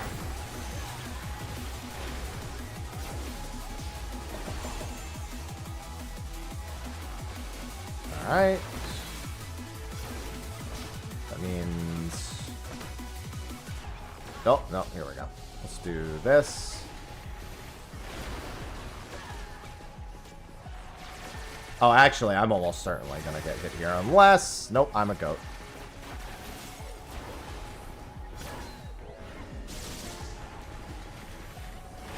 I am a goat.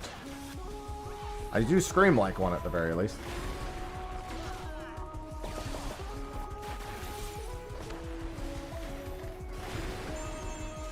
I think this has to be safe for 2 stone. Yeah, this is safe. The way they were lined up, I was like, oh. Oh wait, no, it's not. This is safe. I was close. The right corner, almost the wrong square.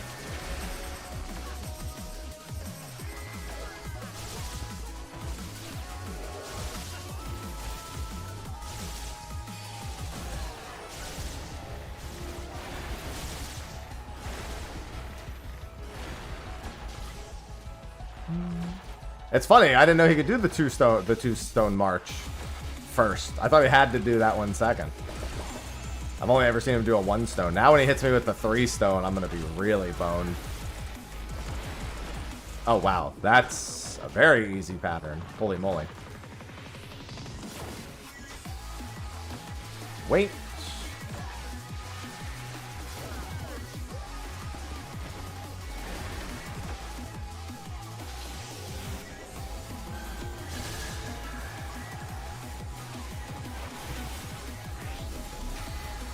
Why do Sabotenders always have so many friends? How are they so social? Never would it be me. Alright. 2 stone again, so he's gonna go there. He's gonna go there. He's gonna go there. Alright, that should be safe.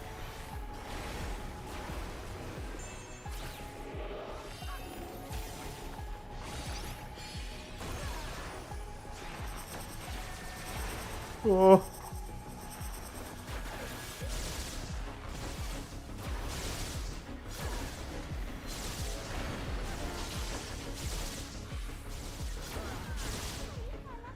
Damn, I want to tweet that. I'm gonna tweet how do cactars have a dating life? They scroll on Tinder. Not gonna lie, quality joke. I approve. I've been inspired.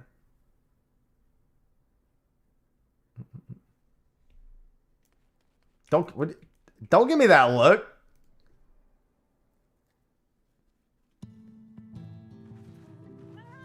I don't approve of the looks that I'm getting. I feel as though you should accept me for who I am. These are not the faces of people who accept me for who I am.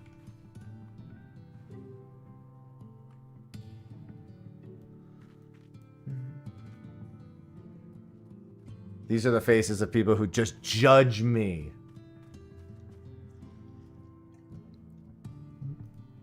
I gotta make the state of the realm.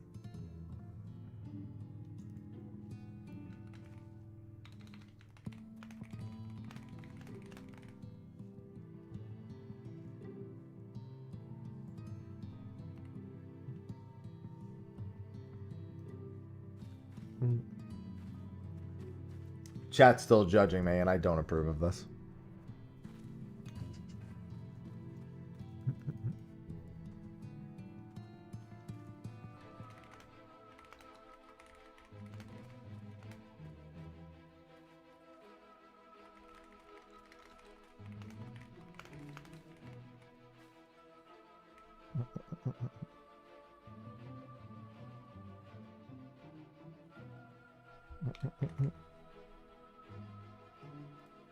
Alright, I tweeted the joke. I'll show you just how much everyone approves of me.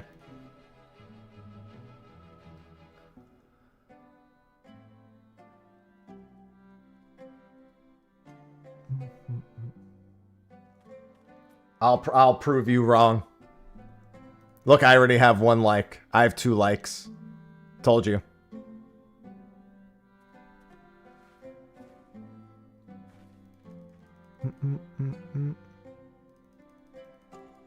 Someone ratio his post, please. Don't do that. I'm not gonna lie. If you actually have a ratioable reply, I'll actually though I'd be okay with that, because that means you'd have to have stooped to an even lower level than me.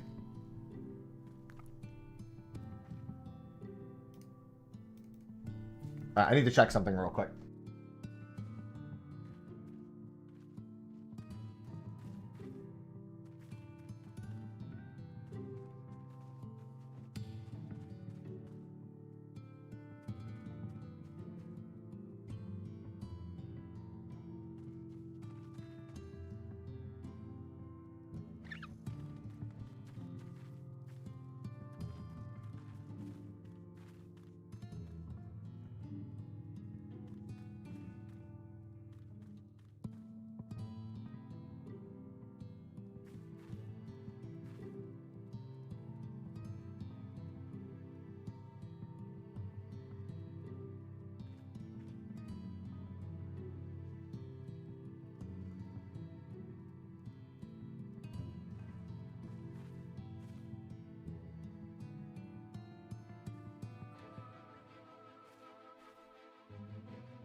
Sorry, the cleaning people left. So I always like to make sure I go in all the rooms, check they cleaned everything right, all the doors are locked properly, etc., etc. Oh, also, Sophie just texted me and asked me to do something real quick. We're getting ready to stay in the room right after that.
I'm running all over the place.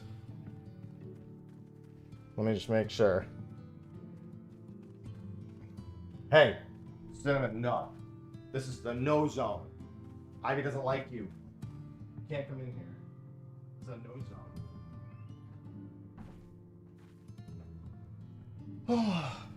Okay, Jesus Christ.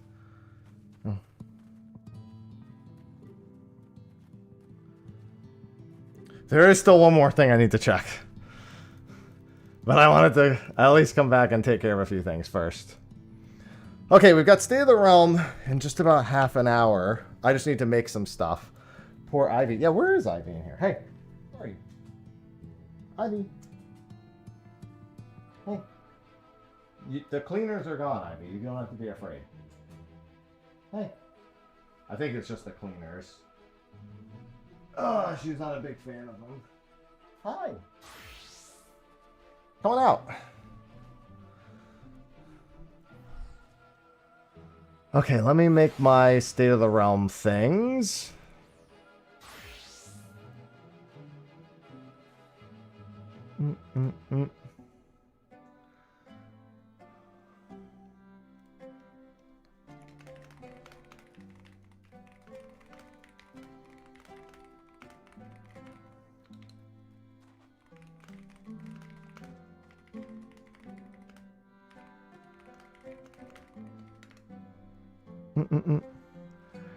Being cat dad has been,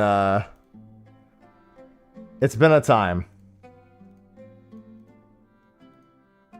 Going from one cat to... Dude, honestly, Ivy was a handful as one cat. Now it's technically like 4 cats plus 1 cat. Because Ivy, I have to like lock away in here and just treat her entirely separately.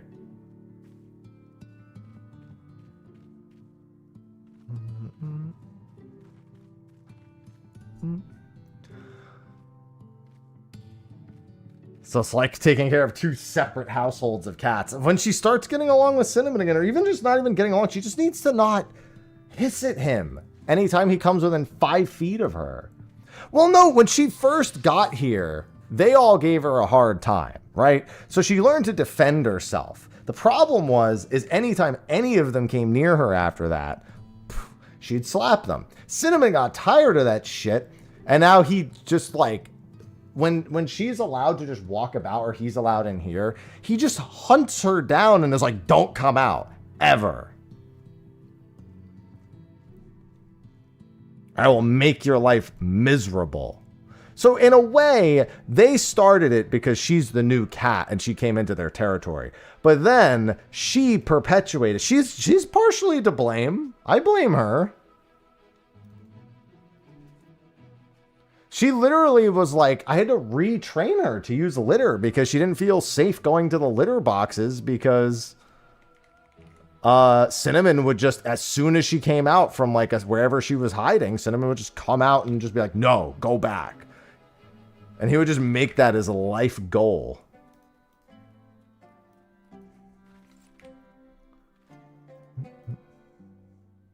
And he's like hard fixated on it.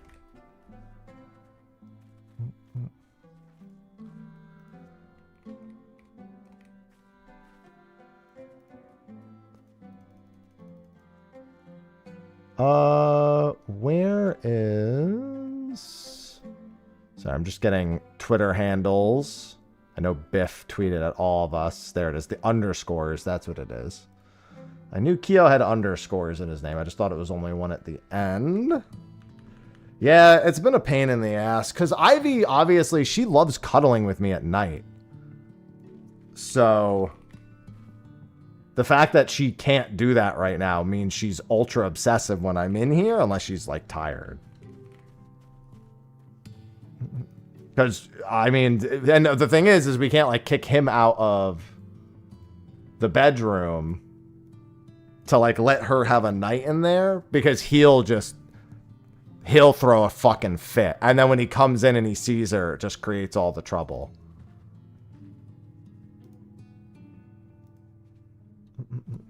All right. This is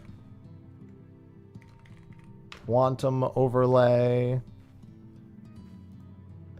Yeah. So it's just that's been the real fucking struggle. I cannot get nearly as much work done because of that too. Like, because I'm constantly like, I don't know, it's like there's a lot of moving elements that have definitely affected my ability to be as productive as I'd like to be. Oh, I need a PNG of that, right? PNG, and then I need the outro. And then I should be all set for State of the Realm. Yeah, we should be able to finish the... well, I mean, assuming I don't die. We'll be able to finish the solo tomorrow.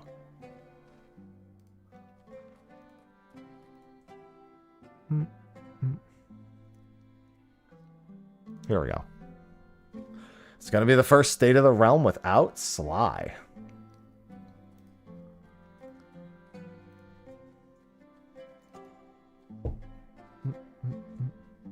While he's in Texas. Whoops. Whoops. Keo. Biff. And then their handles.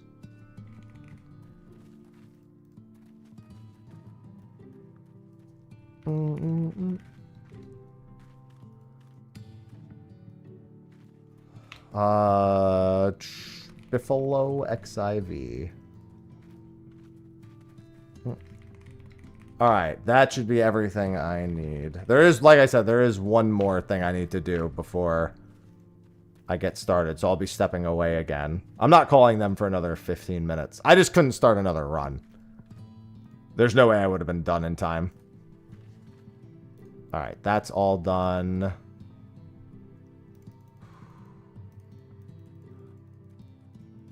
Ah! See, somebody followed up with my joke and said that this joke is sharp. See?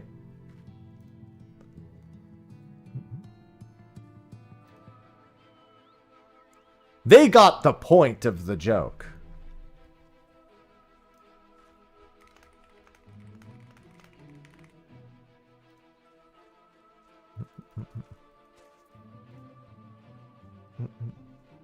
Listen, it's too easy.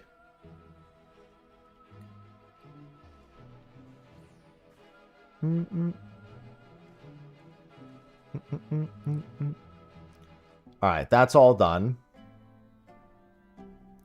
Alright, I think we're all set at this point.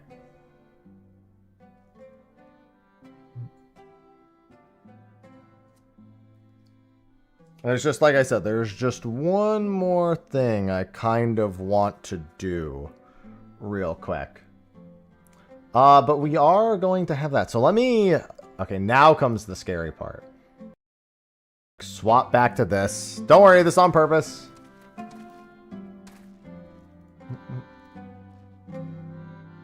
I'm always just nervous. Oh, I need to get all their pictures, too. I don't know if I have everyone's picture still. Because they all give me pictures and everything. You know, they're always like, oh, no cameras. I'll be the only one with a camera today. State of the realm. Let's see. Where is... Here it is.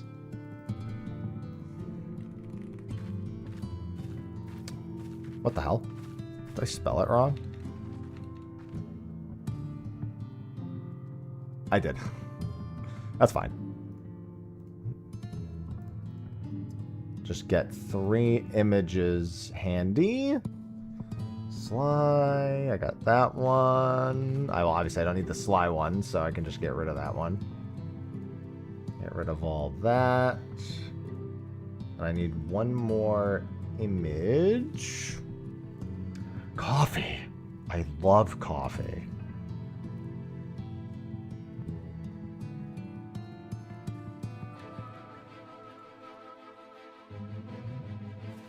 Please don't break my OBS. I don't know if my OBS is still, like, fucked. Like, so literally the only reason why I have been using my old intro screen when I have the new one, because I had this one made specifically for Dawn Trail. And I don't know why I'm not using it right now. I think I just couldn't find it on, like, one of my, what's it called? My hard drives. But, I mean, I can just track this one to see where it is. But I haven't been using it because I made a new scene in a rush to try to fix all of the State of the Realm issues I was having, where when I was resizing things, OBS would just crash. As I couldn't figure out what scene was causing it to crash.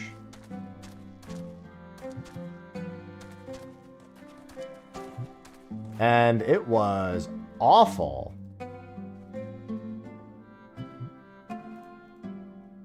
Let's do that. And let's change the titles. And then I need to use the restroom. And there's one other thing I want to do real quick. Titles, titles, titles. Come on, where are they? Here they go.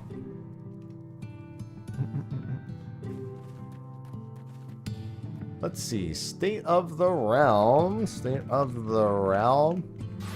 Quantum, hit, or miss.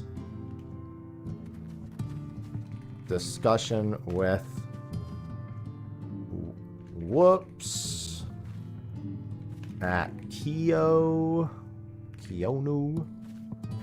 at Biffalo. I don't remember. Oh no, Biffalo's is Biffalo XIB here too, isn't it? It would be if I spelled it correctly. Does he just have Biffalo? He does, doesn't he? I think it is. Let me double check.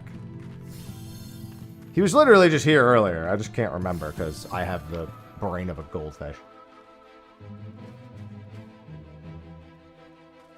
Yeah, it is. Okay.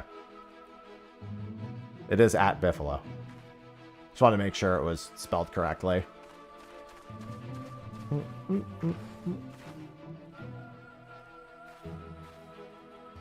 I'm always those. Is it 2 F's? Is it 2 L's? All right. I'm going to be giving them a call in like 10 minutes. Actually, let me make the chat with them real quick. Let me just like start the conversation. Whoops. Add friends. Biffalo and Keo. We'll be calling in 10. All right. Get something to drink. Use the restroom, whatever you got to do. I'll be back in a few minutes. Be right back.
All right.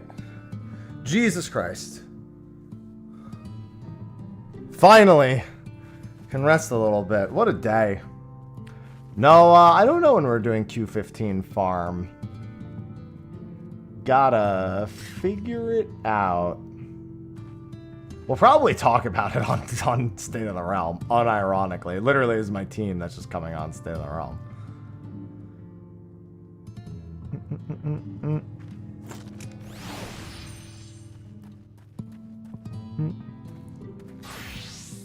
I want to do more Q15. Alright, let me log out of the game. Let me set myself up at Gemstone Crab.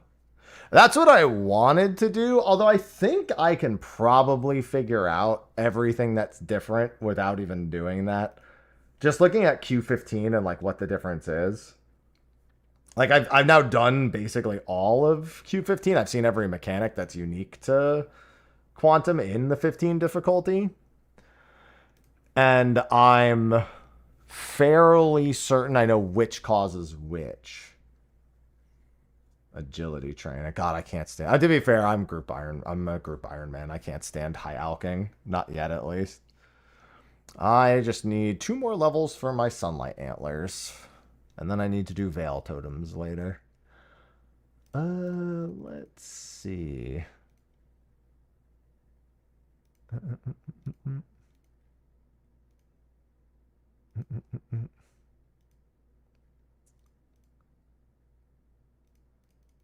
Alright, we got 5 whole minutes.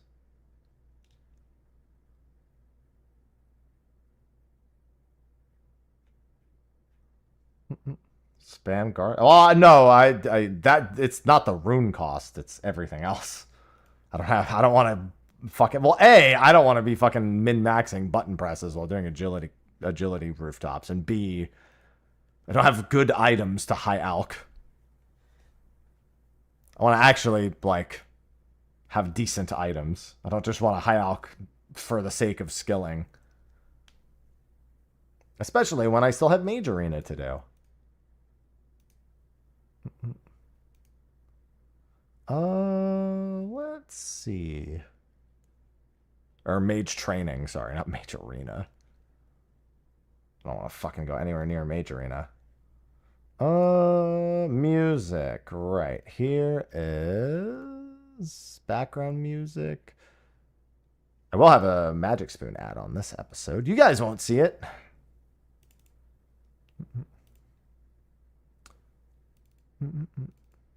Here we go.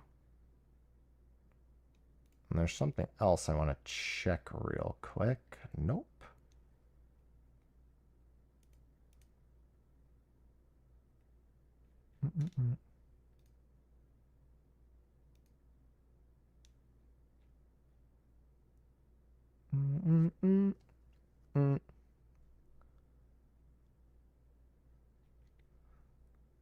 And where is it? I think it's in this one. There it is. All right, got that. All right, now I got 5 minutes to chill. I've got everything set. Well, not everything set up. I can't technically have one thing set up. I don't have. Oh, actually, let me ask for that now.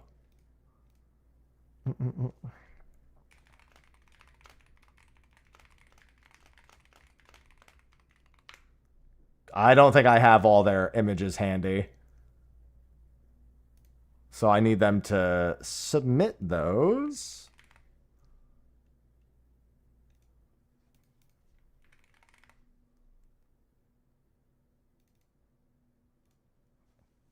So I can set us up. I might have some of them around, but I don't know if I do. Should really just keep a folder. Do I have any of them here? I should just make a folder called Stay the Realm Guests and just keep it there all the time. I'll just remind them in a few minutes when they get here. All right, quantum discussion time. Gemstone Crab and quantum discussion. I need 2 more levels so I can use sunlight antlers. Although I need to do fletching. That's what the veil totems will be for. I get some fletching levels from that. Get my fletching knife. I can do tot.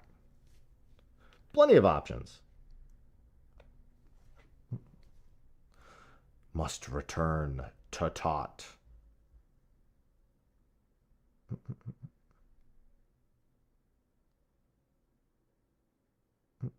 Alright, Whoops sent me his. Yeah, I don't think this is the one I was using for Whoops last time anyway, so that works out.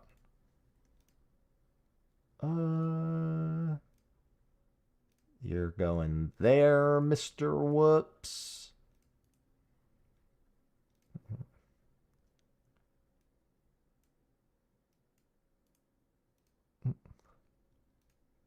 Mr. Whoops. There we go.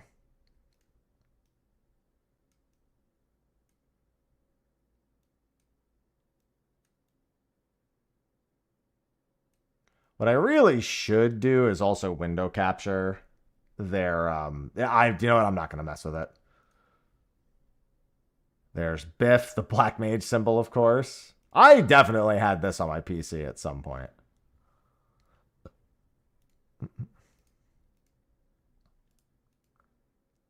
That goes there.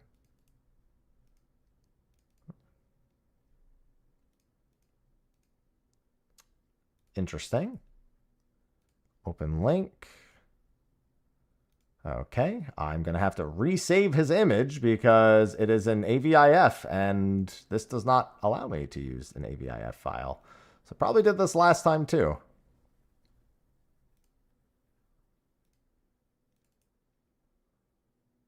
Edit. Paint. No longer the original.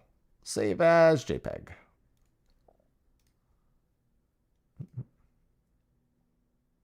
Endless, thanks for the 45 months. Welcome back.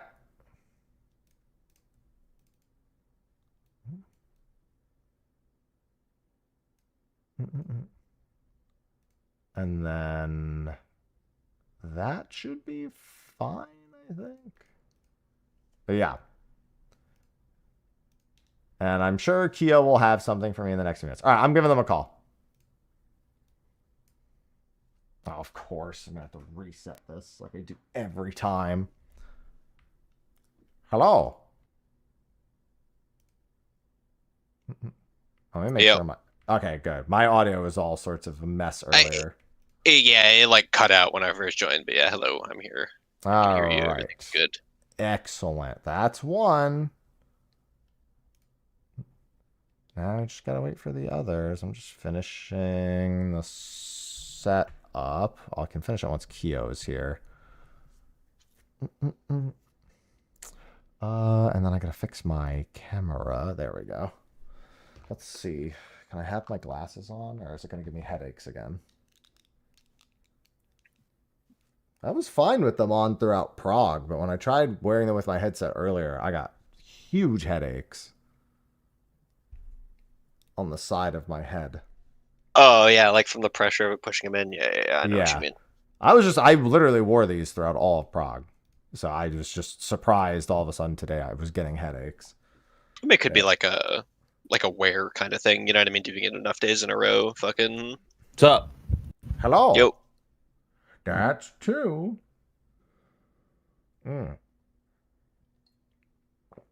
How is everyone doing today? Pretty Good, good. I actually slept. Yeah, that's probably pretty. I mean, you slept the first day into the second day. That was a nice 13-hour nap. Second day, I slept another like 4 hours. That was the weirdest like week.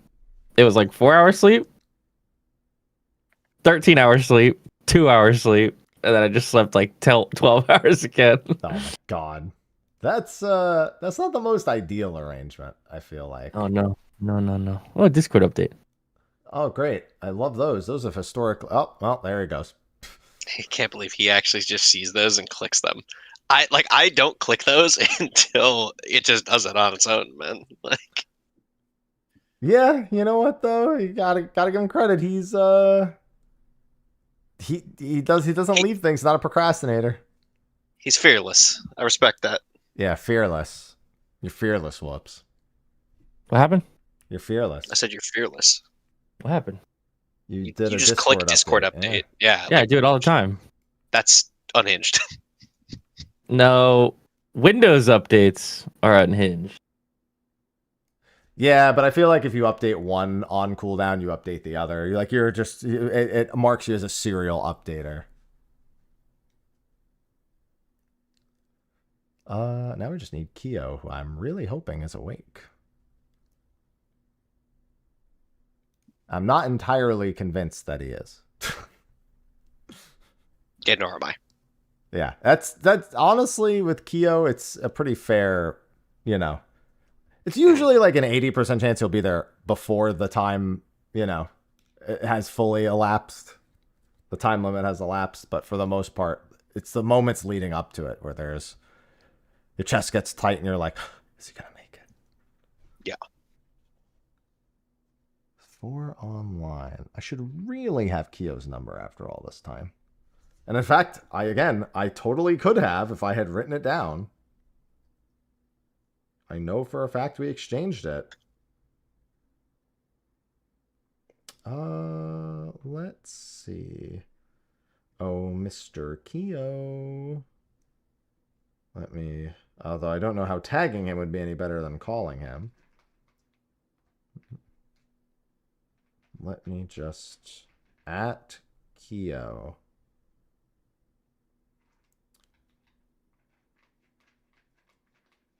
Ivy, do you have to do that right now? Do your bowels have to pass? All right, worst case scenario. He joins at some point later. Fortunately, that won't mess with the cameras if he were to join late. Because there are none. Except for one. Oh, it's true. Yeah, it's just you, right? So Yeah, it's the easiest setup. Oh, hey, what's going on, girl? Hey. Yeah, it's the easiest setup.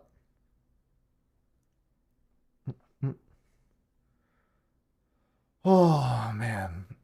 Keo late to the show. Classic Keo. I got classic Ivy, too. Obsessed. Hey. What's up, girl? How you doing? What's up, girl? Yeah, she can't get enough of me right now because... All right. I see what's going on here. Because she's locked away from the rest of the house, so she doesn't get to spend time with me unless I'm in here. One of the cats bullies her into the point where she's afraid to use the litter box or eat in the rest of the house. So they're separated for the. Are you gonna leave? For the time being. Hey, Ivy, I need you to not hiss at Cinnamon every time he remotely exists in your area. For the love of God, please. I'm trapped in a room all day with a cat, a litter box, and the cat food. I think it's affecting my brain. Freedom, don't look at me like that. Listen, you're part of the problem, all right? He can play nice, but you don't. hey, Hey, Keo's here. Hello. Hello, Keo. Hello. Just woke up, or Definitely just woke up. I should really start putting money on this. I feel like Kyo is like a robot that they just like they go to sleep and then like moments before someone pushes a button, just I'm here. I'll be right back. I'm gonna go get another can of caffeine. Yeah, we still got 10 minutes. Kyo, do you have an image you want, or do you want me to just capture the Discord box thing? Discord box thing works. That'll work. Yeah. Figure options are good. Let's see. Sorry, Sly. You are not Sly today. Please don't break my OBS. Please don't break my OBS. Window capturing in my OBS has been the scariest endeavor for like, I don't know why, like some update that happened a while back. Oh wait, I do have an image you can use. That's fine. Yeah, it was whichever you prefer is fine. Most of the time, do image, but I'm dumb and I don't have it anywhere, even though I've totally been given it like 4 times at this point. I was trying to see if I could find it quickly. Yeah, I found it. You at least give me a different image half the time. Whoops. There you go. That's true. All right, let's see here. Yeah, you'll get like a new commission. You'll be like, that one. Yep. Okay, yeah, I definitely had this image on this PC at some point. Where did it go? There it went. Ivy, where are you going? Okay, excellent. All right, and with that, we are all set. And if you need to bathroom, food, bev, anything prior to the top of the hour, you are good to go. And I just need to click on Gemstone Crab occasionally. Nice. I mean, I've just been AFKing all week. And Me too. I mean, I got 99 strength. That's a lot. Then I realized range training is really annoying at Gemstone Crab. Maybe I don't mind ranged training at Gemstone Crab. I just don't like magic training at Gemstone Crab. I just Avas and just show up with as much as I can. Mm-hmm. I was doing bone shards for the first like for until we got to Quantum. It was all bone shards for me. I was like, prayer AFK training? I'll accept that. Even if it's not very good. It's not super good, but it is low effort, so we take those. I have Veil Totems to do today anyway, so I'll add to that pile. There's not a whole lot of really great semi-AFK ways to get prayer XP, so that's one of the only ones. What? There is another... Isn't there an item that, like, when you kill a ghost, you just get prayer XP, so you can, like, AFK somewhere and just, like... Yeah, but those... You have to get those items. It's the heads, the... No, not the ensouled heads. There's like a weapon that like when you kill something, it auto like sacrifices the bones so you can like go someplace where like it's always aggressive and just kill with that weapon. It's like garbage, but it is technically AFK. Bone Crusher and Ash Sanctifier, yeah, but it's like it's worse than burying bones. You get like 50% of the buried bone prayer value. I just realized, whoops, left the call, and I'm guessing Discord updates are to blame. I'm here. I see him in the call. You're not on my Discord. It's just your entire square disappeared. What the? I'm still blaming the Discord update, even though I didn't do it. All right, I expanded and shrunk it. I shrunk it and expanded it again, and it's back. I mean, to be fair, it doesn't matter. As long as you're in the call, your image is on screen. Oh, yeah. Oh, yeah. Oh, yeah. My Taco Bell just got delivered. I gotta grab it. Go grab it. Go right ahead. Treat myself on my day off, you know? I have him working on his day off. What have I done? I'm back. Working? I mean, it's a commitment. It's a commitment, at least. It's like day off. Yeah, I guess I'll talk. I'm sitting here anyways. I don't care. I'll be right back. Welcome back, Biff. Sophie was like, "Hey, I'll be home in 20 minutes. Can you grab my Dominoes at the door?" And I show up and there's just pasta and lava cakes. Just Oh, those lava boxes. cakes are heat though. Lava love cakes, dessert. I think, are the greatest dessert ever made. I'll be honest. Yeah, they're really good. Like, I've had some really good fancy desserts, and then I'm just like, but imagine if it was a lava cake. Imagine if it was chocolate with hot chocolate inside of it. Yeah. I can have anything in the world. Just give me if I ever end up on like death row, I'm just asking for the world's largest lava cake. Yeah. I'll just die. I'm just going out with diabetes right now. That's it. I'm gonna feed my cat too. 1 sec. Okay. It's gonna be your feeding time when I'm done.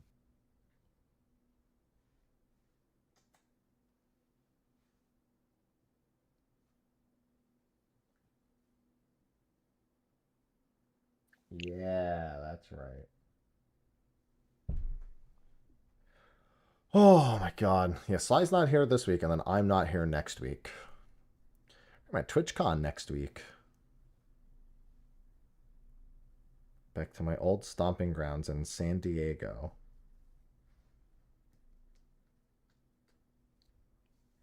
San Diego. Whale's vagina.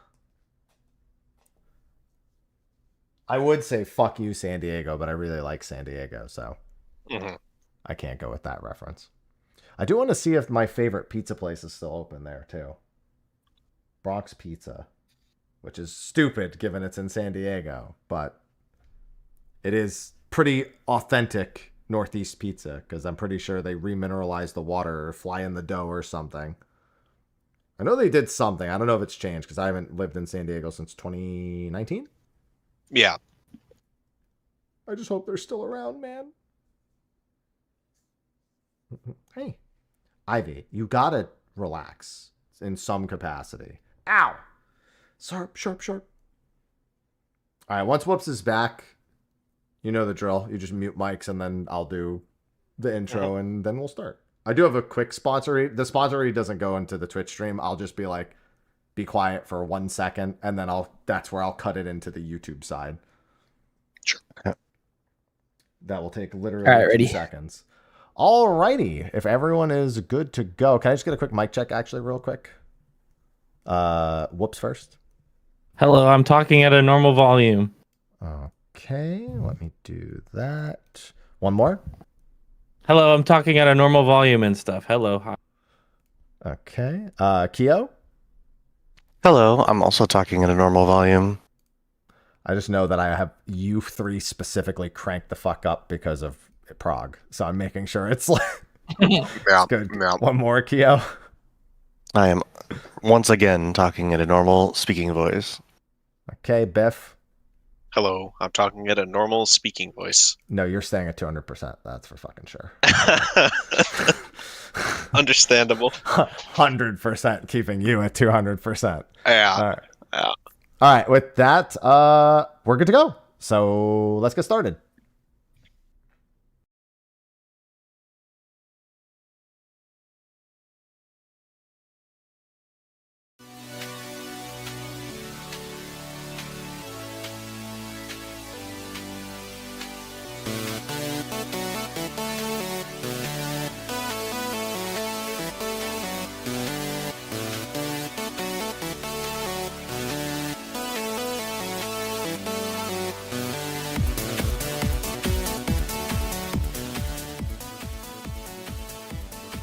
Hello, everyone, and welcome to State of the Realm.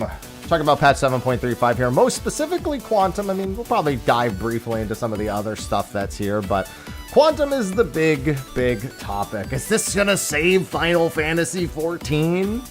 Yeah, no, this won't be a Reddit post, I promise. Anyway, I'm one of your hosts, Mr. Happy. Joining me, not Sly, this week. For the first time ever, Sly is not on State of the Realm. Up to this week, he has technically been on more State of the Realms than me, since back in Heaven's Ward, he hosted the show while I was stuck in Gordius for 4 fucking weeks. So, here we go, finally breaking pattern here. But we have several guests to make up for Sly's absence. First, we have Whoops, who's joining us for the however many times. I don't even know how many times at this point. Hello, Whoops. It's been a few. Hello. What's Hello. up? How you doing? I'm all right. I just opened a big box of Taco Bell, so I'm pretty happy. You're what? You're what? Not all right. All right. Anyway, that's fine. Yeah. Enjoy your Taco Bell. We have Keo, who has also been on the show a fair number of times. Raid mate of mine since those Gordius days, actually. He was locked in me with there, so fitting you're here for this one. How you doing, Keo? Hello. Pretty good. Still waking up. Still yeah, I'm doing great. waking up. Yeah, I don't know what your sleep schedule was like for the past few days, but I'd imagine that it's not much different than your normal sleep schedule.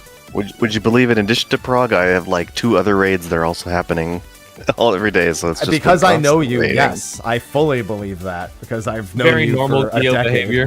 Yeah, that's actually exactly what I figured was going to be the case. When you said, "Oh, well, there's take 3 hours," I knew why the 3-hour limit was on it. You know, I know what the most likely outcome is. Yeah. And It's all raiding all the time. yeah, I don't know how you do it. I'd go crazy.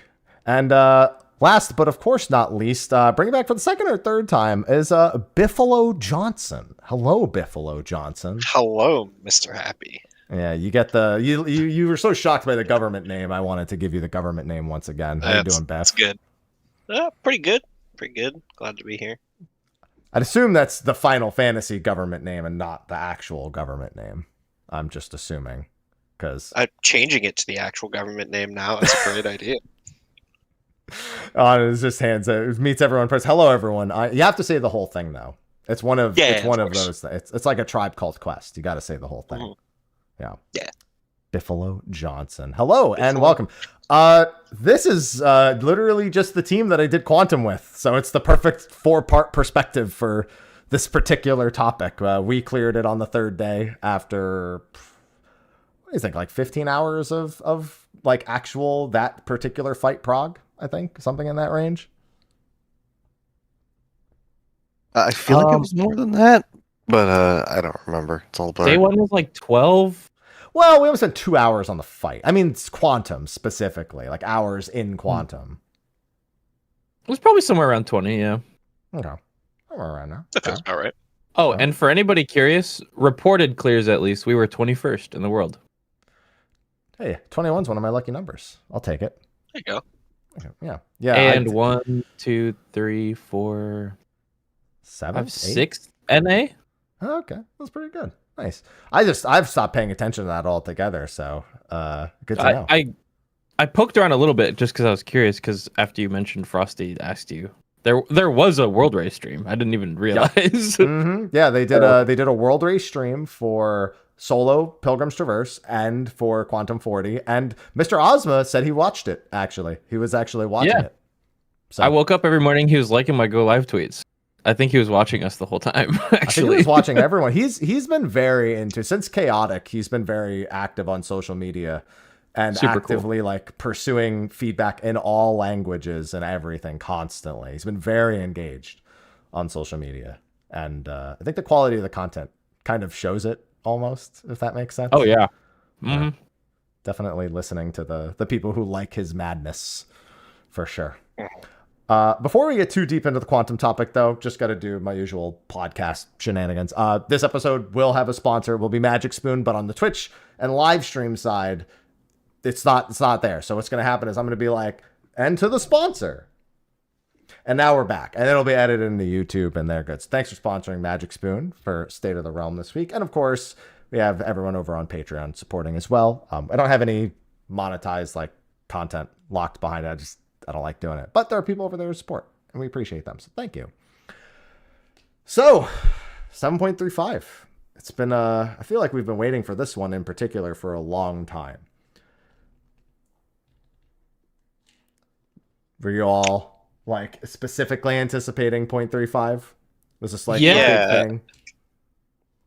Like, I actually had a moment, like, a month ago where I was like, isn't 0.35 supposed to be, like, soon? I actually think I asked you, Happy, right? I was like, when is like when are we doing this? Like, it felt like it's been so long since like 0.3 that I just kind of started to space, and then it's like, oh no, this is in like 3 weeks. Yeah. Yeah, you specifically asked me, you said Sindolf said it was going to be on a date, so you came to me because, of course. And I was like, no, it is not on that day. I can provide you proof A, B, and C as to why it will not be on that day. Yeah. It's one of those things where like 7.3 itself was a big like not a letdown, but it was like nobody was really excited about the release because there wasn't really in the Raider community, because there wasn't a lot coming with it as far as raid content. So everybody was kind of like, I guess I unsub until next raid content. But the teases about Qunatum and that there was going to be the Monster Hunter collab coming in 0.5 was like something to keep your eye on, because it was, it's an off-patch thing. But stayed hopeful. And it paid off. So yeah. Yeah, whoops. I know you're busy with like a billion games, but when it comes, I'd still imagine that the last 9 weeks, actually probably longer than 9 weeks. I know I'm just thinking of 9. It's only been 9 weeks since 7.3, by the way. May have felt like an eternity, but it's actually only been 9.5 weeks. Dude, I was bored. Like, I was playing other games. I was like, I'd wake up and be like, what am I going to do today? Because normally I start my streams with Final Fantasy. I'll be like, oh, let's go do these dailies. Let's go do like my weekly clear this, blah, blah, blah. We'll like hang out. But like, for the longest time, I was like, I can log in and do my daily roulettes to work on my relic balls, I guess. ... Okay, let's go do something else. Like, I've done a lot of stuff, and there's a lot of things that I can do, to be fair, in 14, but like, I was just waiting for Monster Hunter and this, and now we have it. And minus ultimates, I'd say this is probably the best off patch they've ever done for battle content. The bold statement. I'm trying to think about what else has been added battle content wise on an off patch. There's a lot. Besides ultimates. But this is a really good one. When you say off, do you mean odd, or do you just mean like X5, point X, like X5, 35, X35 or X15 or whatever? You have all of Eureka, Delubrum Savage, Bosia, you have all of those to factor in. And this is at the top for you, and with all those in the play. It's at least in the question, yeah. Okay, all right. Other than ultimates, okay. We'll talk about it more, but the Quantum fight's insane. It's awesome. Yeah, it was wild. Yeah. I agree with Whoops. I think it's one of the best off patches we've ever got in terms of like enjoyment for endgame raiders. It was really, really good. Okay, interesting. We'll dive both into that, and we'll dive more into the casual aspect. But I think before we dive too much into Qunatum, we've got the entirety of 7.35. I haven't done Hildebrand yet, so don't spoil it if you have done it. Yaqui, I think we don't need to say much. So realistically, what was that? What was that? Whoops. I still got to do it. Oh, there you go. So Hildebrand. Yeah, there you go. Thanks for reminding me. I'm doing that later. Yeah, I got to do 7.2 also. I didn't do the 7.2, so I get kind of a big chunk of Hildebrand next time I do it. Looking forward to that. But we have, on the more content-focused side, you have the Monster Hunter collaboration, we have Pilgrim's Traverse, we have Qunatum. So let's knock out some non-Qunatum topics real quick, and then we can dive into the actual encounter and our hilarious, happenings across our prog that both in personal error and in discovery. So let's start with Monster Hunter. We did get the Monster Hunter collaboration this patch. It comes with the normal mode and the extreme mode both, which Whoops and I knocked out in like the 90 minutes. We had like a break on the second day. Have you two, Keo, Biff, have you guys taken the time to do Arkveld at all yet?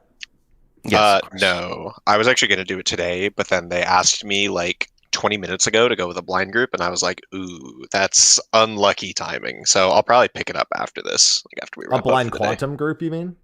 No, for Arkveld. Oh, you'll be fine.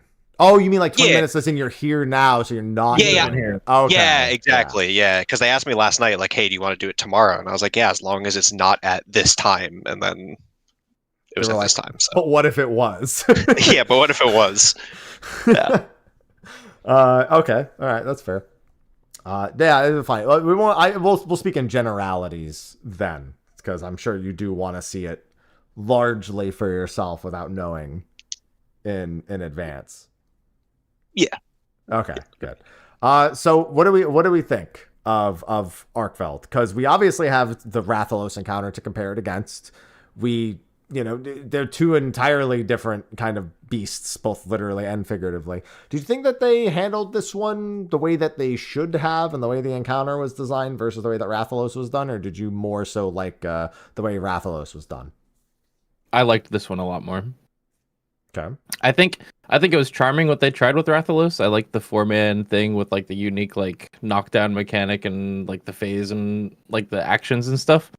But when I play 14, I want to play 14, if that makes sense.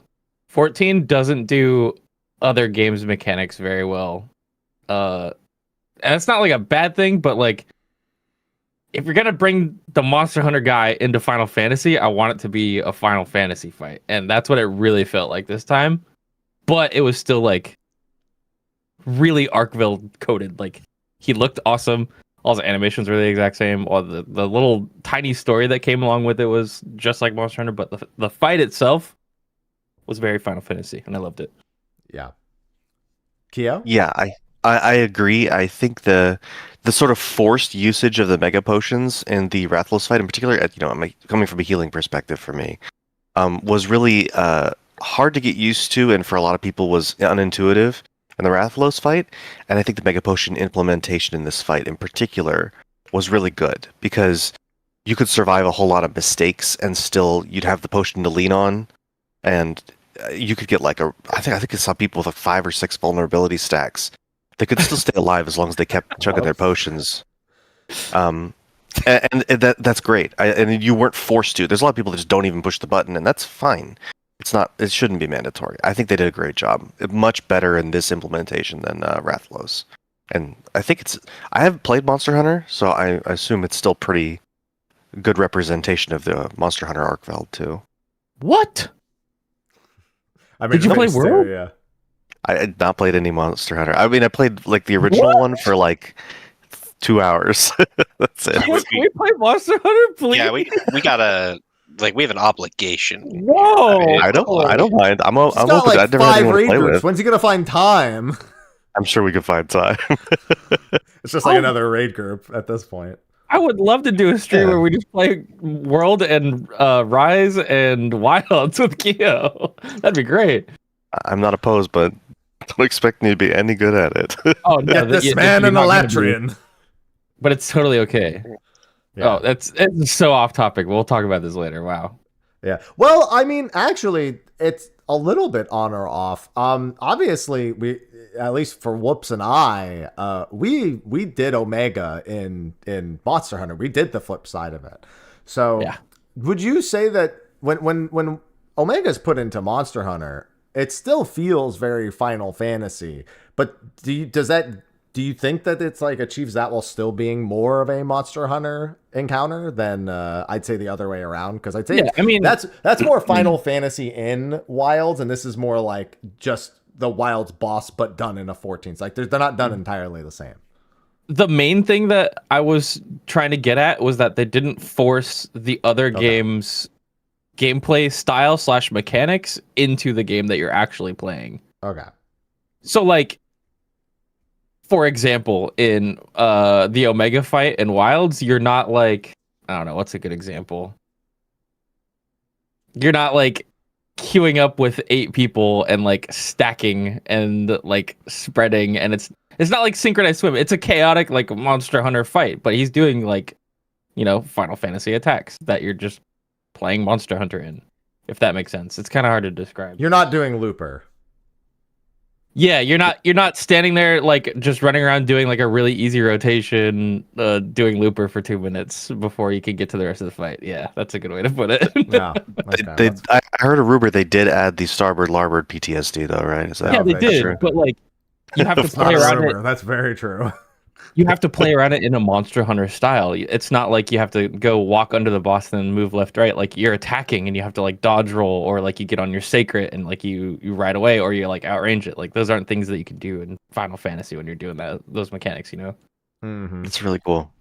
Yeah. Not to mention you have things like the chaser missiles, being able to get on your sacred to get like a movement speed boost in order to or actually, the Chaser missile comes out and you're playing Charge Blade, and then you like perfect guard it and then move that into like the charge axe combo, and like it's Monster Hunter but with the Final Fantasy mechanics. It's really cool. Yeah. The music implementation also great. The normal mode being the what's it called? The way the phases go. It's the what's it called theme. It's the M&F theme into Escape, and then in Savage it's Escape into Final Omega. Yeah. Was and given what the Savage mechanics were, yeah. Because I know that a big criticism on the Monster Hunter side of Behemoth especially was actually the more MMO-y aspects, things like aggro and aggro swaps, which are present here. But you think that those are done tactfully enough within Monster Hunter's world, like the mechanic scape, that it's not like it doesn't feel off in any way. Mm-hmm. Okay, there you go. Yeah, fists, a lot of fists, so much fists. Yeah, and not to mention, I thought the Pictomancy thing was great. Oh yeah, that was super funny. Yeah, I don't know if you really saw good? that, Theo.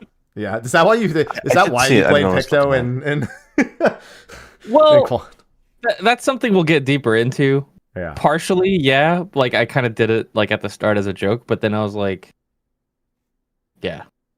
Picto is really good for Quantum and Deep Dungeon, and we'll get into that when we start talking about that, but yeah. Okay. Yeah, I was a big fan of it. I saw some people disappointed it wasn't more Monster Hunter-y, but I feel like there's always a limit to that. Like I think of the 16 collab, and a lot of people loved the dodge button, for example. Oh my god, yeah. Yeah. But that fight, it still really does feel like a 14 fight. You just have the out of the dodge button. At least that's how I felt. I was wondering if you wanted more, dive into. But I guess the point, yeah. Rewards also for Arkveld was a bit of a hot topic because it feels like they did a ton of rewards and also literally missed the most common sense rewards they could have used at the same time. I don't know if you guys had any feelings one way or the other. And Biff, if you've seen the reward list, this you can chime in with safely. Yeah, I don't know. It's definitely with the collab stuff, I'd like to see them maybe be a little bit more outside the box. You know what I mean? In regards to like the implementation in 14, I think. But it's not that it's bad. I just, Yeah, I think most people feel agree. Special. Yeah, they're not bad rewards, but a lot of people in my chat's already pointed out, where was my armor and where's the mount? Those are the two like easy buttons they could easy. They have to design it and everything and implement it, but that was all I saw anyone talking about. They were like completely forgot. Like, I don't care how cool this weapon looks. I don't care how this cart is funny mount. They're like, where is it? And it was a bit of a weird one because it felt like it like underlying like was already trying to like sabotage the content before it came out. And it made it was a little annoying for me personally. But did you guys was that those rules that you were missing? Were you really expecting those? Did that disappoint you that those weren't there? No, I didn't even think about that until just now. The Hope armor is crazy good, and the cart mount is hilarious. It's awesome. The cart mount was amazing for people that don't like me, who've only like kind of looked at Monster Hunter. We know what the cart is. If you've played 20 minutes or maybe 30 minutes of Monster Hunter, you know what the cart is. And I was like, I reckon that's cool. That's so cool, But if there was an Arkveld mount, I wouldn't have really known what I was riding. Like, I guess it's the thing we fought. That's pretty much it. Yeah. But the cart meant more to me. So it was a good choice, I think. Okay. I like that. I like that perspective. I have one disappointment with the cart, that it doesn't have a dismount action that throws you off of it. That's my only complaint. Because we had the dismount action for the chaotic mount. Now it's all I can think about. So maybe they'll patch it. They won't. Speaking of which, I gotta go run over and grab my Hope armor real quick. Oh, I thought he was going to say, speaking of which, I'm going to do chaotic after this or something. I was like, what the fuck? It's crazy work. Chaotic's still good, by the way. Still thriving community. I gotta find a group to take me through it because I need to farm the hell out of that. There's still the same radar Discord that does organized raids, and they do a great job. Really, really great people. Mm-hmm. Yeah, Whoops was like deathly ill, and I forced him to like join the group just to get the clear, and then he just like, okay, I'm done. I'm gonna throw up. Yeah, it was bad. I was in a bad way that day. Yeah, and Chaotic also prints money. Like all the stuff in Yeah. there So is I've still been super told. valuable. Yeah. So long lasting. Dude, you want to know what really still prints money? Those fucking carrots, man. They were like 4 million a piece last I checked in a cult. Yeah. I think they still are 3 million or more each. They're worth more than anything else in the fucking chest that you get the carrot. Those are you did. Who'd have thought that needing 1,000 carrots for an achievement would make a fucking carrot a thriving item in a community, huh? Well, I don't think it even helped it that they added a basic reef that like now that when you turn in a carrot for the achievement, you get like a guaranteed like 100k, 200k back from it. So now it even has a little bit of a payback. You didn't just You get always nothing. got that. What can happen now is you can get your carrot refunded and just do it again. That's what they added. Oh, Yeah. I didn't know so you that. can I got 2 carrots and became I think 4 carrots because both of them got refunded once. But you can refund them. I've heard people say they've gotten 5 refunds in a row and just opened, just ran around the map and just done it over and over. They also added them to pot chests, I think, is the other thing. So there's a lot more carrots. I did like a whole day the week that content came out looking for carrots, and I spent like literally like 6 hours running around opening chests. I didn't get a single one. Yeah. Did they like up the odds of getting one? I don't know if they just added an extra source and then made it so the carrots can refund themselves. So there's more than one way to get them now. And then there's technically 2 more ways to get them now, but one of them requires a carrot in the first place. But yeah, that shit still prints money. I go in there and just open chests sometimes. They're like, all right, and free carrot. There we go. That's it. Just go on. And we'll get to talking about Qunatum for money because Qunatum is potentially going to be big money for a very long time. Oh, yeah. Okay, so that's it for Arkveld. Overall, sentiments seem good. I also thought the fights were both really fun, easy to learn. Little Final Fantasy, one thing in particular, but very approachable. If you've never done an extreme trial, Arkveld might actually be the first one that you should consider doing. Yeah, agree. Yeah. There's like one mechanic that you need to like solve. Mm-hmm. The rest is just kind of like, dodge this. Yeah, And- I was gonna say my day one experience with Arkveld was I hopped into Duty Finder. We one shot it. It was like not too bad, and then I went into Extreme. I decided to just be completely blind and to PF it in a blind party day one, just completely PF. I think we killed it in 3 or 4 pulls, which was really reasonable. Like I was like, wow, that didn't take very long, but it was fun.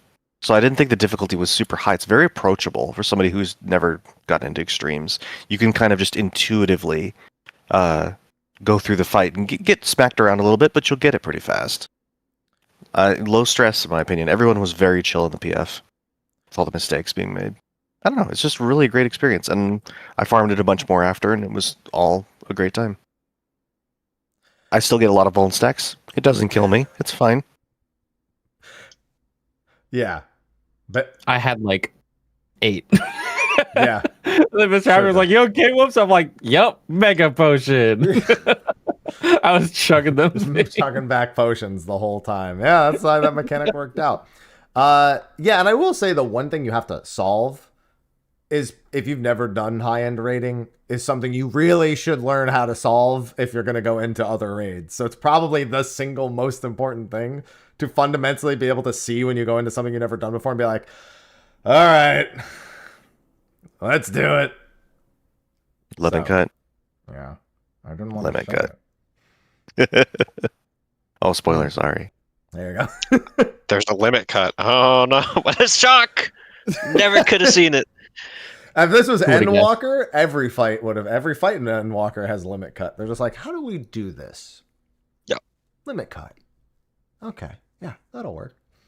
Okay, so that covers Arkveld. Now we go into getting closer to the Qunatum. Pilgrim's Traverse. The new deep dungeon. Lot riding on this deep dungeon because it is meant to be the deep dungeon for everyone, as Yoshi P has stated it. Deep Dungeon has been a mixed bag in the past. Some people really loved Palace of Dead and Heaven on High, both for what they were in the game at the time, their leveling, the challenge, the solo community that was birthed from them. EO did not receive that kind of love. It was designed very differently, and while being exactly the same, and fundamentally agreed nobody cared, really. Like, even the soloers were like, I guess if I'm scoring, cool, but otherwise get me out of here. This shit sucks. This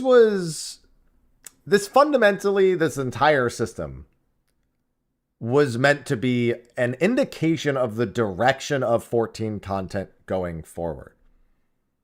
So there's a lot riding on it. And my opinion is that more important than Quantum, Pilgrim's Traverse needed to be exceptional in more ways than one.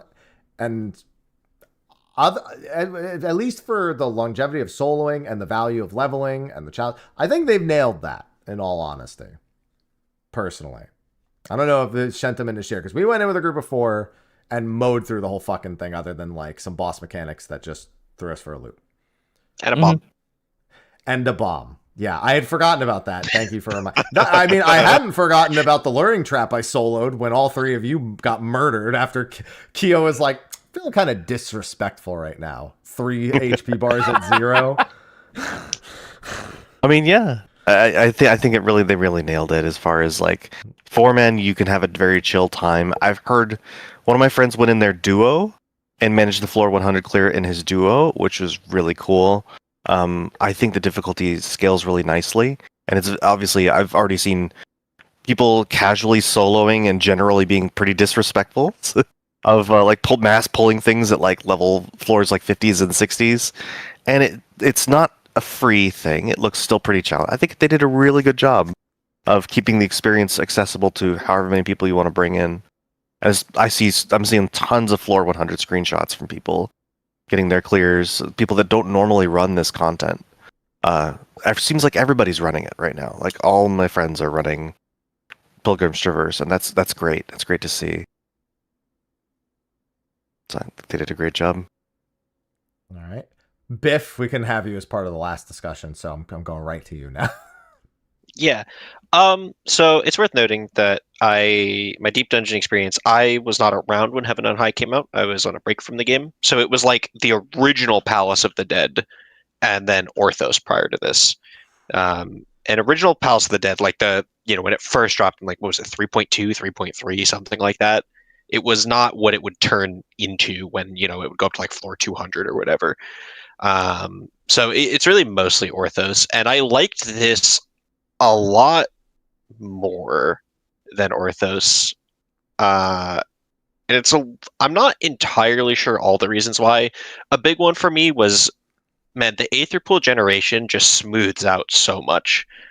Like, for the purposes of the deep dungeon itself, I never felt like, man, we really should go farm more Aether Pool. It felt like just in a natural run, just from floor 1, you have enough to get you all the way through. And I think that's like a really big improvement, because having to stop like your progression to go farm more of a thing is just, it's not something that 14 does. And I think that's usually a good thing, So I was really happy to see that. And yeah, I mean, I don't know. It was still like a lot of fun. I really enjoyed it. I definitely liked it more than Orthos, that's for sure.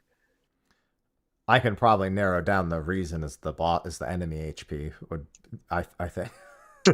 Yeah, that's true. I have like a vivid memory of our last 10 floors of Orthos just being like a slog, because it was just like single pull everything, but everything takes a century to die. Well, with this, like, we were still single pulling, but mobs kind of just exploded when we were fully kitted out, and with 4 players, that's probably how it should be. One of the complaints, if you don't mind, one of the complaints I heard about Orthos that from lots of sources was that they kind of tried to increase the raid mechanics on those floors, and there's a whole lot more of raid mechanics, whereas I feel like this is more of a return to House of the Dead style enemies, where there's a couple that you need to look out for, but otherwise it's a whole lot of just step out of the telegraph. For the most part, for a large part of the climb. And I feel like they did better. They realized that wasn't super popular. That like if you didn't know raid mechanics super well, you could get gotcha'd a lot easier in Orthos. But here we're kind of chilling, I think. And I think that was a good idea. Less damage sponge and more quantity of enemies, or maybe about the same, and less mechanics, but there's still some danger. There's still things you have to pay attention to. I think like one of the big things is like now that you mention it, like when a mob would dash over and do a frontal in this, it was like pretty big, but you had options for how you chose to deal with it. Like, and it was a bit different from mob to mob. Well, it felt like an Orthos from like I don't remember exactly where, like 40 or 50 onwards. Every cone just covered the entire state of Alabama, and it was like LOS or go behind the mob, and you better hope that one of those two options is available, or else. Felt much more Honestly, dynamic this time around. It's kind of like that even on the early. One big thing with EO is that even from floors 1 to 10, you stand in an AoE, you're probably insta-dead. Yeah. Like, and so the mobs were slow as hell, had more raid-ish mechanics. Bosses especially were more raid. Like, these are definitely raid bosses. These are definitely more raid bossy than Heaven on High and Palace of Dead. Way more.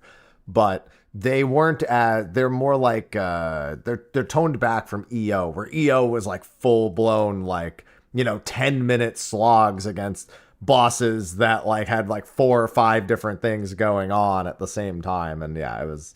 EO's got a lot of things where it didn't know what it wanted to be, is the big thing, it feels like with EO. Yeah, and the bosses here are mostly just like 2, maybe 3 mechanics that just repeat the entire time. You can get used to it fairly quickly, and it's mostly just...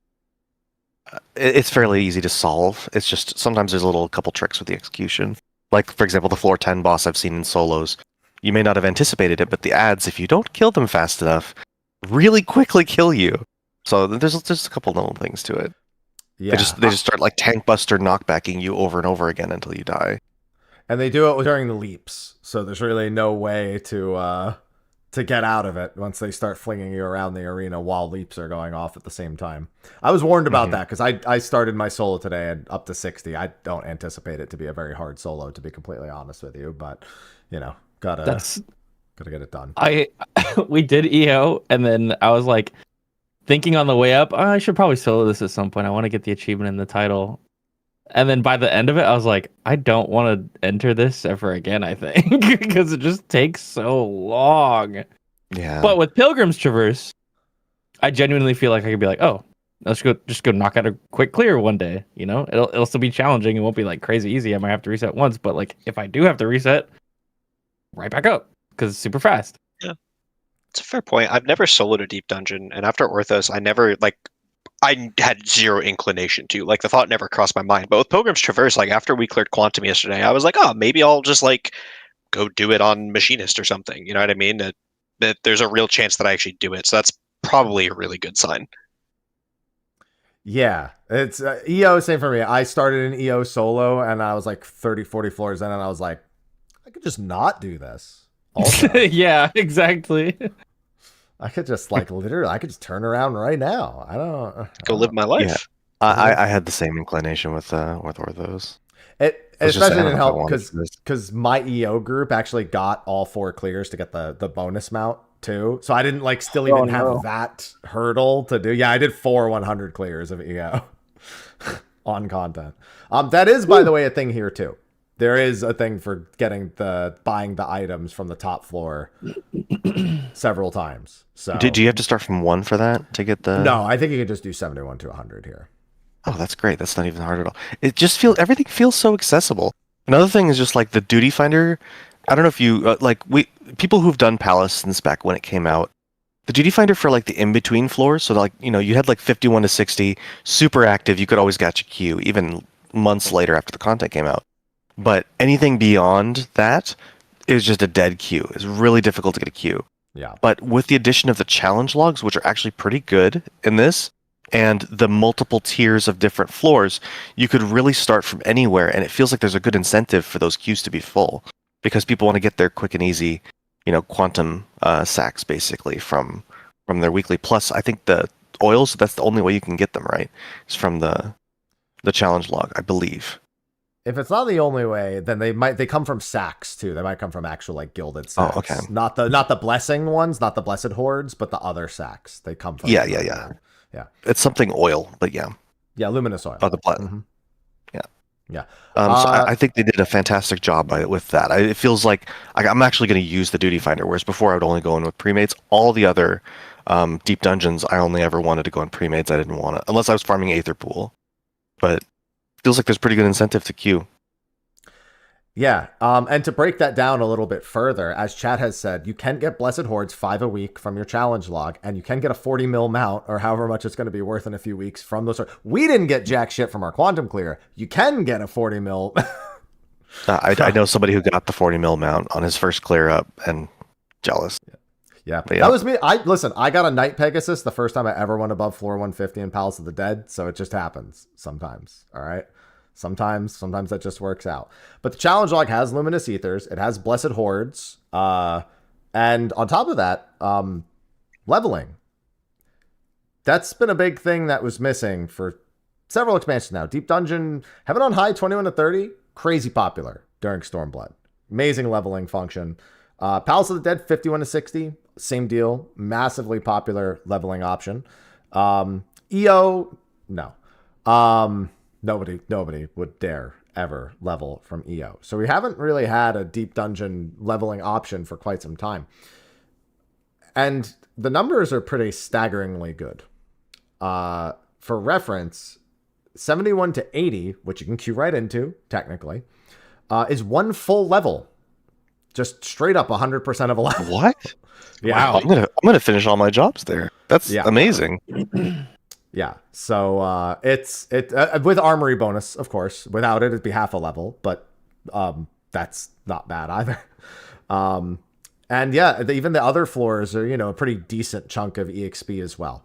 So they've got a bunch of different floors with different leveling values, different difficulties, different comfort levels that come with it. Challenge logs to incentivize them. Good amount of guild items. Basically everything from the Blessed Horde can be sold. The Luminous Oil items can be sold. Everything you can earn from the currencies in there can be sold, pretty much. So they tried to throw a lot of value into people who actually want to do this content on the weekly. And it feels like you can reasonably do 71 to 100 with no palms in a pug. In pugs, I feel like you could very reasonably go all the way up to 100 palmless. That's what I was saying. The few times that we did wipe, I was like, we can just go. Like, we don't need these palms at all. Actually, they're nice, but like the other deep dungeons where like you kind of fucking needed them, we definitely don't need them in the Pilgrim's Traverse. Which means you get to explore using them in those 10 floors, and they don't just kind of sit in your box until you have 3. Yeah, because it was like. In the other deep dungeons, it was like, okay, get to the 90s and then strategically use all of your palms to just like skirt your way by, like maybe. Yeah. Well, it's how many floor skips do you have to do the last 10 floors? Yeah. But in Pilgrim's Traverse, it was like you can handle these floors without any palms. Sure, they'd be nice, but like you can go. It comes back to what you said before, right? About the HP values in EO, for example. Whereas like you didn't want a gloom floor on EO. It would just be a slog. Everything would take so long to die. And you wanted to have cleanses for those. You wanted to have serenities to get rid of those. You need to save them. If you get a gloom floor on these floors, even the late floors in Traverse, it doesn't really matter. You just kind of mow through things anyway. It's great that they don't feel required. Yeah. Some would argue that works against it. In a way, do you not feel in some way almost not, and even just a little disappointed that they're not at least somewhat more threatening in any capacity? My response to that is go do Quantum 40. I actually kind of get what happens, and I definitely did have similar vibes. Yeah, I know we're a 4-man, and I know we're all experienced with the game. But you did 4-man EO.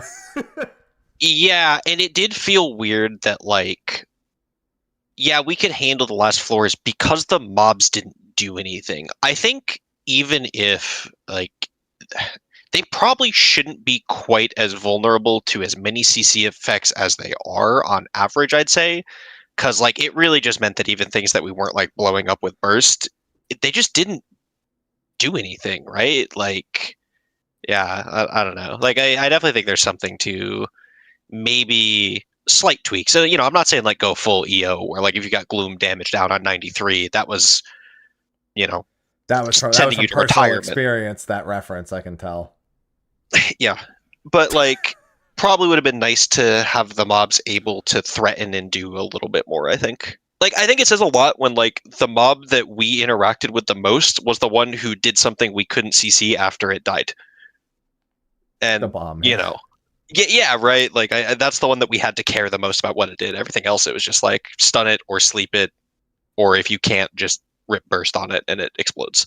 It definitely they just should have been immune to crowd control after about floor 80. Just almost Yeah. everything. Yeah. It should have been. It's a little weird that they weren't. Yeah, Kyo is just like, can I stun? Yep. Can I stun it? Yep. Stun surely won't. Yep.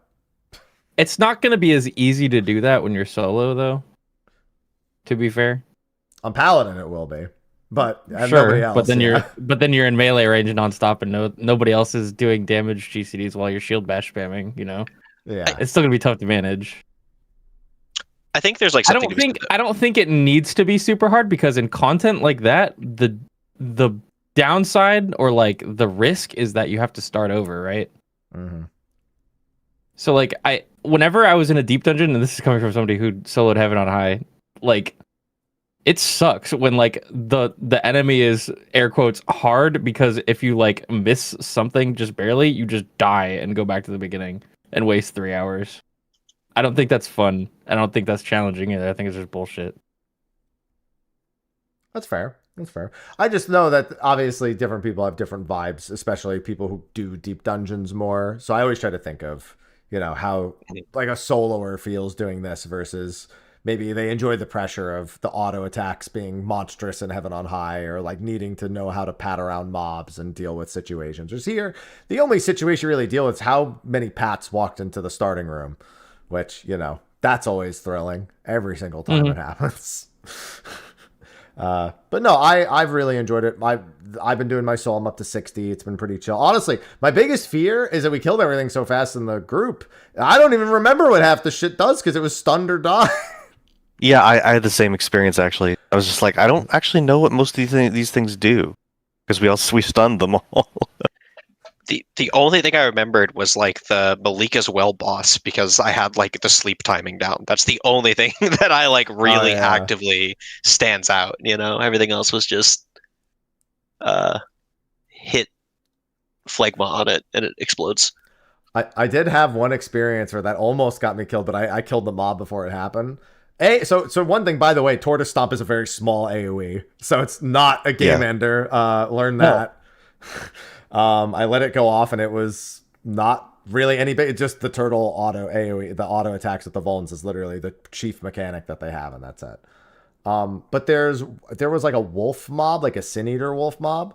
If it lives long enough, it does like a Eureka Ortho style like length cone off into the distance. And it's narrow, but I was in like the church hallways that are really narrow, just running away from it as I finished killing it, and I saw the AoE pop up, and I was like, "Uh-oh." There was nowhere to go. I didn't have an LOS. I was like, "You need to die right now." That was bad.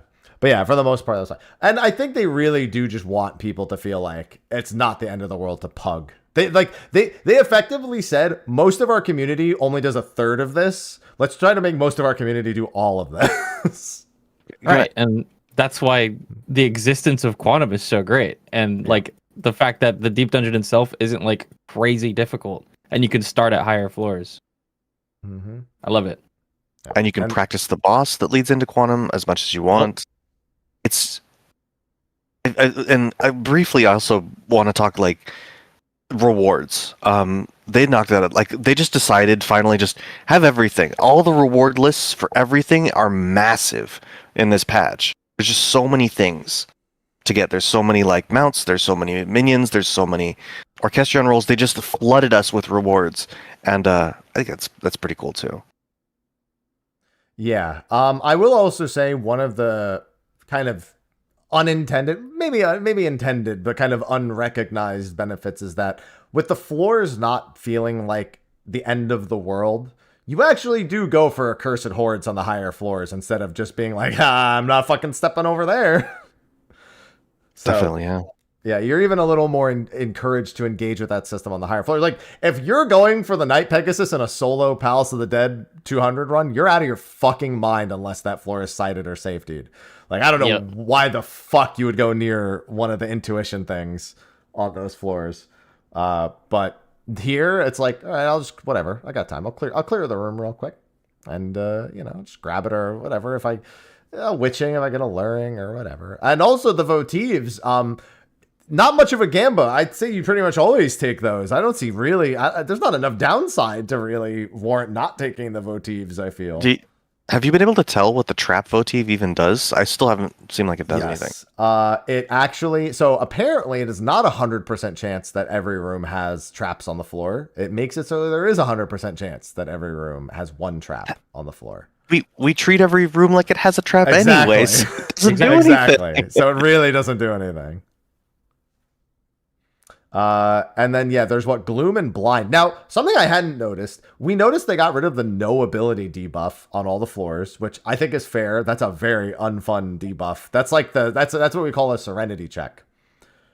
When you get like no ability, gloom, no item, you're like, yeah, especially it's a thing that gets increasingly worse depending on the job that you're on. Yeah. And I don't think that really makes a whole lot of sense to exist. Especially when it combines with high HP mobs, you're talking about a run killer sometimes. If you're forced to endure an abilities down, like maybe Gloom or, Orthos floor, it's going to take forever. So, that took a lot of teeth out of the debuffs, the room debuffs. They also got rid dangerous. of blind, other than the votive for blind. You can't get blinded without the votive to proc it either, is the other thing. Which also makes sense because it's no fun just getting blind and being like, that's not that bad. And then you miss your entire burst and you're like, okay, well, time to run in a circle for a while, I guess. So that's it. Yeah. So those are the only three, but the positives are insanely good. You have massive time saves too for solos, by the way. Yeah, the insane time saves. Yeah, it's absolutely insane. I think there's like 5 positives. There's the life steal, but you take more damage. There's the regen. There's the ball. There's the flame dudes. There's the sprint, and I think that's all 5 of them. There's 2 different sprint ones, right? There's a perma sprint where you're just always regular sprinting, and then there's the giga sprint where you're like sound effect. The giga sprint is the votive, though. The other sprint is just the floor. Oh, effect. Okay. Yeah, I gotcha. The super sprint, that's the super sprint is the is the crazy one. It's like it's good, which then makes the palm for it when you're solo climbing actually like kind of exciting. And it's like it might get you like a free floor, or it might minorly inconvenience you at worst, and you don't really give a shit. So you're like, yeah, fuck it, sure, I'll resolution and check the votive on the next floor if it's in the way. Sure, why not? The poo ball also. I went over a landmine trap with the poo ball and outranged the landmine trap with it. So I just ended up blowing up the middle of the room. That's awesome. That's tech that already exists. Like people do that with Black Mage and Monk. Like you can thunderclap over landmine traps and do the same thing, or you can like between the lines over one and do the same thing. That's tech, but now it's like it's tech when you're already one-shotting everything, I guess. It's just poo ball is just like a sprinting rage from the old versions of this. It's just better in every way, and it feels really great. Like you get it, and you're just like, this floor is going to take 30 seconds at most. It's great. Yeah, because like even all the traps you do roll over, you don't give a shit if you roll over them. Like even if you did get hit, like the landmine, I guess if you actually took the damage from the landmine and you were trapped in that, you had a mob that like aggro. Like there's a situation where that's not good, but like overall, you're like, yeah, fuck it, I'll roll over a fucking vulnerability trap or a transfiguration trap or whatever. I don't fucking or a care. luring trap or a luring trap. I'll just fucking go. I don't care. I'll find it. I'll go look for it on purpose. I don't give a shit. You could luring trap and spawn the 3 most dangerous mobs the entirety of the deep dungeon, and you still wouldn't care. You just turn around and roll back over them. It's over. So yeah, the only downside is if you do get a no knockback floor on a poo ball floor, you no longer one-shot mobs. I think the damage down also prevents a one-shot, but it's a near one-shot. So I hadn't actually got those combos yet. I didn't know that. Yeah, and then if you're solo, you can't open any of the chests. You have to run back to the whole fucking floor anyway. So it's always been that way. It's always been that way with the transfigurations, though, and all. Yeah, but this is like that. And then you would like choose to rage. Here, you're like, I hit the votive, and now I know, like, I just got to clear the whole floor and go back. Like rages, sometimes people would play like that. Like you would rage like to finish a floor, and then you'd go up to the next floor while still raged and try to like finish it, like use as much as you can. Here, it's just like, well, I'll worry about it later, I guess. And then, but that won't matter because everything's fucking dead anyway. So yeah, overall, I think the Deep Dungeon is being very well received. People who are, like you said, people who aren't doing it are doing it. The floor 50 Palace of the Dead requirement, they did make it easier, but it's still dumb that they keep doing it, in my opinion. I genuinely don't accept that they have to make Palace of the Dead 50 a requirement to do. I don't care if it's the tutorial mode. Just stop it. But Yeah, they I also agree. made that You way don't need easier that. too. Yeah. Have you guys touched Palace since they made the changes? Because Nope. No. it's crazy. If No. yeah, it literally, you get like every silver is like +3 to +5 if you can benefit from it, and every boss from 50 to 100 is +10 +10. So you're pretty much guaranteed 99.99 by the time you get to 100 now. Yeah. Mm. So I mean, very that's good really for new nice, though. players. Yeah. That's Mhm. It's also good for getting all the like getting weapons. You're not going to feel bad about Yeah. getting weapons from there now. Some of those Yeah. are people really like those glams. I see them even today around a lot. So that's really cool. You can get those now. Yeah, I like these Guilt-free. weapons. I like these weapons too, but there's no glowy version, which I'll get into in a little bit. I like the painted glass weapons, but I'm not, wild about them as they are, I suppose. I don't know if you guys have any emotion about weapon glam. I haven't actually seen the weapons from this dungeon, so I don't know. I mean, I guess I've seen them when we were climbing, like we were wielding them, obviously. But I did want the glowy weapons in some aspect, but I like shiny things. I like weapon glows. No weapon glow makes me sad. yeah. Especially when like the Titania EX weapons kind of already exist, Yeah. and like the Shadowbringers dungeon weapons already exist. So I was like, I'm gonna be that guy. I'm gonna make a suggestion that I actually both liked and criticized at the same time. In Criterion Savage, the last one, we got glowy tombstone weapons. What if Quantum 40 had given an item to make these glow and make them fucking 765? That's it. I mean, I was complaining the other day about how we have like too many 760 weapon options right now. But why not? Just throw another one. Sure. I could have seen that. It's just because it's like it's a 4-man ultimate, so I'm like, yeah, fuck it, glowy weapon, right? Just make it, the weapon glow come from Quantum 40. You get one like binding light enhancement or some shit, and it just fuck it. That's it. I'd have been down for it. I would have thought that was cool. Yeah. That Now said, if you want to talk, if you want to talk about good-looking weapons this patch, I think they did a really good job with both. I don't know if the latest relic is this patch, but I mean, I just did it this patch. It was a month ago. Yeah. A month ago, but yeah, that they did a really good job with those. I think they look really cool, and I think the Arkveld ones also look really cool. So Yeah. we got two sets of pretty good-looking weapons. So if they got a miss on the deep dungeon, it's whatever. We're eating pretty well on that front right now. I love the Sage Arkveld weapons. It's just 4 tiny hunting horns. Very tiny hunting horns. Yeah. Sounds good. All right. And then before Quantum, there's one last thing. The final verse, normal mode. The floor 99 boss having its own practice mode that you do it without palms. So technically you're doing the hardest version of it because let's be honest, you'll probably have palms going up to floor 99. But adding that in was just kind of like the icing on the cake for anyone who has any sort of performance anxiety up at that. I'm not going to lie. Some of the other bosses fucking needed a practice mode for some people. I don't know. Some of those bosses were people would take a 410 practice mode, I think, at this point. The ant lion, huh? How about that one? No, it I've was seen people- fine. After we knew how it worked, it was fine. I see a lot of people still dying to it. I was watching a stream highlight from someone yesterday where the boss he like floods the room with the visual effect when he's like digging in the sand. Oh, and they couldn't see the AoE around them. They couldn't. No, they couldn't see the rock underneath their foot, and they started sinking, and they didn't realize they were, and they sunk all the way down. Like what? I can't see it. So, yeah, it's surprisingly fun fights in some cases. Yeah, debuffs are a great thing to have visible at times. Strong mechanic.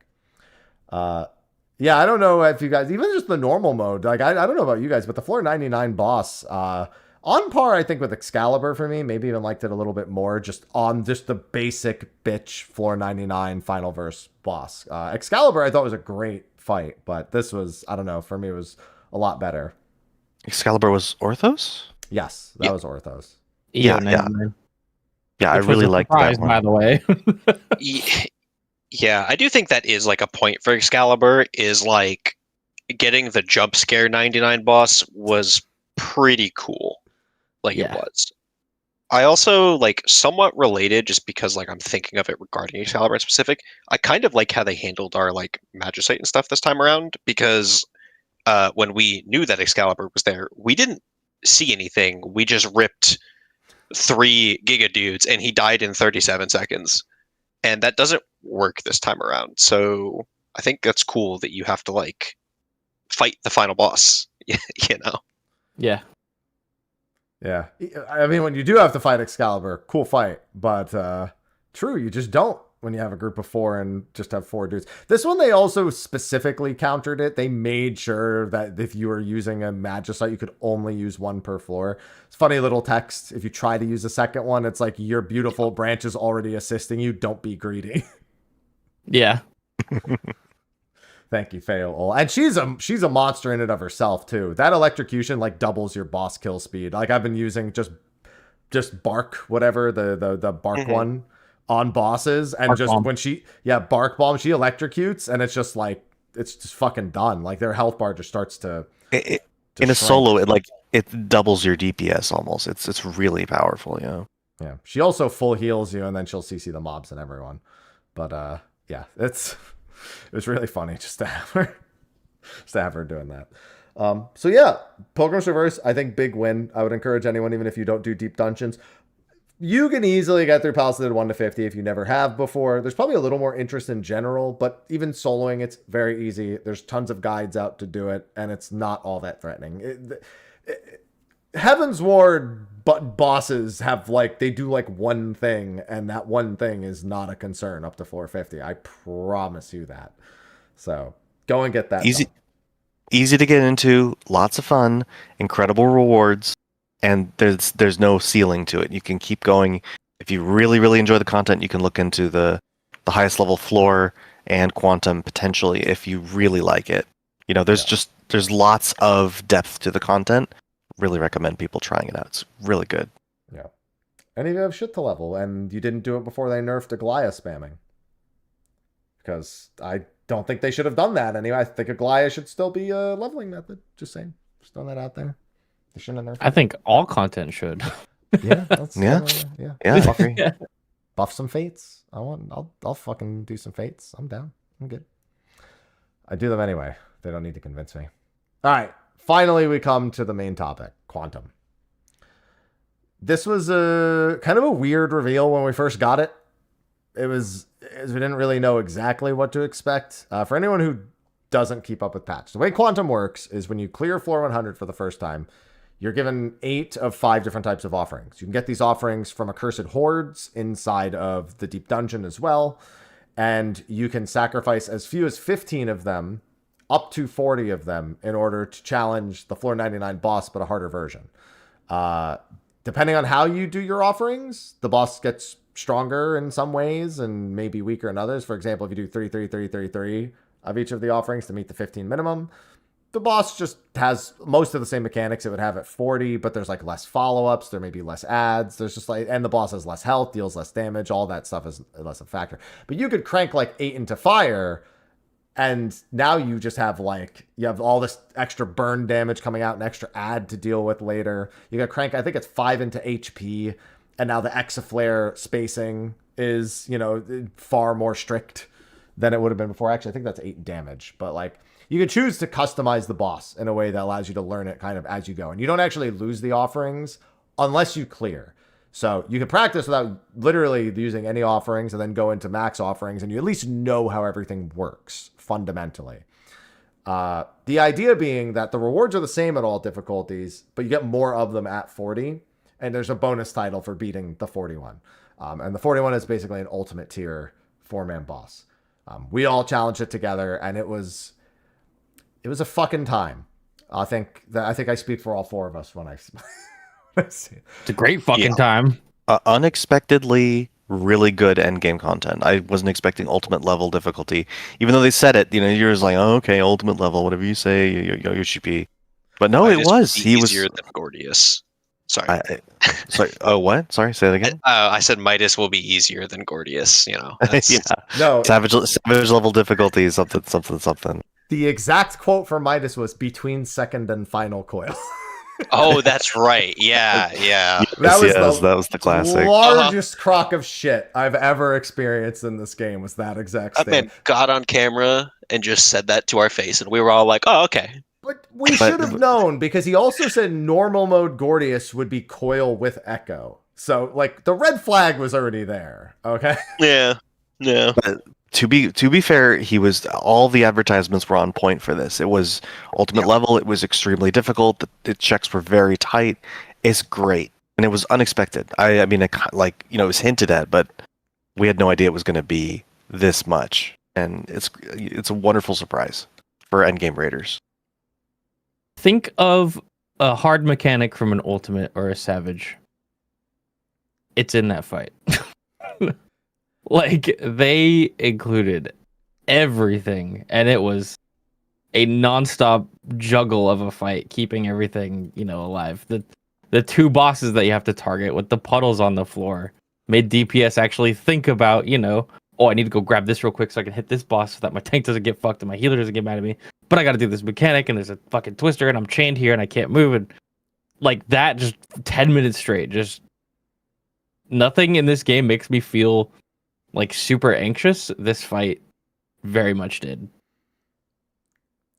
I don't know about you, but after doing this, I genuinely think they'd make better 4-man bosses than 8-man bosses in this game. Having factored in all of Criterion as well, and now this. I was going to lead into that. I think at this point, I thoroughly enjoy 4-man prog over 8-man prog. Like, a lot more. This fight made me really realize that.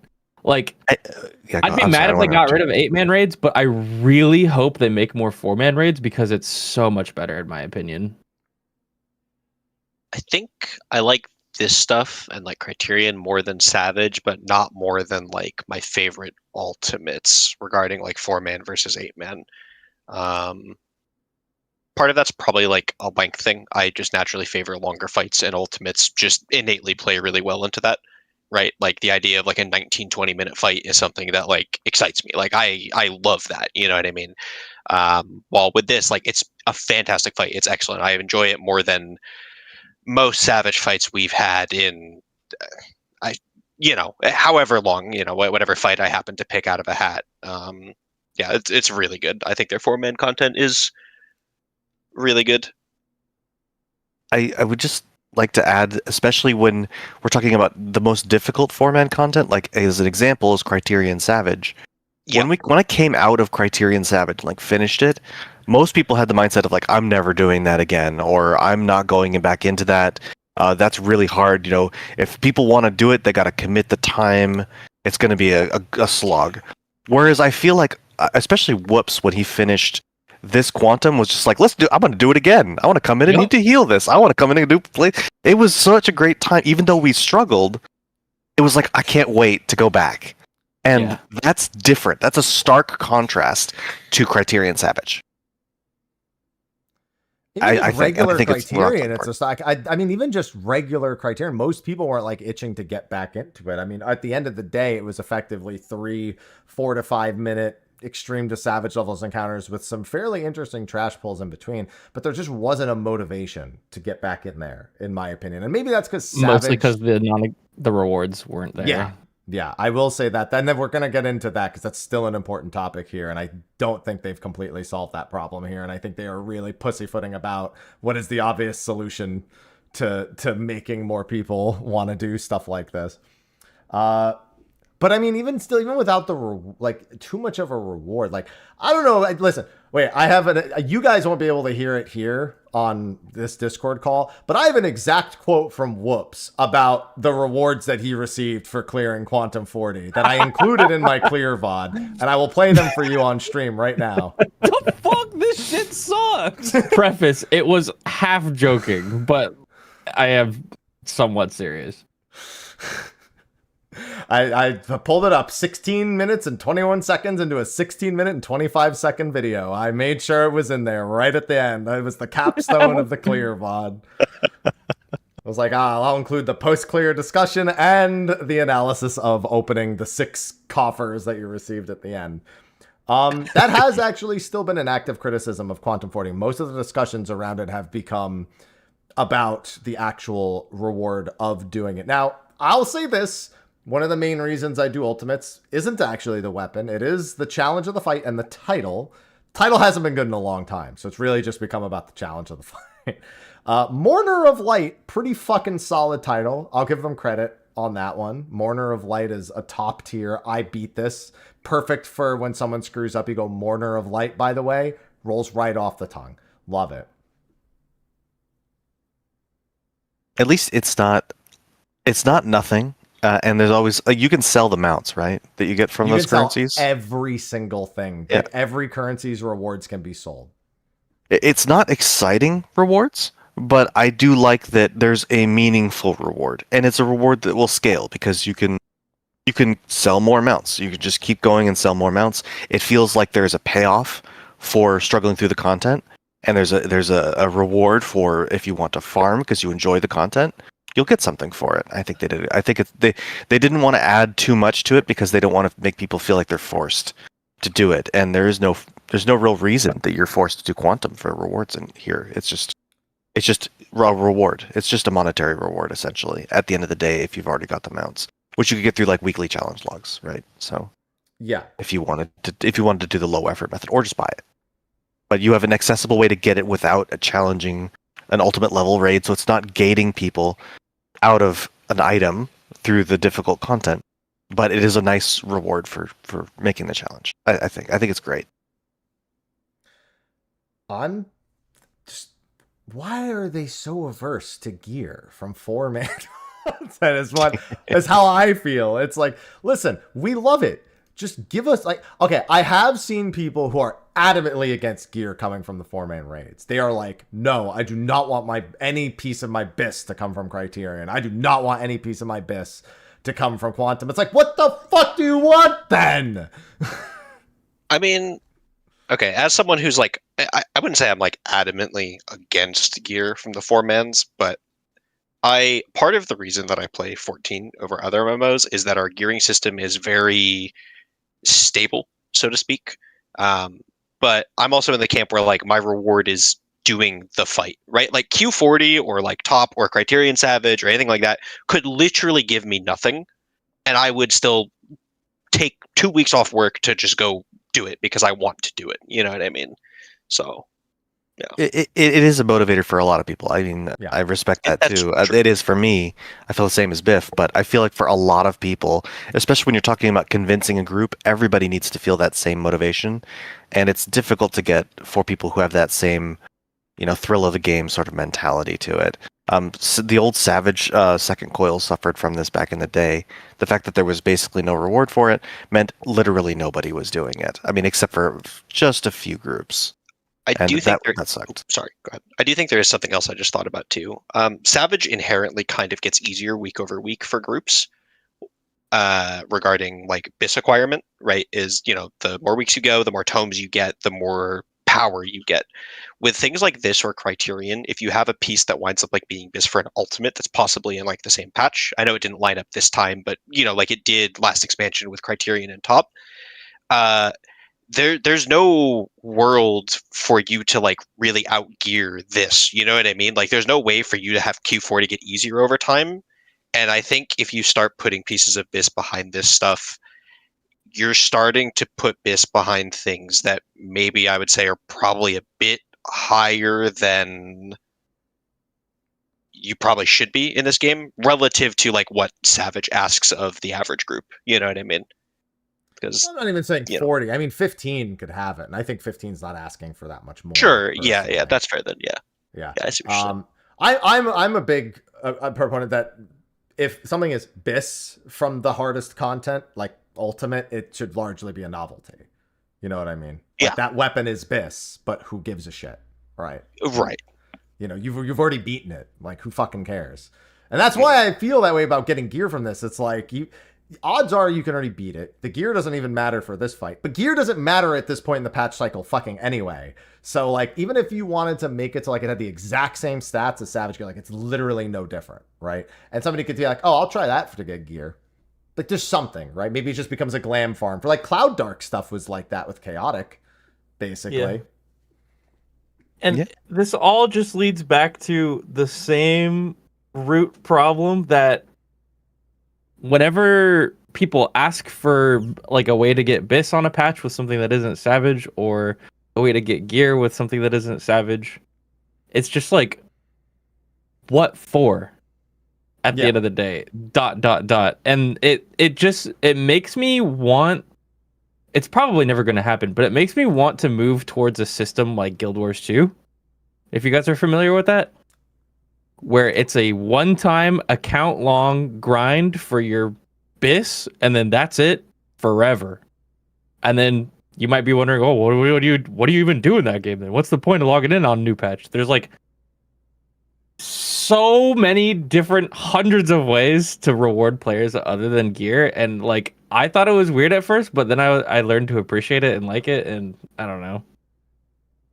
It makes me wonder what they could do if they made a system similar to that in Final Fantasy. Not saying they should, just yeah. I'm of the opinion that when they make content islands, it should feel exciting to get stronger in that content island. And I think even with really minor stuff like haste from Bozia and elemental power in Eureka, you really feel that when you get it. Oh yeah.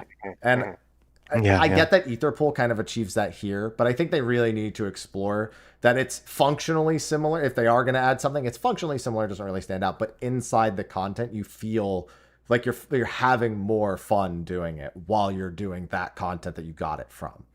That's, I think, the middle ground.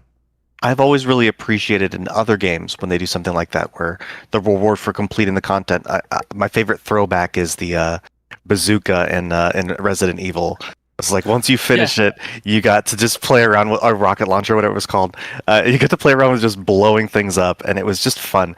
The reward was do it again, and you're gonna have even more fun with it this time. You get a toy, and yeah, I would appreciate something like that in XIV as well, where they enhance the content. We were talking about it earlier, but like old school RuneScape kind of has a similar thing where like you beat Scurious and you get like the rare drop or whatever, and then you make that stupid rune mace. Have you seen that yet, Happy? I don't know if you did. There is actually that's a good example actually. Scurious is probably one of the best examples you could have given across all as many examples as you could have given. That's probably the best one. For those who don't know, Scurious is a rat boss. It's basically like a low to mid level boss that teaches you the basic. It's a way to ease you into the more end game mechanics without a big pressure on you. The main reward are rat bane weapons or rat bone weapons, whatever it is, and they're only good against rats, which means they're good against Scurious. But because they're good against rats, the rats he summons, you can basically just one tick all of them. You just click all 6 of them and you get a ton of combat EXP. And it becomes one of the best ways to skill on an account for your combat.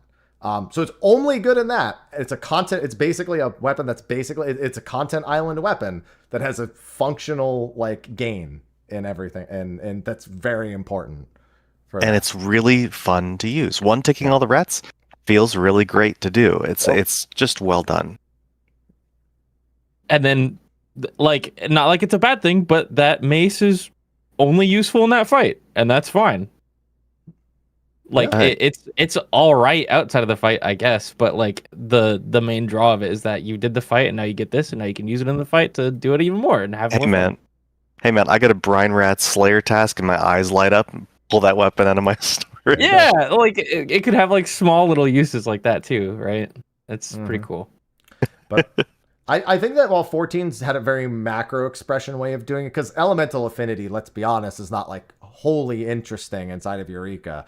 You're just like that. You're just crazy strong now compared to how you were before. Combined with the actions, it ends up working out to be far more interesting. Bozia the same. Haste, okay, on its own, you hit faster GCD, but combined with the actions works well. So it's a matter of, I think 14 has good examples of their systems working together to create a wholly fun experience. Like, I did my Bozia weapons, all of them on content, some of the most fun I've had in 14 was setting up 12-minute speedruns of Delubrum normal and everybody fucking juicing their minds out with the haste gear and, you know, combining the actions in a way like, oh, you bring, you know, the buff and you bring, you know, what's it called? Flare Star, and you bring that, and you're just like, yo, let's just go. It was the culmination of all those systems, and that only happens in that content. And I think they could learn something from that when it comes to rewarding stuff like Deep Dungeon. Not only was it really cool and to do, but it made a unique community event of coming back to the content after we'd completed it and juicing and having fun breaking it. And that was, yeah, it's fun. It's a unique experience that I wish they would create more of in the game. Yeah. Yeah. And a missed opportunity, but yeah. And more importantly, a not high-end content unique experience. And a general, like, as long as the people were willing to participate, any skill level technically worked for that.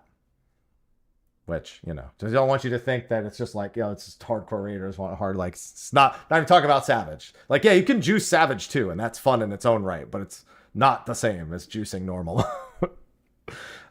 And that's kind of the same thing. Like, this is reaching for that, like, more general player base. And so that's who I want to appeal to, are the people who just play the game, they do it, and they get this fun thing, and then they feel like they can just keep having fun doing the same thing. So, that's the one big, I think, looming problem. Because, like, whoops, maybe I just soundboard this at this point. I don't want to have to keep rewinding 3 seconds to get the whole quote. What the fuck? This shit sucks. You don't want to have to say that after you have just had 3-day prog and one of the most fun fights you've had. Yeah, me when I finish a 25-hour, 3-day long prog and then I get handed fucking 4 nickels and some pocket lint. Now, as for the fight itself, we've largely been talking about the systems around it. Let's first start with the whole variable difficulty thing. I'm still not convinced about it. I don't know about you. We did 40 immediately. We didn't touch 15. It was under the assumption that the prog of 15 would not be useful in the prog of 40. We learned we were probably wrong about that because... I was right! I'm going to say it. He was right. He was right. We went into 15 afterwards, and we're shocked that it was a great fight at 15 with just less things to do overall. It would have been a great learning stepping stone to do 15 first. We should have. We didn't know. Right? So, this is the first time they've done something like this.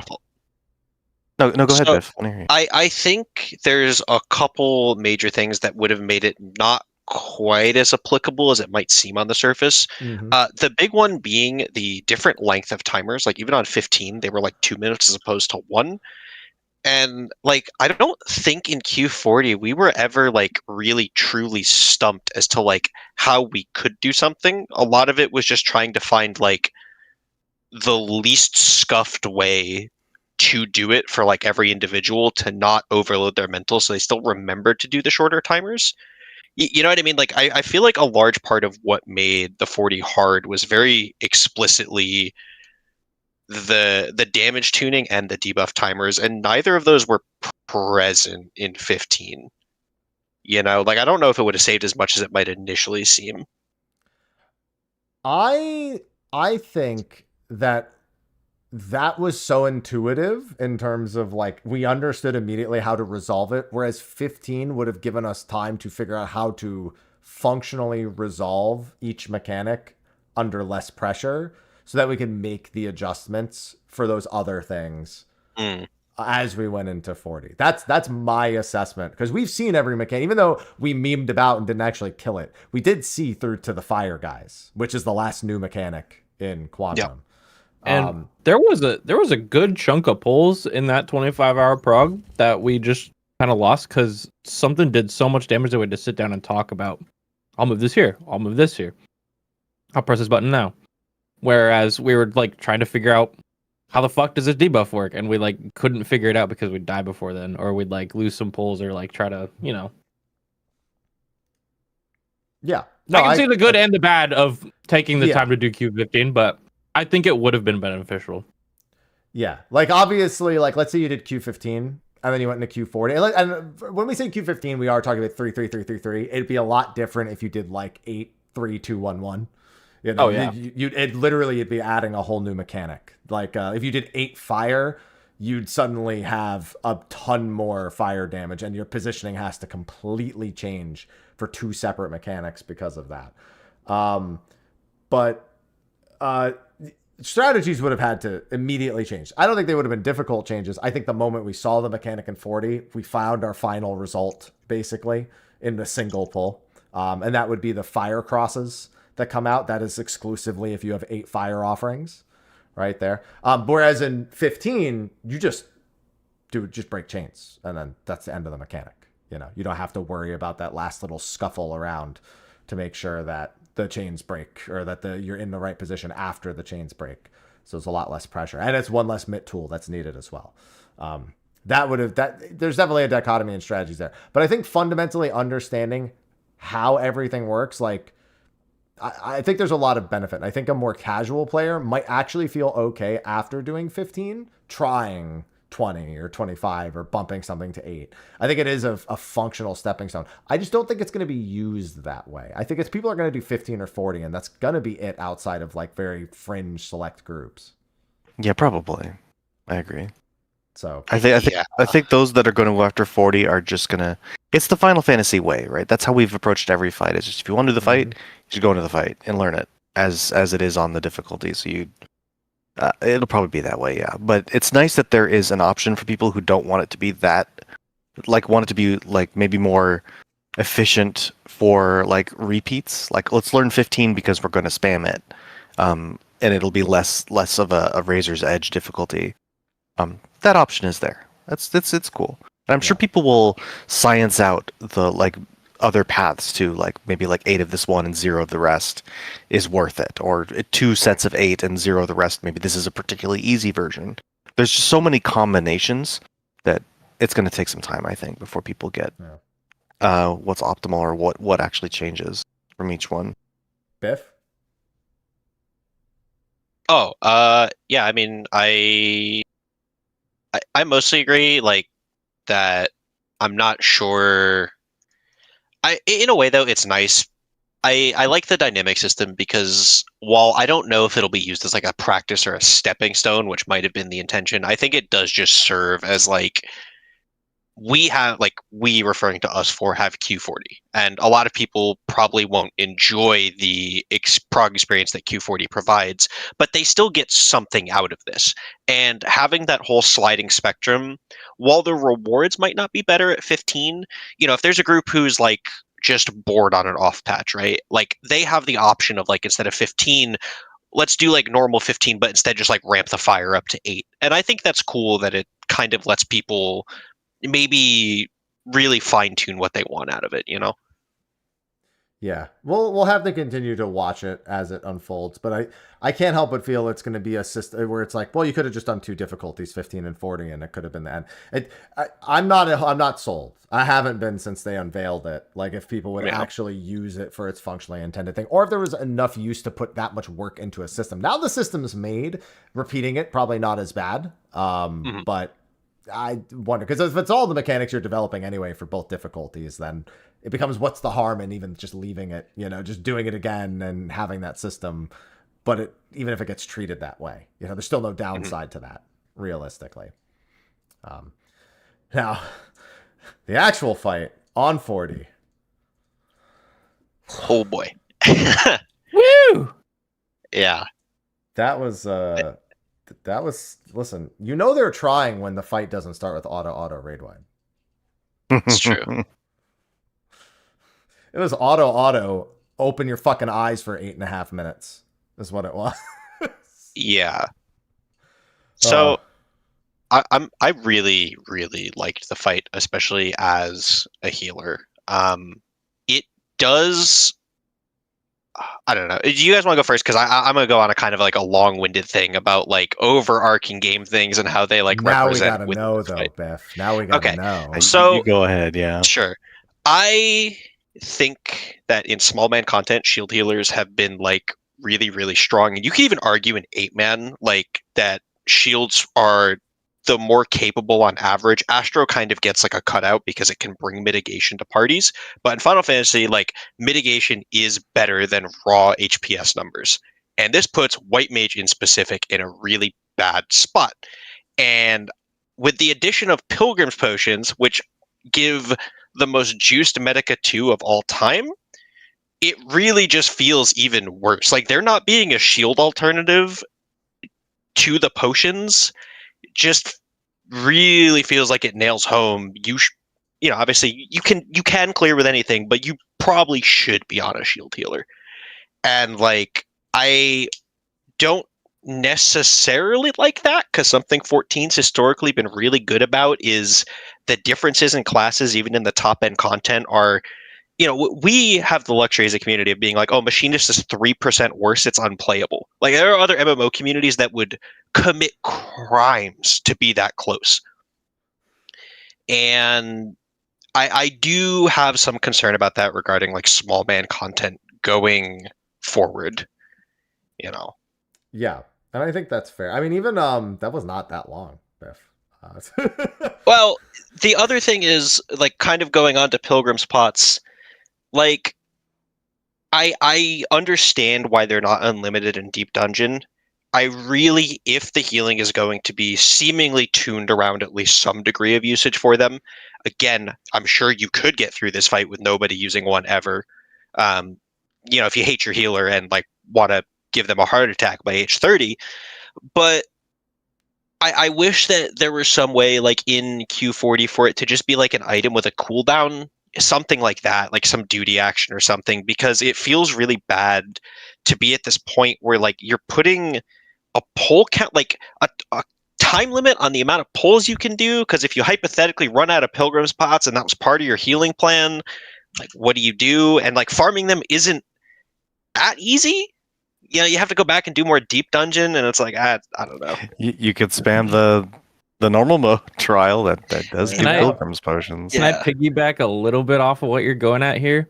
Yeah, I was go for thinking it. about this for the longest time. I think they should change the Pilgrim's Potion, like you said, from the item that you buy to like a duty action. Call it the Pilgrim's Flask, and then let you purchase charges of. You guys know Elden Ring flasks? Oh yeah. Where you can change like what they do and then have uses. Yeah. Imagine if your flask could give you like a 5 to 10% damage reduction for like 30 seconds or something like that, or a slight damage increase or something like that. Make it a little more interesting and make it less like, here's your Medica 2 that you can just use the entire time if you have enough, which is a little fucking crazy, like you were saying. And also makes White Mage kind of just like, what am I here for? You know? Yeah. Because, like, obviously we didn't do it because we didn't know when we would kill. But, like, the healing checks that, like, every single pinpoint, if we were just willing to just hit Pilgrim's Potion every 30 seconds, there's never a point we're at risk of dying in that fight. Underneath any circumstances. And that was because we chose to not have a White Mage, right? But, like, if we have that flask where we can make it do whatever we want, we can play the jobs that we're comfortable with and just want to do. And then we could have that flask to fill in the other 4 players of their team, right? Like, usage wise, and have the utility that we choose to have based on our comp. I think that would be really cool. Yeah. If I may, I think when it comes back to especially comparing to other difficult 4-man content, I feel like in Criterion they particularly tried to make it so that you could bring a White Mage and it wouldn't be super bad, and then the end result is nobody brings a White Mage for the similar reason that like the extra like degree of safety that you get from the shield healer is still just worth it, and you almost never bring it.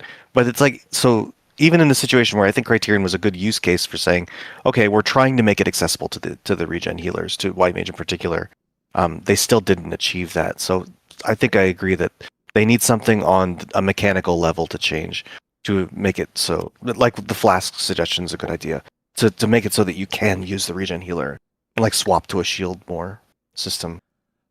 I'll also just say the obvious.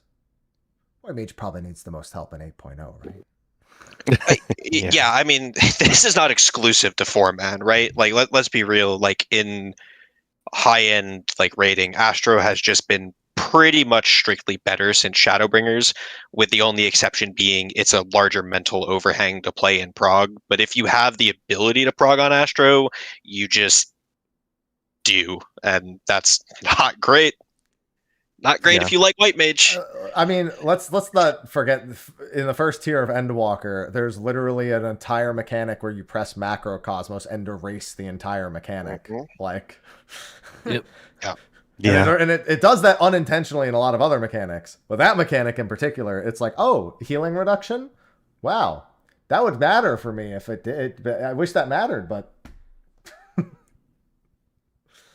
fucking Phoenix. Look what yeah. look, Astro's looking at White Mage. Look what they need to mimic even a fraction of our power. Just Macrocosmos. Cure 3, Yeah. Cure 3, Cure 3, Liturgy of the Bell, pop. Yeah, that's no, dude. I don't even care. Like, I don't care if they made it even so that if you benison the same target twice, it spread the shield. I don't know. Do something, man. I don't know what the fuck you need to do. I think You they already were have a shield aspect to it. they were really shouldering hard in to be like, all right, 8-man content's gonna be great, so we're gonna make shield and pure healers, and they're gonna function well design wise together. And then when 4-man content like this comes out, you're kind of like, well, why would I play the pure mage? Like when I can, I think they need to scrap the pure versus shield healer thing if they want to keep making good 4-man content. I think they should be like, hey, fucked up. Sorry, we're just gonna make healers, and just give White Mage some shields or something. And I think it really kind of just solves the problem. It can exist as is because I think Astro is the pure healer that works in 4-man, and they just need to make White Mage have a little more access to mitigation stuff. I mean, it doesn't have to be like full on, but Yeah, it's possible. There's just something needs to change. I don't even like that their only AoE shield is tied to their only AoE mitt. Like, that fundamentally, like, as a design choice, upsets me. When I'm playing White Mage in any content, like ultimate levels, I try to desync those as much as possible to get more Yeah. uses. Like, I will Temperance, and I will wait the timer out on Caress and use it on the next mechanic. Yeah. That's my whole point. It's like, I hate that that's like, that is your chief option, is to like, because you would never want these tools at the same. I mean, the closest, I guess, if you stack them at the same time, that's as close as you get is to a spread low. It's not, but I mean, that's like, that's as close as you're ever gonna fucking get. But yeah, no, White Mage, I think this whole Lily pure thing it just doesn't work what they're doing with White Mage. And let's be honest, it's been the case since Stormblood where they took half the kit and made it roll actions. They were just like, those things that you're known for? No. They are all known for that now. Yeah. Oh god, that was a time. Yeah. I don't, Biff, all I learned from you is I don't know if I ever want to heal this ever. I don't know if I do. Well, It's I think you're alone in that, right? I think me and Whoops both are considering healing it. Yeah, It's- I was jokingly saying that I never want to heal it, but because I actually do, because it looks really hard. Me too, actually. it's probably the most thought I've ever had to put into healing content in this game. And it's worth noting that I'm about 50-50 healer caster based on the tier at this point, you know what I mean? Like what my groups need. So it's not like I heal every tier, but I healed some of the, top and Abyssos and things like that. This was definitely a lot more work. Okay, so playing Sage, there has never been a point since this class has come out that I have went to reach for a button and been like, oh, I'm out of that. Let me go to the next one, and then run out. That has never happened on Sage because like the game's damage intake isn't usually high enough. But when they're like massive bleed tower into 50k raid wide because you lost the chains 50-50, into burns, into nuclear raid wide right afterwards, like there's just there's a certain degree of like real careful planning that is not optional, and I think that's cool for sure. So that was like really good to see. Yeah. But it's also very stressful, I think. Maybe stressful is not the right word, but no, I think it's a good word. Yeah, the mental load it takes is a lot, Don't forget to swap your to refresh your debuff, by the way. yeah. And that's the other thing, right? Like you're still dealing with like all that stuff, and it's a lot. I think it's fun. I think it's rewarding, but it is a lot. And I was doing it on Sage, which is probably the most well-equipped healer for the fight. I would not want to do this on like Astro. Probably You know. okay on Astro. Well, Neutral. more so from like I think it would take more mental effort to like pilot Oh, Astro yeah. in this fight, and I don't want to do that because I'm Fair. fighting for my life as it is. Yeah. The nice, at least in this fight in particular, the nice thing is we can take some of the mental load off of you on mechanics because there's, like, for example, the fact that I like the X's in Quantum because you can load that on whoever is having the least trouble, like with mental space. Because like I was like I'm not doing that much in the sections where the exit telegraphs are going on, so I immediately took that on. Like I will take on the responsibility for identifying the safe spot as much as I could. And that's Until there it was really is other things nice. happening at the same time. And then you're like, Yeah, there's what? You were like, why did I do this? Why did I optimize? It's literally just that one during the fire, guys, that it was just like, I have too much going. It's because it's a buff window. Buff window, pick up ad, identify X's.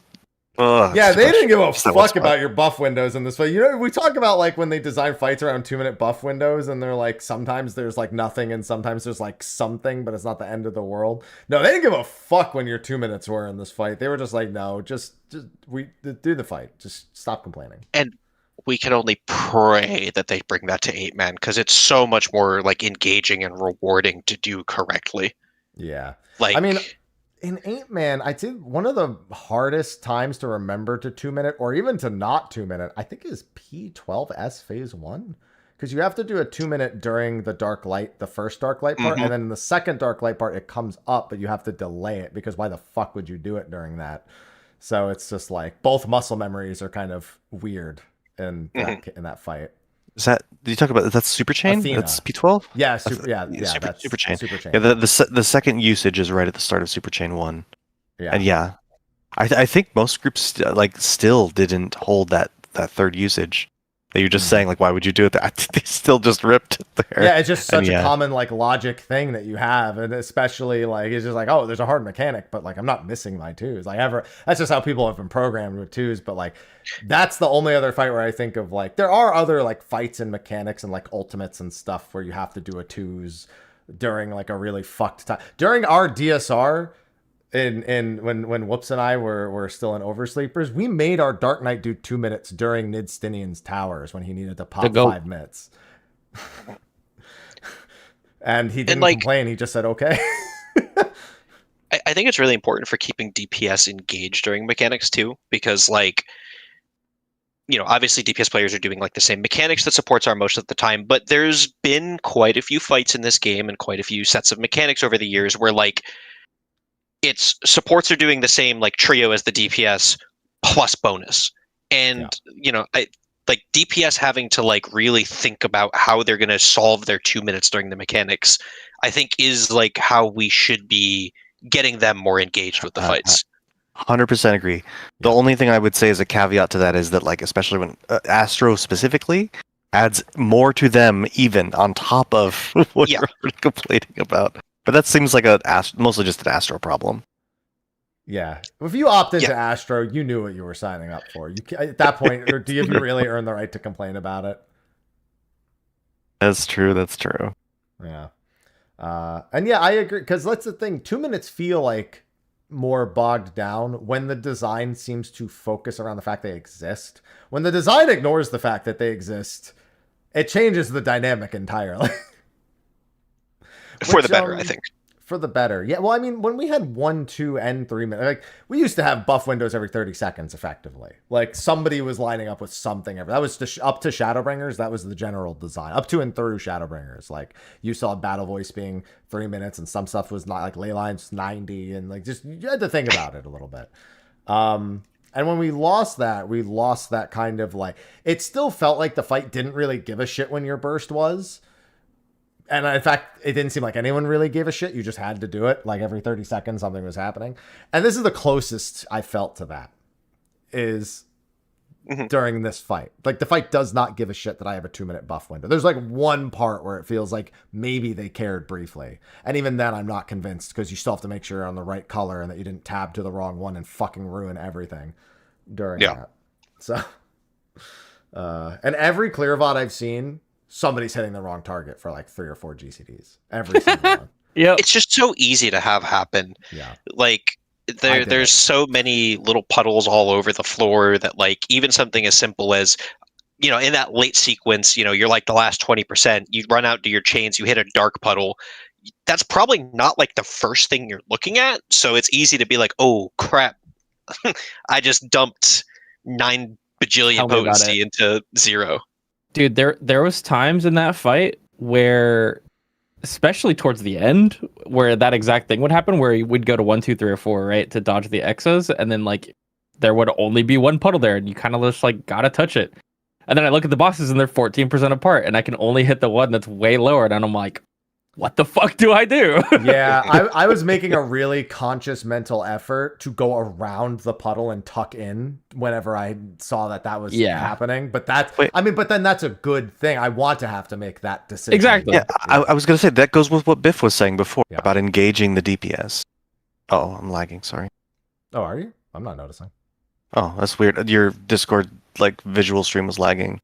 Thought that was Might me. just be Discord. Wait. Yeah. I mean, it was fine. Your audio is fine, in case you're wondering. So you weren't. But yeah, I think that goes with what Biff was saying. I think that's a really good way to engage the DPS and stuff that is sort of extra from the rest of the fight mechanics.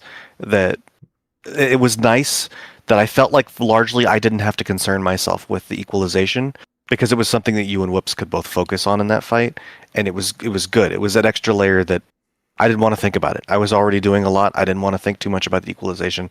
You could just tell me. You'd be like, swap to this when it's because we need help, and that was good. I didn't have to think about it. I could focus on other stuff. Mm-hmm.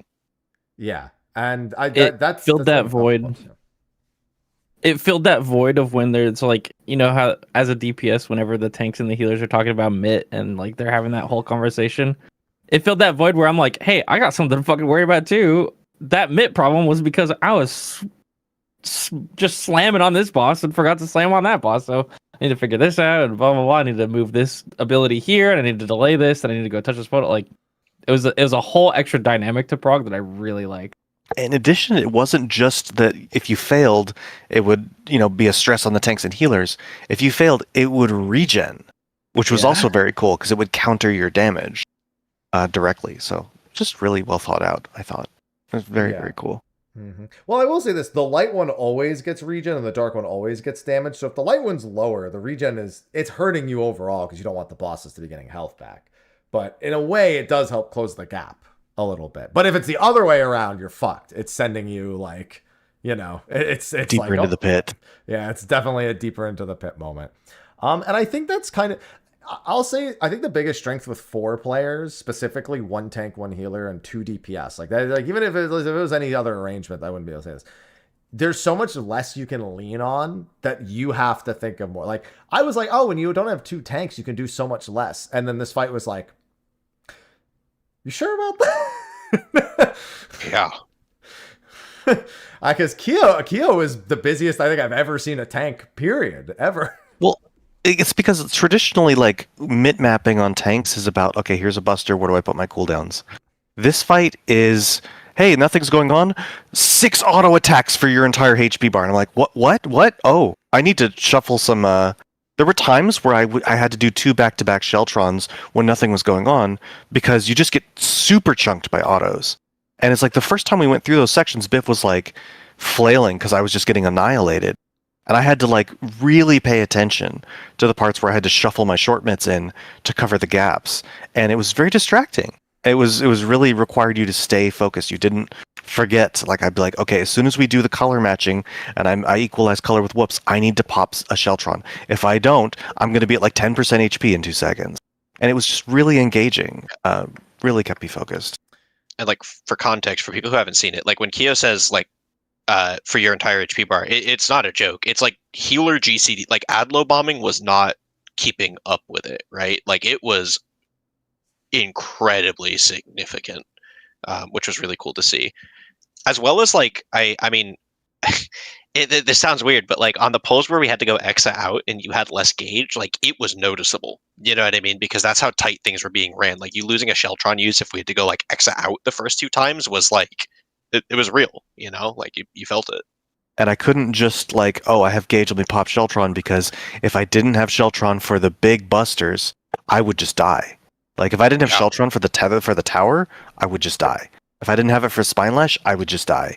So it was a lot, and it was fun. I think it's good design. I miss untelegraphed busters. Something I talk about from Gordius all the time. So I really liked the untelegraphed busters that all those old bosses used to do, and they sort of brought that back, at least in spirit, in that fight. And I think it's really engaging for the tank in a good way.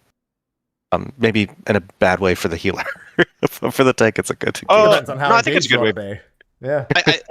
Yeah, like I think it's a good thing for the healer too, because I had a reason to push Soteria for the first time in 4 years of this class existing.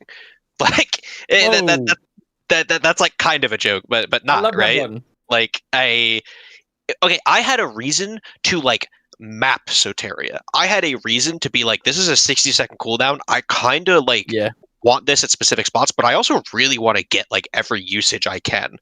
I don't think before this fight I have ever cared about maximizing Soteria usage in my life. It's just not something that the game asks of me. That's like me when I play Scholar and I have Fey Union and like 90% of content, and I'm just like, why would I bother tethering you? Your gauge is just sitting there at 100 the whole time. Yeah. You're like, I could push this. Nah, this fight, you're pushing your tank healing buttons. Yeah, and I think that's You are really pushing good those. because if these buttons are going to exist, like I want a justification for having them bound on my hotbar.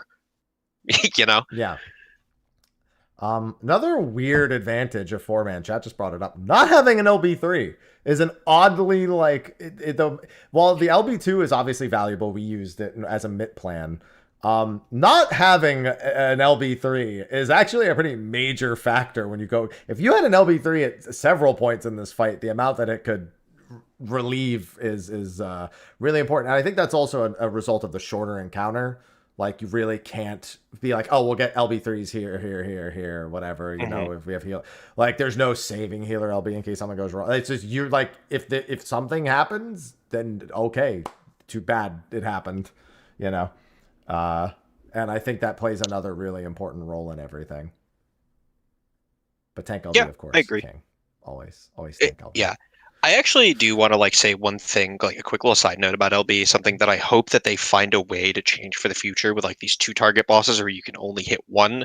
I really, really want them to be able to make caster and range LB hit both, because it does create this like weird thing where I feel like if we were playing with a melee, there would have been much more of a consideration from us about like, okay, well, we're losing a melee LB2, but like a ranged or caster 1 target LB, like, yeah, it's a damage gain, but it's not remotely the same. No. You know what I mean?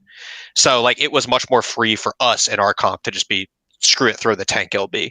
And I just think it would be nice. And obviously like you go the other way where you know, at that point like the caster and range LB are just better. But I just think it would be nice if they were a real option, so to speak, because it feels like they just weren't right now. Yeah, I agree. I also feel like when it comes to LBs, there's a clear power disparity in general between tank LB2 and both of the other LB2s. Healing LB1 and 2 have always been some of the dumbest things ever. I'll be honest. Those 2, it's always been like, why? When, you know, ever? There's just no good reason. Yeah, I could full heal the party, or we could take 40% less in the first place. Yeah, exactly. I think tank LB is the only tank and melee LB are the only 2 options here. Yeah, the others are just a complete waste. Though there is an interesting trade-off, because boy, would I prefer to be double ranged comp on this fight. Like, I've seen plenty of groups that run a samurai or a melee. Like, it's totally doable. There's no design. Yeah, does it suck to have to go to range sometimes? Sure, but in terms of functionally defeating the encounter, it is not really that much of a hindrance. When's the last time any of you progged with me not on melee? That should tell you something. True. Yeah. But I mean, even looking at Criterion, a lot of people favored a double ranged comp in Criterion also. Like, it was definitely like you can say, you said you've never used Lance Throw more than you ever have before than you did Criterion. You know? Yeah. And that's not to say that melee is bad, like you're mentioning. Lots of groups are doing it. You can absolutely make it work, but when Picto exists, or just the ability to just be ranged in that Quantum 40 fight exists, given the situations and the positions it puts you in, it's a no-brainer. It's the LB2 that you could get out of a melee is just never going to be worth that usefulness. Yeah. Not to Dude. mention, Pickle also has a Tempera Grassa. It's got mobility tools built Yeah. in. You know, it's The really good. smudge and the tempera grassa was great, but also like during the chains part when the towers came up, I just went, and all three of the ones on my side in the middle were just dead. Like it was so easy, and I was cleaving the boss at the same time. By the way, I mapped out all my AOE buttons to cleave the boss and take out all the. Yeah, it was just it's just stupid good. I was meaning I can do. There's 2 GCDs I can cleave there. And I definitely was too focused on everything else to do it, but I can definitely do that too, where I step into the hitbox and then I can cleave both the ads on the side. Can you imagine a melee trying to run back to the towers next to where hell no. that was what solidified us doing spot. it. Yeah. Yeah, I was standing in the same spot that entire mechanic. I was cleaving 3 hammers, a star prism, and the rainbow fucking beam or whatever it was, and taking out 3 towers while also max damaging the boss. It was crazy. Yeah, it's. I think if we had melee, you'd be more likely to have like the DPS in the back right, back left, and then have the healer in in the left side of the room corner, and have the ranged killing the towers by the healer, and then the melee would have access to like more towers. Oh, and honestly, add on top, I was healing Kyo too while just doing my 2-minute burst during the tank buster. Like, by the way, yeah. For towers specific, I think we would have been okay, just because like by the end I was doing not insignificant to the max, and they were just kind of like blowing up. But yeah, it very much made things a lot easier early on when I could just like, add low bomb Kyo until I knew what I could pull off and like what you guys needed, and like by the end of that, after the initial like add low, it was Pilgrim's Pot plus Dosis with AoE cardio on everybody, and that was really cool. It's sort of a paladin specific thing, but for a while there when we were struggling with the check, like when we were first there, I was also full blade comboing the towers, and that was really helping with the check as well. Mm-hmm. But it was also difficult to do that while also, like specifically the line cleave, dodging that while focused on something in the back of the room was a little tricky. But it was nice to be able to help. It felt really like I'm glad I'm on paladin moment when I was doing that. This was very cool. Yeah, there Paladin is like Sage, one small thing regarding like the classes, sort of related to like the double range being really good, and just in general like how classes are built for this. I really want to see them be a bit more aggressive about the raid buffs, right? Like buffing classes that are dependent on raid buffs, because like they're definitely doing more right now, but the reality is it's still not like. There's a significant difference between bringing like a Viper and a Monk, for example, because Monk is built assuming it's buffing another melee and a lot of other things, and when it's not, it's just like, and again, like you could clear the content on all of it, but kind of in the same vein of like what I was talking about with White Mage earlier, I think it would be nicer if it were a fair bit closer than it is, so it doesn't feel like you're shoehorned into the ADPS thing of your role. Viper also unique in that it actually has ranged attacks. Yeah. That's why I went on Viper for a little bit. Yeah, but even Samurai's doing like incredibly well relative to the RDPS melees, right? Because they're just not buffing someone else, and it really matters. Bard was griefing. I'm not gonna lie. Both me. Hey, you could have been worse. You could have been Dancer and just. Yeah, but you know what the funny thing is? If your dance hits like the wrong boss, depending on which color you are, you're just doing 50% fall off the whole time, which is also something we should probably be looking at. Yeah. Like, maybe we should I didn't think about that. Yeah, maybe we should like make that start off your target for future reference. That might be good. So to be clear for everyone, the dance is the one it hits first, but the proximity of both bosses is technically the same. So I don't know how it really does that. Random. Whereas other things like Apex Arrow, it goes on your target first and then falls off to everything else. Like if I pick a far away target with Apex Arrow, I know that target's taking the most of the damage, which is what I'll do during like the ad phase, for example. Mm-hmm. Yeah. This kind of just felt like Machinist was probably the play. Yeah, no, you're right. No, technically, no. Actually, you're wrong. No, Black Mage was the play. It's should have just been to go Black Mage pick, though, in my opinion. Yeah, it was nice having the freedom of movement, enabling you to do like callouts and stuff. Does have a lot of value because your calls are really important. No, I'm keeping my fizz range mid instead of another. Yeah, I was gonna say I'm keeping True. Sorry, True was good. Yeah. But having Trube and Dismantle would have been like chef's kiss. Yeah, Dismantle's really good when there's a lot of bleeds. That's by the way, Blind Lash. Holy, I had to push everything. It's fucking crazy. wave cannon, It was dude. the dragons. It was It's DSR fucking wave Dragon cannon. Dive Tank Buster. Yeah. I'm not talking about I- like, just my tank bits too. It's like give me passage and veil, everything. I was damn convinced that was our DSR bosses got too far apart, like fail state Yeah. on like the first person, because that damage number after the other thing just didn't seem correct at first glance.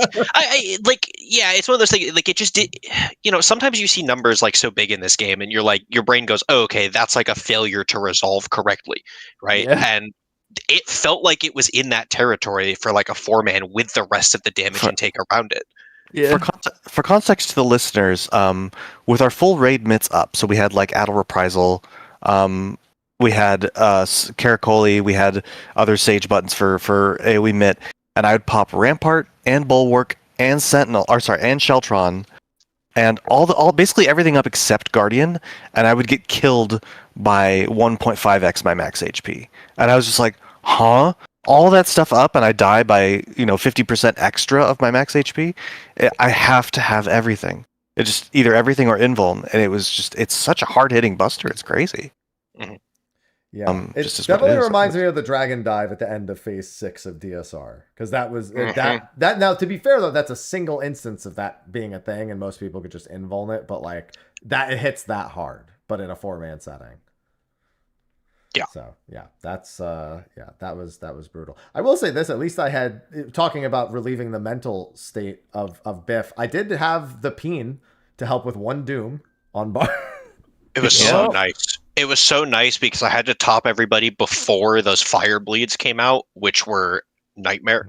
Like once we freed up some of the load on fire guys, I was able to put holos there. But especially like before that, it was that fire bleed. Like after the Doom was the sketchiest part of the fight, I think, because you guys are ticking down, and there's a nuclear bomb on one of your heads. It's about to chunk the other for 100k. I can't shield you. Gary, there's a bomb strapped to my chest. Yeah, I can't shield you because you're also ticking for 40k every 3 seconds. And I'm just like, I don't know. Like, there were pulls. I don't know if you guys noticed. Like, I was putting Cardia on the one of you who was about to get the Doom. You know what I mean? And like juggling and swapping. And it was like, yeah, the Payon did I a was lot. usually pilgrim potting that Yeah. preemptively because I knew how rough it was. I was also trying to use my temper on myself sometimes. Second wind here for me. Yeah, I have a second wind in Yeah. Pilgrim Pot a lot of the time. My mental load was already really high there, but just remembering to get the veil at the right time to take the load off the early ones. We're all Last trying to 30% help. of the fight, I was like playing Monster Hunter chugging pots, man. I was just like, gulp, gulp, gulp, gulp. Yeah, Anytime- there's a lot of anything- just drinking potions in this patch. For a while there, I was worried we were going to have an issue with running out, but we got enough. I got enough Aether Pool glass and the 100 climb that it was pretty. It was nice comfy. that they give you 20 per. Mm-hmm. Yeah. Yeah, And- it was a good quantity. Yeah, it is like, for like a first prog, I think they give you more than enough, but, still the concerns about it is probably not great that they are a limited resource. I will. There say was one this. point where it got down to like 10 left, but I did go buy more and it was fine. It was Okay, before yeah, I had to buy was more. gonna say. Yeah, I've been soloing, and since the bronze chest can give you 2 illumed ether glass when you're soloing, it helps a lot. Yeah, that's probably fair, yeah. And then if you're doing the challenge log every week, also too, that's gonna, you're gonna. I was looking at one of the soloer Twitch streams where there's somebody who does all they do is solo like for hours and hours, and they were already at like 140 Aether Pool glass. I'm like, you get a lot. I will. Something I did just think about though. It is kind of weird that like something that I'm not going to say is necessary for prog, but if you're going into Q40, you're going to use some pilgrim potions just because like, why not? It is kind of weird that is shared on the same resource that like some of the cosmetic rewards come from, right? There's like a framers kit and stuff from it, and that feels a little bit odd, I guess. I don't think we've ever had like that kind of resource competition in this game, right? Like, not directly like that. I think it's fun. I think the volume of them, if you're someone who actually does the content so high, I don't think you could ever burn through enough pilgrim. Like you'd have to be an alcoholic to chug through that many pilgrims. And the fact that we had the fallback of just if we did truly run out at some point, We could have run the 100 floor a couple times. It goes really fast, and Mhm. it's a restock. It's a last ditch option, but No, I you're think that right. was Yeah. there. It's nice. There's lots of sources for it. So Yeah, I think so too. Not to mention, I mean, even the ultra potions before we knew our pot timings, like while we were learning, just having all the excess ultra potions from running the deep dungeon was not a bad thing either. I'll be completely honest. I think I got over 100 of those from our 1 to 100 clear. It was a pretty Yeah, good amount. I definitely did. Yeah, I think got had like 200. 130 something. Yeah, yeah, so that was good. Yeah, as a bar, like let me tell you, doing shot, like you talk about being able to run around and have the mental capacity to do shot calls. Let me tell you, the amount I was incredibly glad you were the one doing the fucking X's, because if I had to do one more thing, I think I was gonna just crash out from volume of things. It's like, okay, all right, I'll call the mechanic and I'll make sure everyone's debuff timers are right, and I'll make sure my own debuff timers right, and I'll do my 2 minutes, and I'll take both ads, and then I'll merge them both, and then I'll make sure. Yeah, no, it's good. I'll do it. No, it's great. It's great. I think it was incredibly good design that they had that, and then they had like the boss HP equalization be something that anybody could take on, whoever has the most space, because it made it so you could really easily like distribute the mental load amongst all of your group without having to overburden anybody. It's really, really well done. Like A lot of I other felt fights force that onto people. Sorry, go ahead. Yeah, no, like I felt bad because I mean, you guys know, like I tend to try to help out a little bit, and like in that fight, started to consider it, but there was just no room as the healer for me, anyways. You know, I'm sure somebody could, but for me, I have a request from Square, because I'm sure there's already an add-on for it, so they can just do it. They've already got the inspiration, right? Mhm. Please put boss HP percentage as a toggle on the aggro Please, list. for the love On of the aggro God. list Yes, please. itself. Yes, please. 'Cause, like, 100%. that was the biggest problem. Is I could be I would be like, oh, I'll focus target one so I can watch both their health. That works until that's the one I'm targeting. Yep. I was like, I'm not gonna swap. I my was focus constantly spamming tab. I didn't even Yeah. bother focus targeting. I would look at like the bars on the side, and I got kind of used to what the difference looked like, but You shouldn't have to do that. yeah, just honestly, just Yeah. give me a toggle that replaces the bar with the number. That's it. Hopefully I don't one of need to the- add it. Just let me change. Hopefully, one of the like world first teams, you know, maybe they had like an add-on that was Just showing ban. that. And they get banned for it. Then we can get it in Yeah. the game. who's you know, who's even fallen here. on the sword this Wait. time? Yeah, wait. Guys, I got this. Going live after this. On State of the Realm, we have we do a little salute every time we see a feature added from add-ons. We just go, here's your free Grand Slam at Denny's. You know, thank you for your service. Yeah. Yeah, no, it's funny because like I would try to like keep an eye on it when I could, and I would look over at the aggro bar, and if they look close, I was like, nothing to worry about. But I didn't really know. The only time is when I'd look over, and one of them was like very noticeably smaller, and I was like, oh, that's a problem. But it would have been nice to know like how much of a problem, you know, like because there's times where like you want to load one up ahead. So yeah. Yeah, like when we're going into to where everybody has to be dark for the debuff, the Doom Pass, like making sure that the one guy is 10% ahead of time, because we're all going to be sitting camping dark and hitting the light. Yeah, that's why I worked out a way for me to go light early. I was like, okay, if it lands on the supports, I can just be light until it's my turn, and that helped with that. And again, I'm glad that I have to make those considerations. It's much better that I'm not just sitting there being like, well, too bad I have to be dark for this mechanic.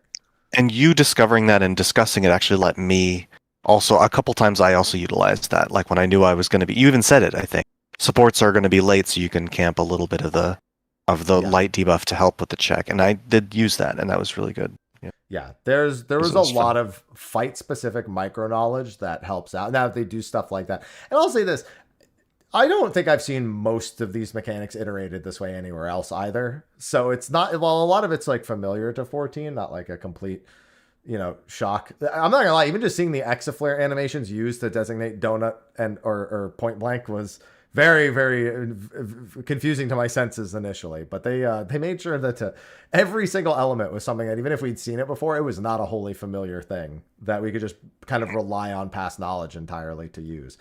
And that's something. So Zeph actually commented on a post that I made about Qunatum, and that there's a unique advantage this particular release had in that it was something that was ultimate level with 4 people, but we couldn't just like look at a fight we did 6 years ago and just be like, well, I'm going to memorize every fucking thing this boss did back then, and I'm going to use that going in.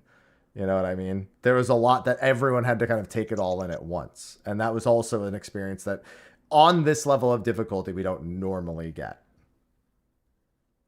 For me, at least. That's how I feel. Mm-hmm. I didn't need to go into turn 4. If I had to go into turn 4 to fucking map out, cool, I would have lost my mind. I hate nothing more than zoning into turn 4 every ultimate prog. Every fucking prog. I'm like, don't say, should we go into turn 4?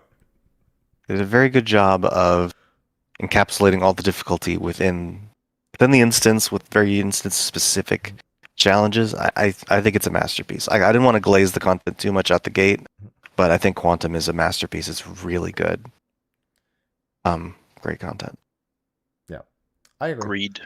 Yeah. And I definitely want to do it more. And then another thing is going back to the Quantum 15 thing. There are a lot of people who are expressing interest in Quantum 15 as a jumping in point. There's already Discords organizing stuff for people who aren't usually endgame raiders, people who have beaten the deep dungeon, who don't normally beat it, but now have this option, like, should I? And they're like, yeah, let's give it a try. So even I'm glad that even Quantum 15 is a fight, absolutely has its teeth, and has a place for people who are interested in trying out that level of difficulty that without jumping all the way in. So I'm glad. Outside of wishing that there was a little better reason to do it, which is a huge problem, and I really think they need to fucking buckle down on that and figure it out. It's wonderful across the board. Solid challenge, solid title, solid experience through and through. Deep Dungeon and Quantum, 10 out of 10 for me. 9.5. I'll take 0.5 off for the rewards.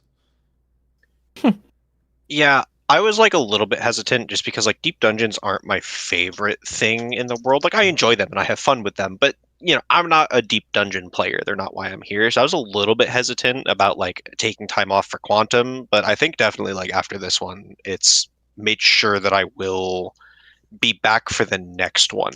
You know, like it gives me a lot of faith in this style of content. Yeah, I share that sentiment. Since we're a little bit over our normal time, let's start working towards closing thoughts. I think that was fine for mine. Keo? Closing thoughts. Do more of this stuff. I hope there is another attempt at this again in the future for content design. I absolutely love I love what they created here. I've been begging for difficult 4-man content for a long time. I really liked the Criterion series. I am still running Criterion with my friends, by the way, to this day. We're running Rokon right now. We're going to do Allo soon in my small friend group, and I get invited to do it all the time from others, knowing that I'm always game for it. I love 4-man content, and they really knocked it out of the park. Still going to be doing tons more Pilgrim's Traverse in the coming months. Yeah, A+, and Small mentioned, obviously Arkville also. Big hit, gonna do tons of that. I don't usually engage with this stuff. Necron, I did like once prog. I did a couple reclears. I am totally tuned out of that content. I don't care to do more Necron.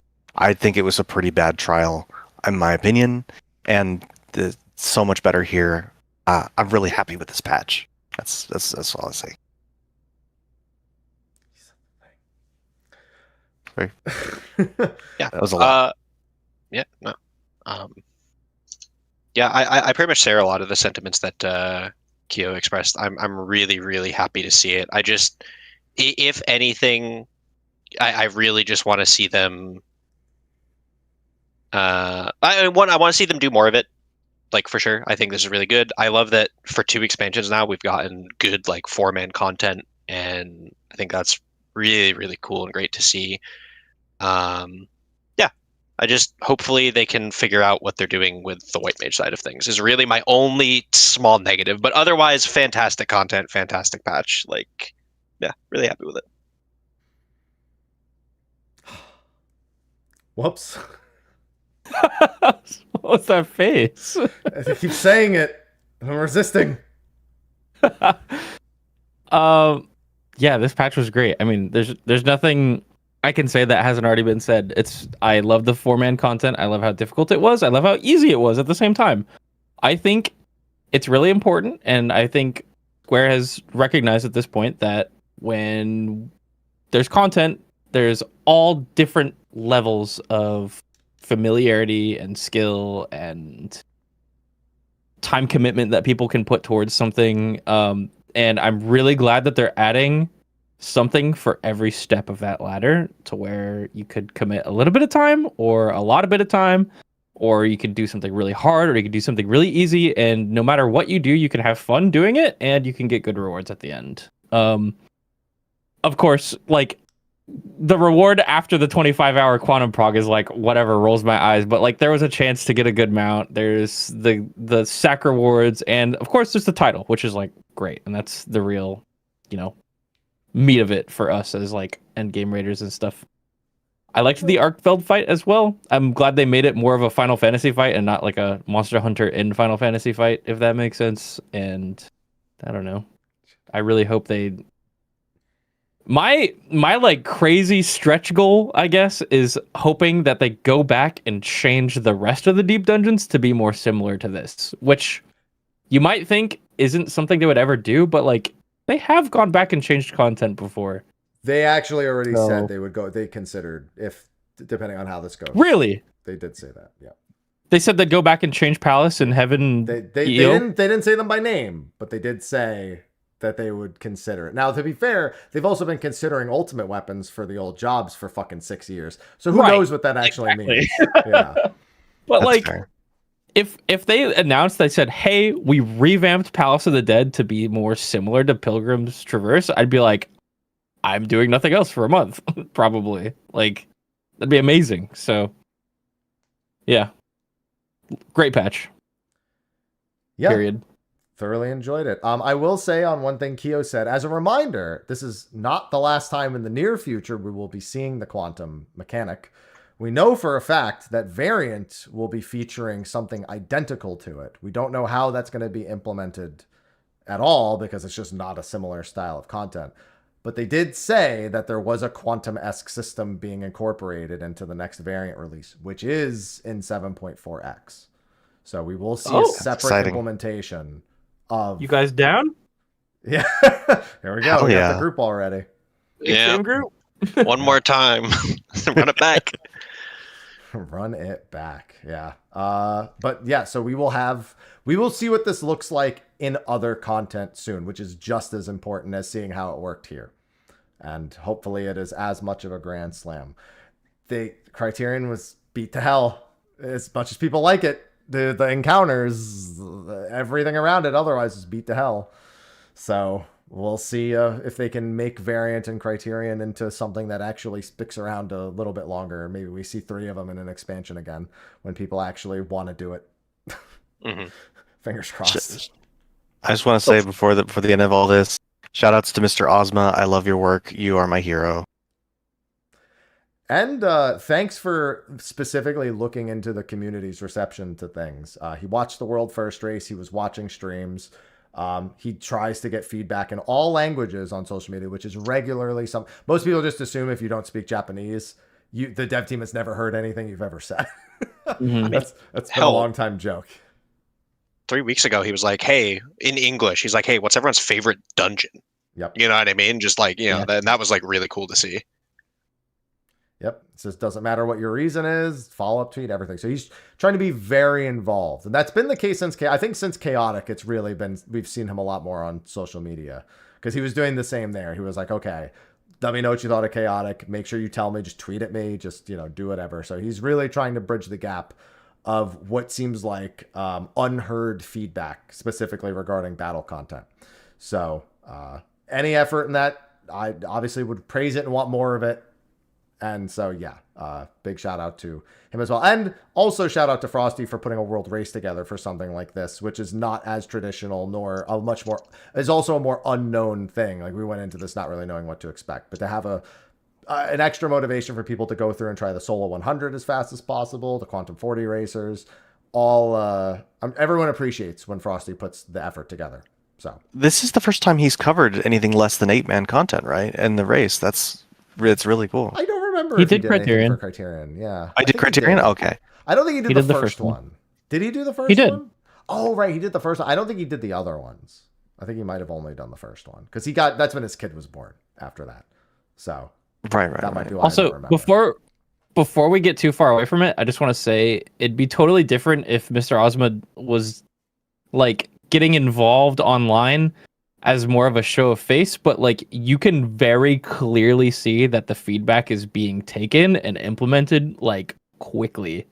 The Quantum 40 fight was like straight up a love letter to the people that were responding and like giving him advice and like saying what they really liked, because what we said was in Quantum 40, like all of it. And it was really awesome. So it makes me happy. It makes me more happy every single time.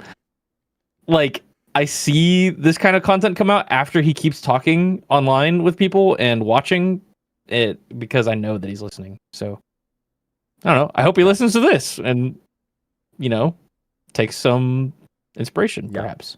Yeah. And I'll say even just Dawn Trail content, battle content for the most part, I think has been a hit. But this is an exceptionally high hit, even on 15. That's the thing. Even on Quantum 15, I think it's exceptionally well done. It is not a strictly for the top 1%, who does Quantum 40. No, Quantum 15 is also a straight up grand slam, I think, as well. Yeah. I agree. So yeah, overall, hopefully this means even more. I'm more excited for Savage in 7.4 now, knowing this. We know next Ultimate's in 7.5, Criterion or variant Criterion 7.4X. So a lot of promise. And maybe we'll see more of Chaotic at some point. We know he worked on that. He heard feedback on that as well. Very focused. So if this is a sign of what's to come content-wise 8.0, then, or even just from this point on, very, very, very acceptable. Worth my sub money. That's for goddamn certain. For sure. Yeah. All right. Well, with that, go Keo. Especially a hit because this was one of those situations where we didn't really have expectations. Everybody was like not sure what we were going to get. How is this going to play out? And to slam it out of the park like that means the next time they're going to try something new, there's going to be more excitement because of how well this one succeeded under uncertainty. Whereas when they succeed at a traditional formula, something we do already, like Savage raids, that's more of like, oh, well, this one was good, but who knows what the next one's going to be like. So it's really promising, especially this time. I'll go as far as to say it's the first time they've done something brand new that I haven't felt like I was beta testing. Yeah, exactly. Like, I think of Diadem, I think of Bozia, I think of Eureka, I think of Criterion, and I'm like, I beta tested all of that on patch. Yep. No, I definitely... Island. Yeah. Oh my god, Island Sanctuary. Yeah. Still beta testing that when I feel like it, as far as I'm concerned. Yeah. So yeah, big positives. But there's one other thing I was gonna say, but whatever. We're good. We've had plenty of time. Man, what was it? Now it's bothering me. Fuck it. I'll remember it and I'll tweet it at some point. All right. Well, thanks for taking the time, both the time off to do the prog this week, gentlemen, and the time to be on State of the Realm to talk about it today. Yeah, pleasure. Always. It was fun. Very glad every time I'm here. Oh, I said glad this time. Thank God. All right. Smart.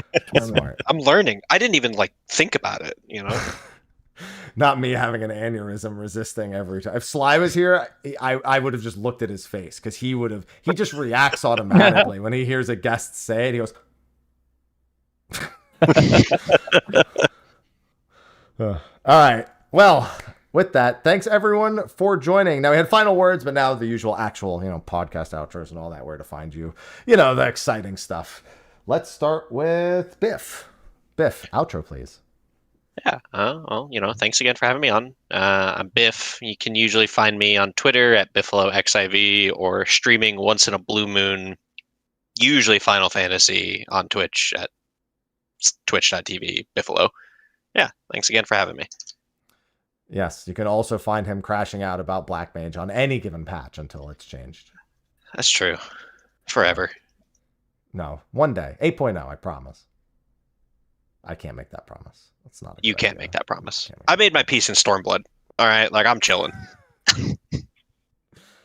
Keo, you're up next. Kind of hard to see on the stream, but underscore Keo new underscore. The underscores are kind of faded on my POV, but at Twitter or X, I I don't post much, but I do tend to repost lots of XIV memes, so you can find me there. I don't have much social media presence other than that. So, but yeah, welcome to say hi. Whoops. I'm Whoops. Thank you for having me. You can find me at twitch.tv/MrHappy1227. God damn it. Have a great night, everybody. I forgot he does that bit. He's done it every time, and I forget every time. It's a good bit. It's a good What bit. bit?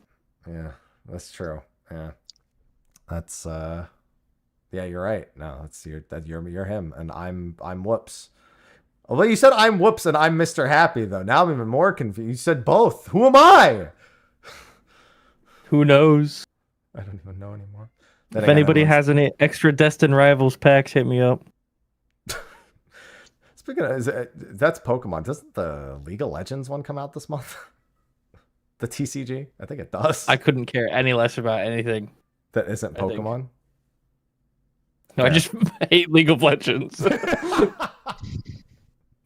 Reminder to subscribe to Whoops at www.twitch.tv/MrHappy1227/subscribe.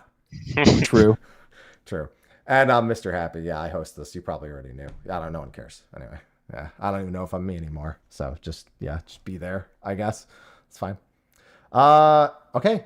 With that, we're going to go into a short post show. There will be no show next week. I'll be at TwitchCon, but we will probably be doing some follow-up shows about Sly had a few ideas. So just keep an eye on the next several weeks. But I'll be away a couple weekends in the next month, though. So definitely a little sparse on the sparse on the shows. So yeah, we're going to go to a short post show, and we'll see you in 2 weeks. So thanks for coming by, and we'll see you later. Bye-bye. Bye-bye. Bye. Bye.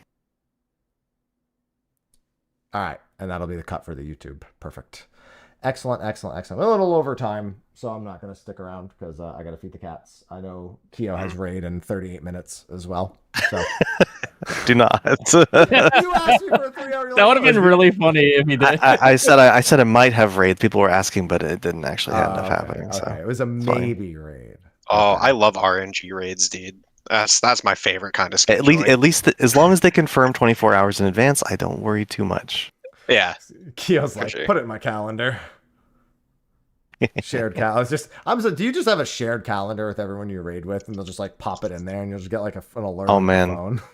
You know how much better my life would be if I did have one of those? No, That doesn't sound like something what- that makes your life better. That sounds like something that makes your life worse. Unfortunately, I typically get wake up phone calls that are just like, "Hey, remember you had State of the Realm you had to be on? Oh, right." I was looking for I didn't write it down when we did 7.2. I was like, I'm never calling I'm not doing that. I'm not going to be that guy. It's not going to be me. I respect it. Yeah. Although I did regret it almost right before the show began. And yeah, honestly, also right before we started on the second day when you were there at exactly the start time. There's moments where I consider it. All right, I'll let all of you go enjoy your Friday nights. Do whatever you're going to do. Yeah. Thanks for taking the time to be here. Oh, thanks for having me, as always. Thanks for having us. Yeah. Good time. All right, you guys have a good weekend. Bye. too, boss. Good one, Happy. See everybody. Bye. Yeah. All right. This will be on YouTube and audio formats tomorrow. It will have a Magic Spoon ad, but I got to get going. 20 minutes past my normal end time. I got to feed the cats, and I got to feed myself. I'm hungry. So I will see you all tomorrow. I should be just continuing. I'm going to try to get my Floor 100 solo done tomorrow. And then after that, I might do some Arkveld grinding. We shall see. Anyway, I will see all of you tomorrow. Okay. Bye-bye. Yes, I am happy.